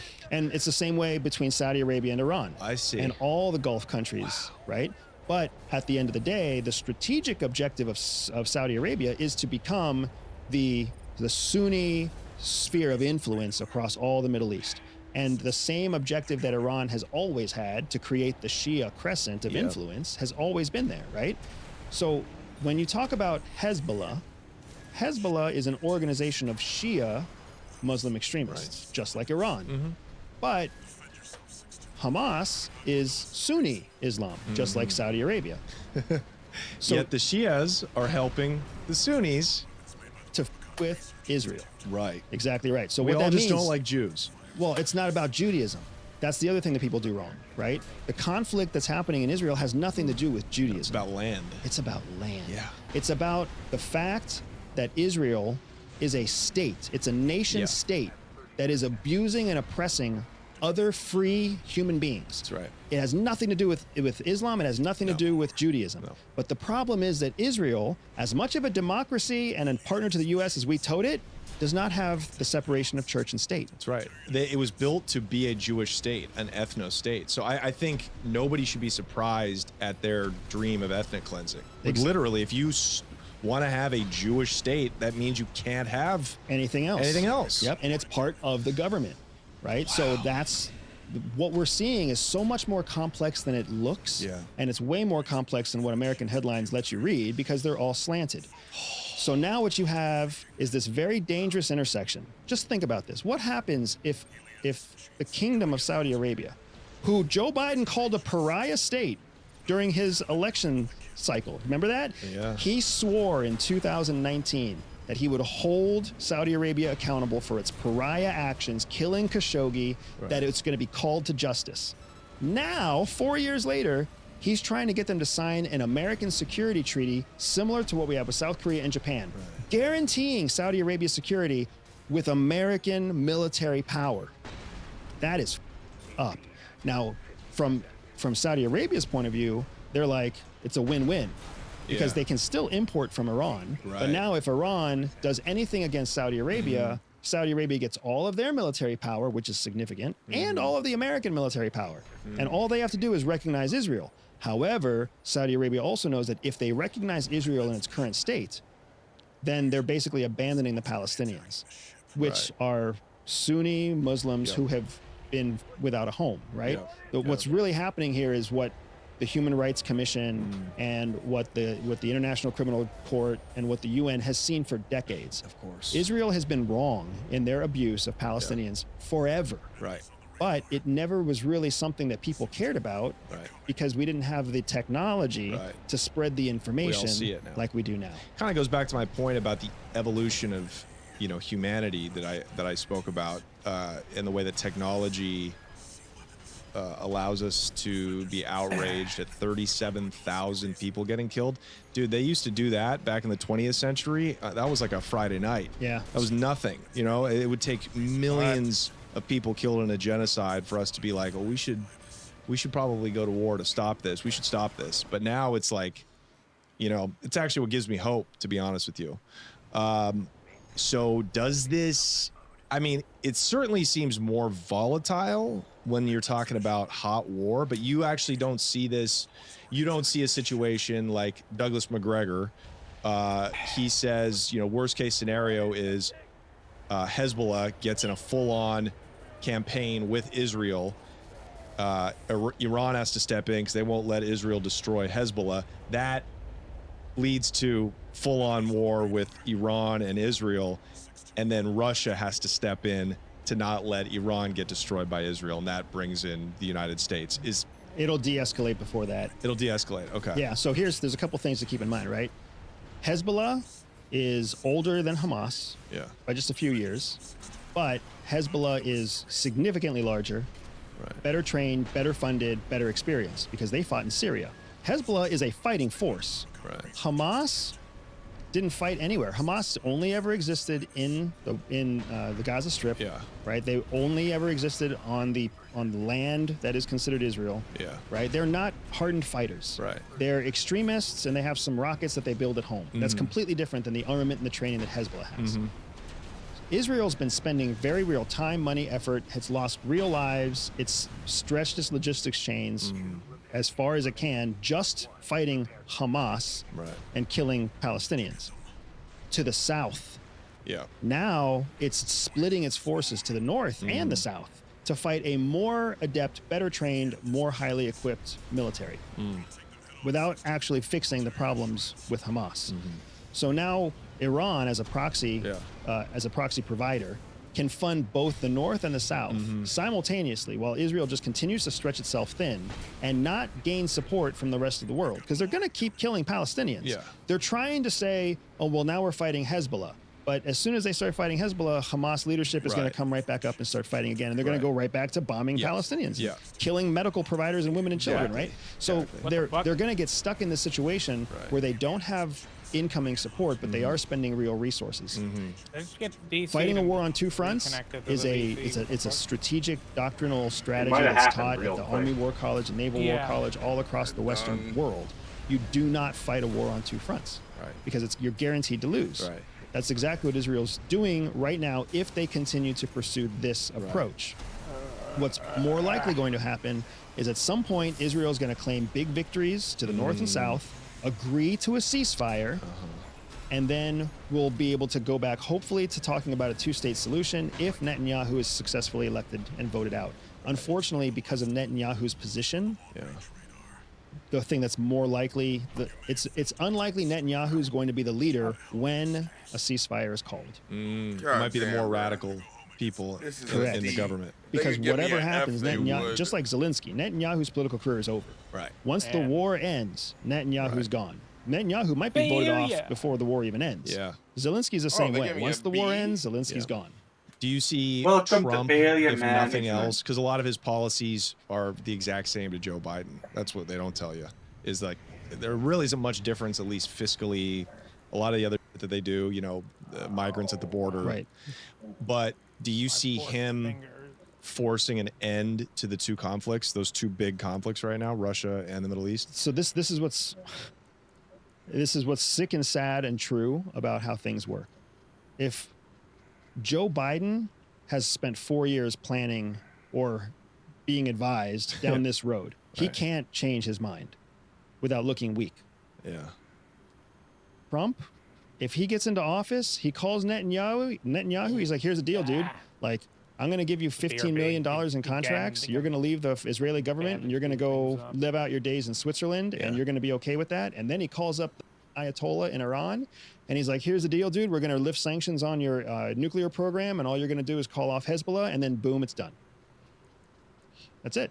That's all he has to do. That's all he has to do. And Trump will do it because Trump is pragmatic, of course, practical, and all he wants is to look strong in the first few days in office. Of course. Biden isn't pragmatic. He's ideological. He isn't independently driven. He's driven by a party because he's been a party politician forever. Right? He can't make those calls. If he makes those calls today, then what the was the last 4 years for, Joe? Yeah. Right? It's tough. And then what does Trump do with Putin? So Trump and Putin have already had there's already relationships between the two of them. They're boys. They text. Well, not only, I mean, whether or not they're close friends or not, but they know how the two of them, they both know how it works. So that could be a third phone call where he's like, here's the deal, dude. Zelensky's going to live out his days on Miami Beach. I will give you once every 3 years, I'll tell you what address he's at. Right. But otherwise, you pick a shadow government for Ukraine. As long as we get to rebuild Ukraine and you get to keep all the oil and all the geographic benefits of Eastern Ukraine. Right. If you just stop, I'll tell Zelensky to stop today. Like the whole world, all the conflict could be over in a matter of 72 hours. It's all a game. It's all a game to the politicians. Correct. To all of us, it's about ideology, what's right, what's wrong, feelings, what's good, what's bad. What's in my heart, right. To them, it's like, no, it's just what is practical, pragmatic to maintain power and maybe do what's best, gain an advantage for their own countries. Economically. America needs a return on investment for Why Ukraine. does this guy Russia think needs to that get its money back Trump that was taken has from it that for Ukraine. much power? Right? India, China, North Korea are going to keep doing whatever they're going to do. But we're going to hope that by stopping the Russian war machine, Russia's economy will fall. Russia's economy is booming because it's a war machine economy, just like ours in World War II. Once the war ends, all that production is going to go down, and then it's going to become more of a drain on its allies in Right. the East. So it's actually a good thing for us to stop the war. Right. But that's why Russia's trying to like build relationships with Iran or with India and with China to try to hold that up afterwards. How could you possibly vote for Joe Biden again? How could you possibly? It is so crazy. Okay, Andy, you're blowing my mind. You're bud. such a fucking idiot. Because if you don't vote for Joe Biden, you either don't vote or you have to vote for Donald Trump. What do you think about RFK? Do you give that any veracity? An Do you give orange that any guy hope? in the presidential office there is a going to possibility. There is even a probability that RFK finds his way in there somehow, right? Either Joe Biden decides to do some weird sort of last minute nomination or who knows what, right? Or he has some sort of mental episode and Kamala Harris still decides to make it RFK. Who knows? But you don't think he could get elected by a vote?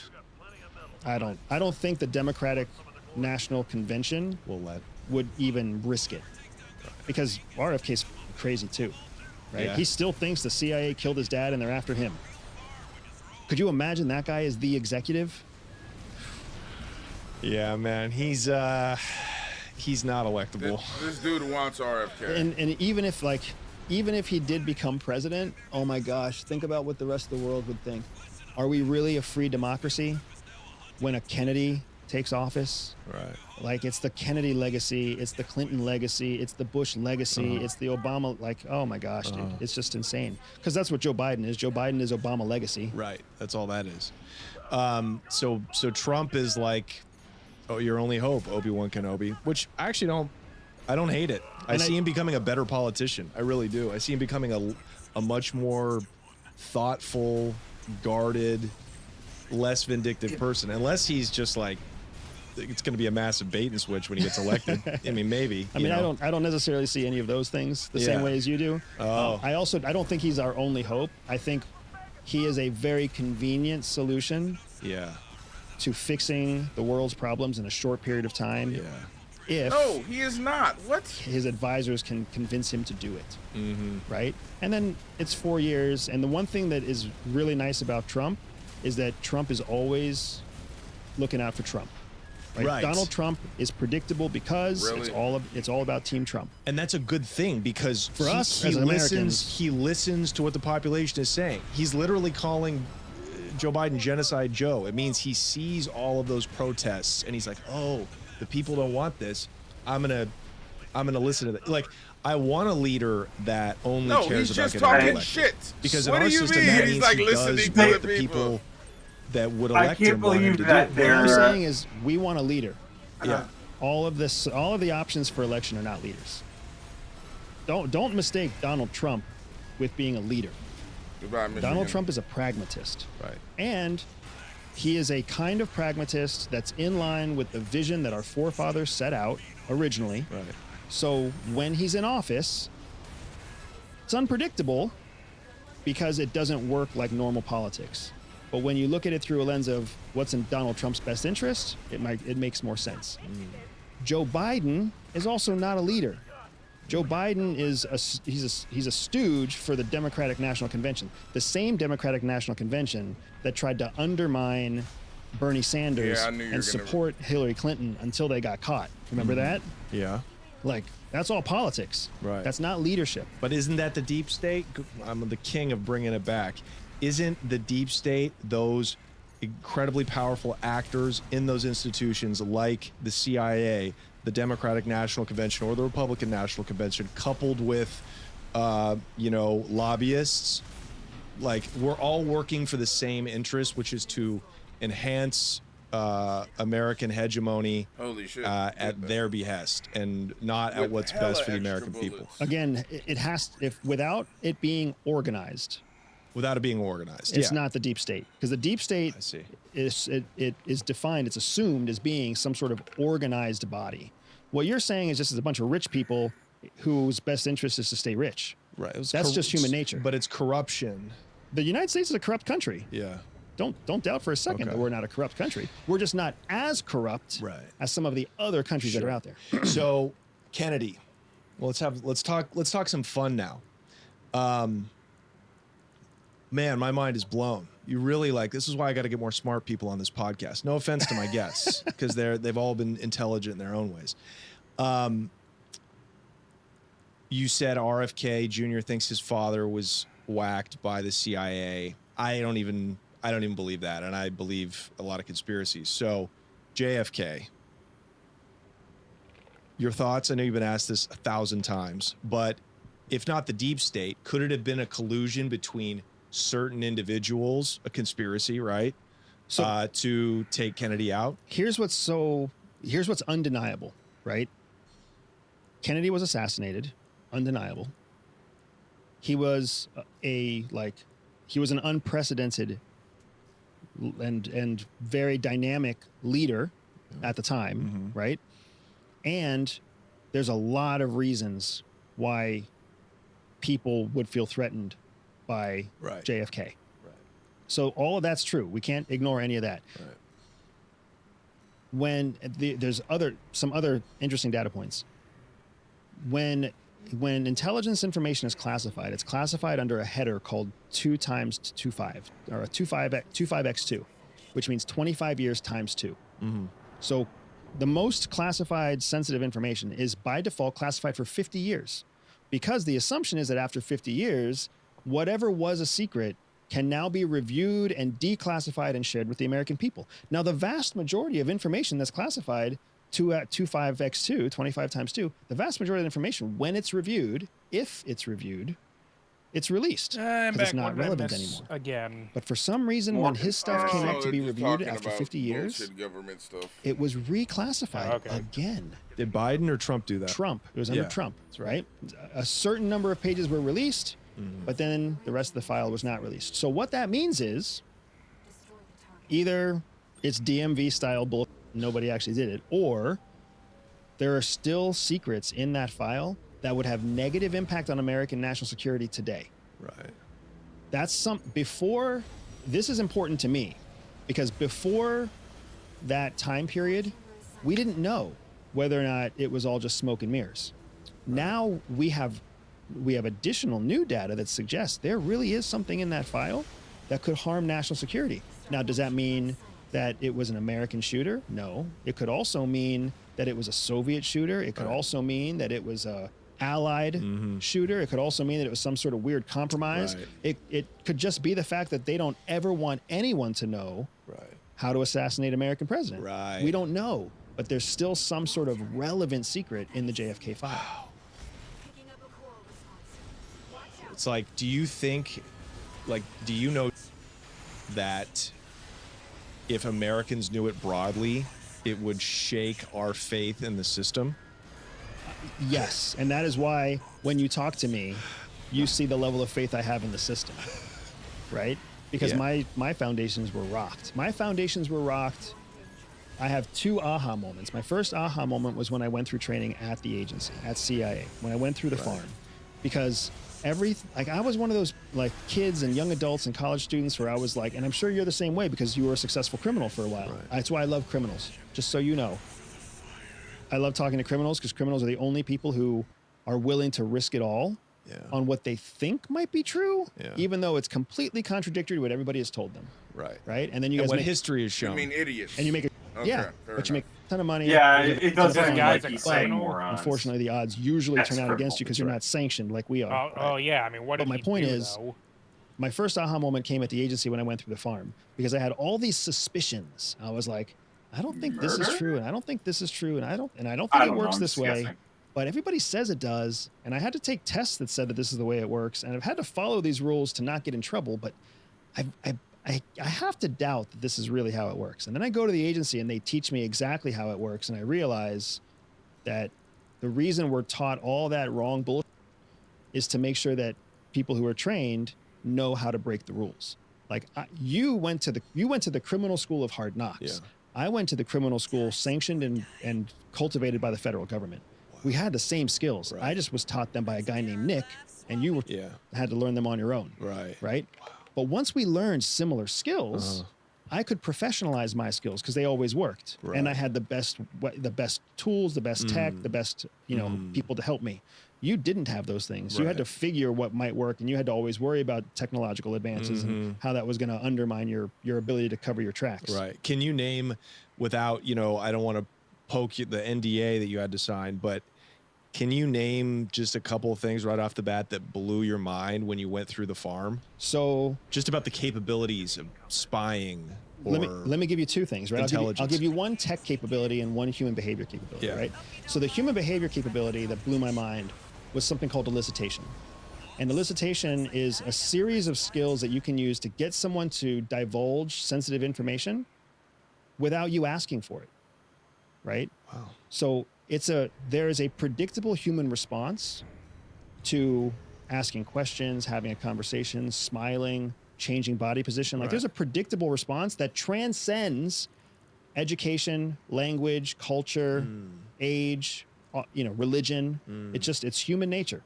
Like if I were to stop talking right now, after about 3 seconds, it would be so awkward that you would feel compelled to talk. Let's do it.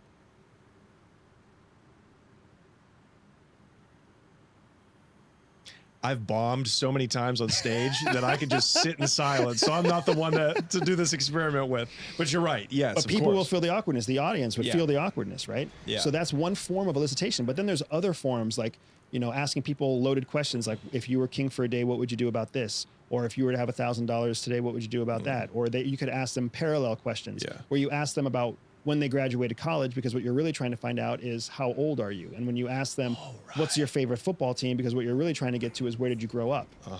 So there's all sorts of elicitation skills. And for me, we were always taught, like, if you need something, ask for it. If you want something, ask for it. And I remember growing up being like, I don't think that's true, because when I go to my mom and dad and I say, can I stay out late on Friday? They know exactly what I want. Yeah. Well, I should ask something else, right? I should ask something else so they don't know what I want. So I should say something like, hey, is it okay if I hang out with Brian on Friday night? Because maybe they'll say yes to that, but as soon as I say, can I stay out late, they think he's going to go have sex and get pregnant prematurely, right? Right. So for a long time, I thought that there had to be some kind of social dynamic that is different than what we were taught. CIA taught me through elicitation, which was just one example of the social dynamic, that was true. Let me give you a tech example. I believed for a long time that you could have a cell phone, and if you turned off your cell phone, you couldn't be tracked. Or if you took out the battery from your cell phone, you couldn't be tracked, right? So if you ever wanted to get off the grid, just turn off your phone or put it in airplane mode or do whatever else, right? What I learned when I was at the agency is there are so many different types of technology on your phone that your phone can't survive. Your phone is built to survive even when the battery doesn't work. So it's always a receiver. It may not always be a transmitter. Right. So technology, there's a technology out there, I'll give you one right now, called ad tech. Have you ever heard of ad tech? No. Ad tech means advertising technology. Your phone serves you advertisements. Yeah. And those advertisements relate to two things that you've searched in the past and locations where you are. Oh, right. How does the ad tech know where you are? Yeah, does it? But can't you turn it off? You can turn your location off. You can turn your location off, but turning off your location does not turn off your ad tech. Right. Because your ad tech can still know where you are. Because for the advertisers who pay money to be presented to your phone, the technology still wants to collect their money. So if you turn off your location, if you were able to turn off your ad tech, then they would no longer be able to advertise to you on behalf of the advertisers. They would lose money. Right. So instead they leave your ad tech on, you turn off your location, and then they still serve the ad to you as an amalgam, but they don't serve the ad on your actual device. And I wonder where they got that technology from. They would get that technology from, and here's the thing that everybody needs to understand. New technology, you name the technology. New technology is expensive. Yeah. The first buyer for new technology is the federal government. Right. Because the first thing they want to do is test it for national security capability. Right. So when ad tech came out in the public sector, it was already available to law enforcement, military, and us long before that, right? Just in a more rudimentary form. Now, what about NSA? What about like some current events? Like, do Americans really have any rights to privacy? The privacy question is relevant but it's tied up in legal definitions. So yes, Americans have a right to privacy from their government. But what happens is you waive your right to privacy from commercial entities. Right. So whenever you sign up for Verizon and you pay for a Verizon plan and you share your contacts with Verizon and then all those apps that you download, right, where you click yes, yes, you can use this, yes, you can share my location, yes, you can access my contact list. Every time you hit yes, you're giving away your privacy to Verizon or to AT&T or to T-Mobile. So then when the federal government wants information about you, they just buy it from Verizon. Right. And does that not fly in the face of the TikTok ban, where they're like, the Chinese can, they set up this whole app to spy on Americans? Can't they just, the Chinese, a foreign government, also just buy Americans' information? The difference between TikTok, the reason TikTok is such an issue in the national security sector isn't because it's collecting your information. It's because of what it's doing to feed you information. The TikTok algorithm is outside of our control. So we don't know why it's choosing to feed us what it chooses to feed us. And I'm sure if you've ever used TikTok, you've seen it where you're like, why am I seeing this? Right? When you're looking at Facebook or Instagram, it's much less often that you look at something and you're like, why am I seeing this? Well, but clearly the market, more people like what TikTok is doing with the algorithm. That's why it's the most used social media app. Or what people like is the constant distraction. So what do you make of this ban? I think the ban is wise. Really? I think the ban is wise, and I'll tell you why. Because we need to be more aware of. Now, I can understand that when Facebook and Instagram and even LinkedIn, when they all came on board, Twitter, when they all came on board, social media was new to us. Nobody had ever known what it was like to scroll, like, dislike, share. All that was new. Well, now we've had a decade to learn what scrolling behavior does to us. We've watched the demise of our social engagement, the increase in anxiety, the decrease in paying attention, the work impact of constant like scrolling and getting sucked into technology. It's very similar to 1950s cigarettes versus 1990s cigarettes. We learned that they're bad for you. Right. And then the thing that killed cigarettes was the taxes. Yeah, legislation. So now what we've learned is how negative social media can be. TikTok has the dual negative impact of one being the next evolution of stupid scrolling. You don't even actually have to scroll, right? It changes. It just feeds you constant distraction without any real meat. But then on top of that, it's also owned by a foreign corporation. So we don't control the actual algorithm that feeds you. So when it knows that you're a 34-year-old male who's a professional, it can feed you a line of content that China wants to feed a 34-year-old professional. But more dangerous than that is when it feeds an 11-year-old. It could be feeding an 11-year-old a thread of narrative that it wants an 11-year-old to learn, so that when that 11-year-old is 31, they already have their mind is already shaped on certain opinions. So like cigarettes, like a minimum ages for drinking, for driving, drinking and driving. It's the public good is trumps free speech. That's not free speech. Freedom of information. So you think that's more important? A lot of people would agree with you. I'm not criticizing. I'm saying that we have to invent a new kind of decision. We have to invent a new kind of policy here for ourselves. Because here's the thing. Anybody out there who has an 11-year-old child does not want them to have freedom of information. Right. There's no freedom when you're a kid. You're not entitled to freedom. Most 18-year-olds, I think you would probably agree, you were probably still dumb. Oh. So do we want 18-year-olds to have freedom of information? Right? But they're free to do everything else. Except I guess drink. Yeah. See what I mean? States. So there's all these arbitrary, they're free to die for the country, but they're not free to drink. There's all sorts of these arbitrary rules. So what I'm saying is we just need to figure out how we're going to do it, right? Do you remember when you could only get music through CDs? I do. And I'm old enough. And you could sign up for those, you could sign up to have new CDs of outcoming music mailed to you. Yes. I forget what those were called. Yes. Clearinghouses, whatever. Yeah, those were. right. Well, if you wanted to buy that for your child, you always had to check a box whether explicit was allowed, or whether explicit was not allowed, or whether explicit was allowed with a label on it, and then it would be bleeped out. Right? Something similar to that might be what is the future of social media. Right. Where if a user is registered with a birthday before whatever, then explicit is either not presented or like certain categories of information, like foreign information cannot be presented. News sources cannot be presented. Who knows what, right? YouTube does something similar with YouTube Children, right? So it could go in that direction, or it could just be something where it's like, if you're not 21 years old, you can't use this app.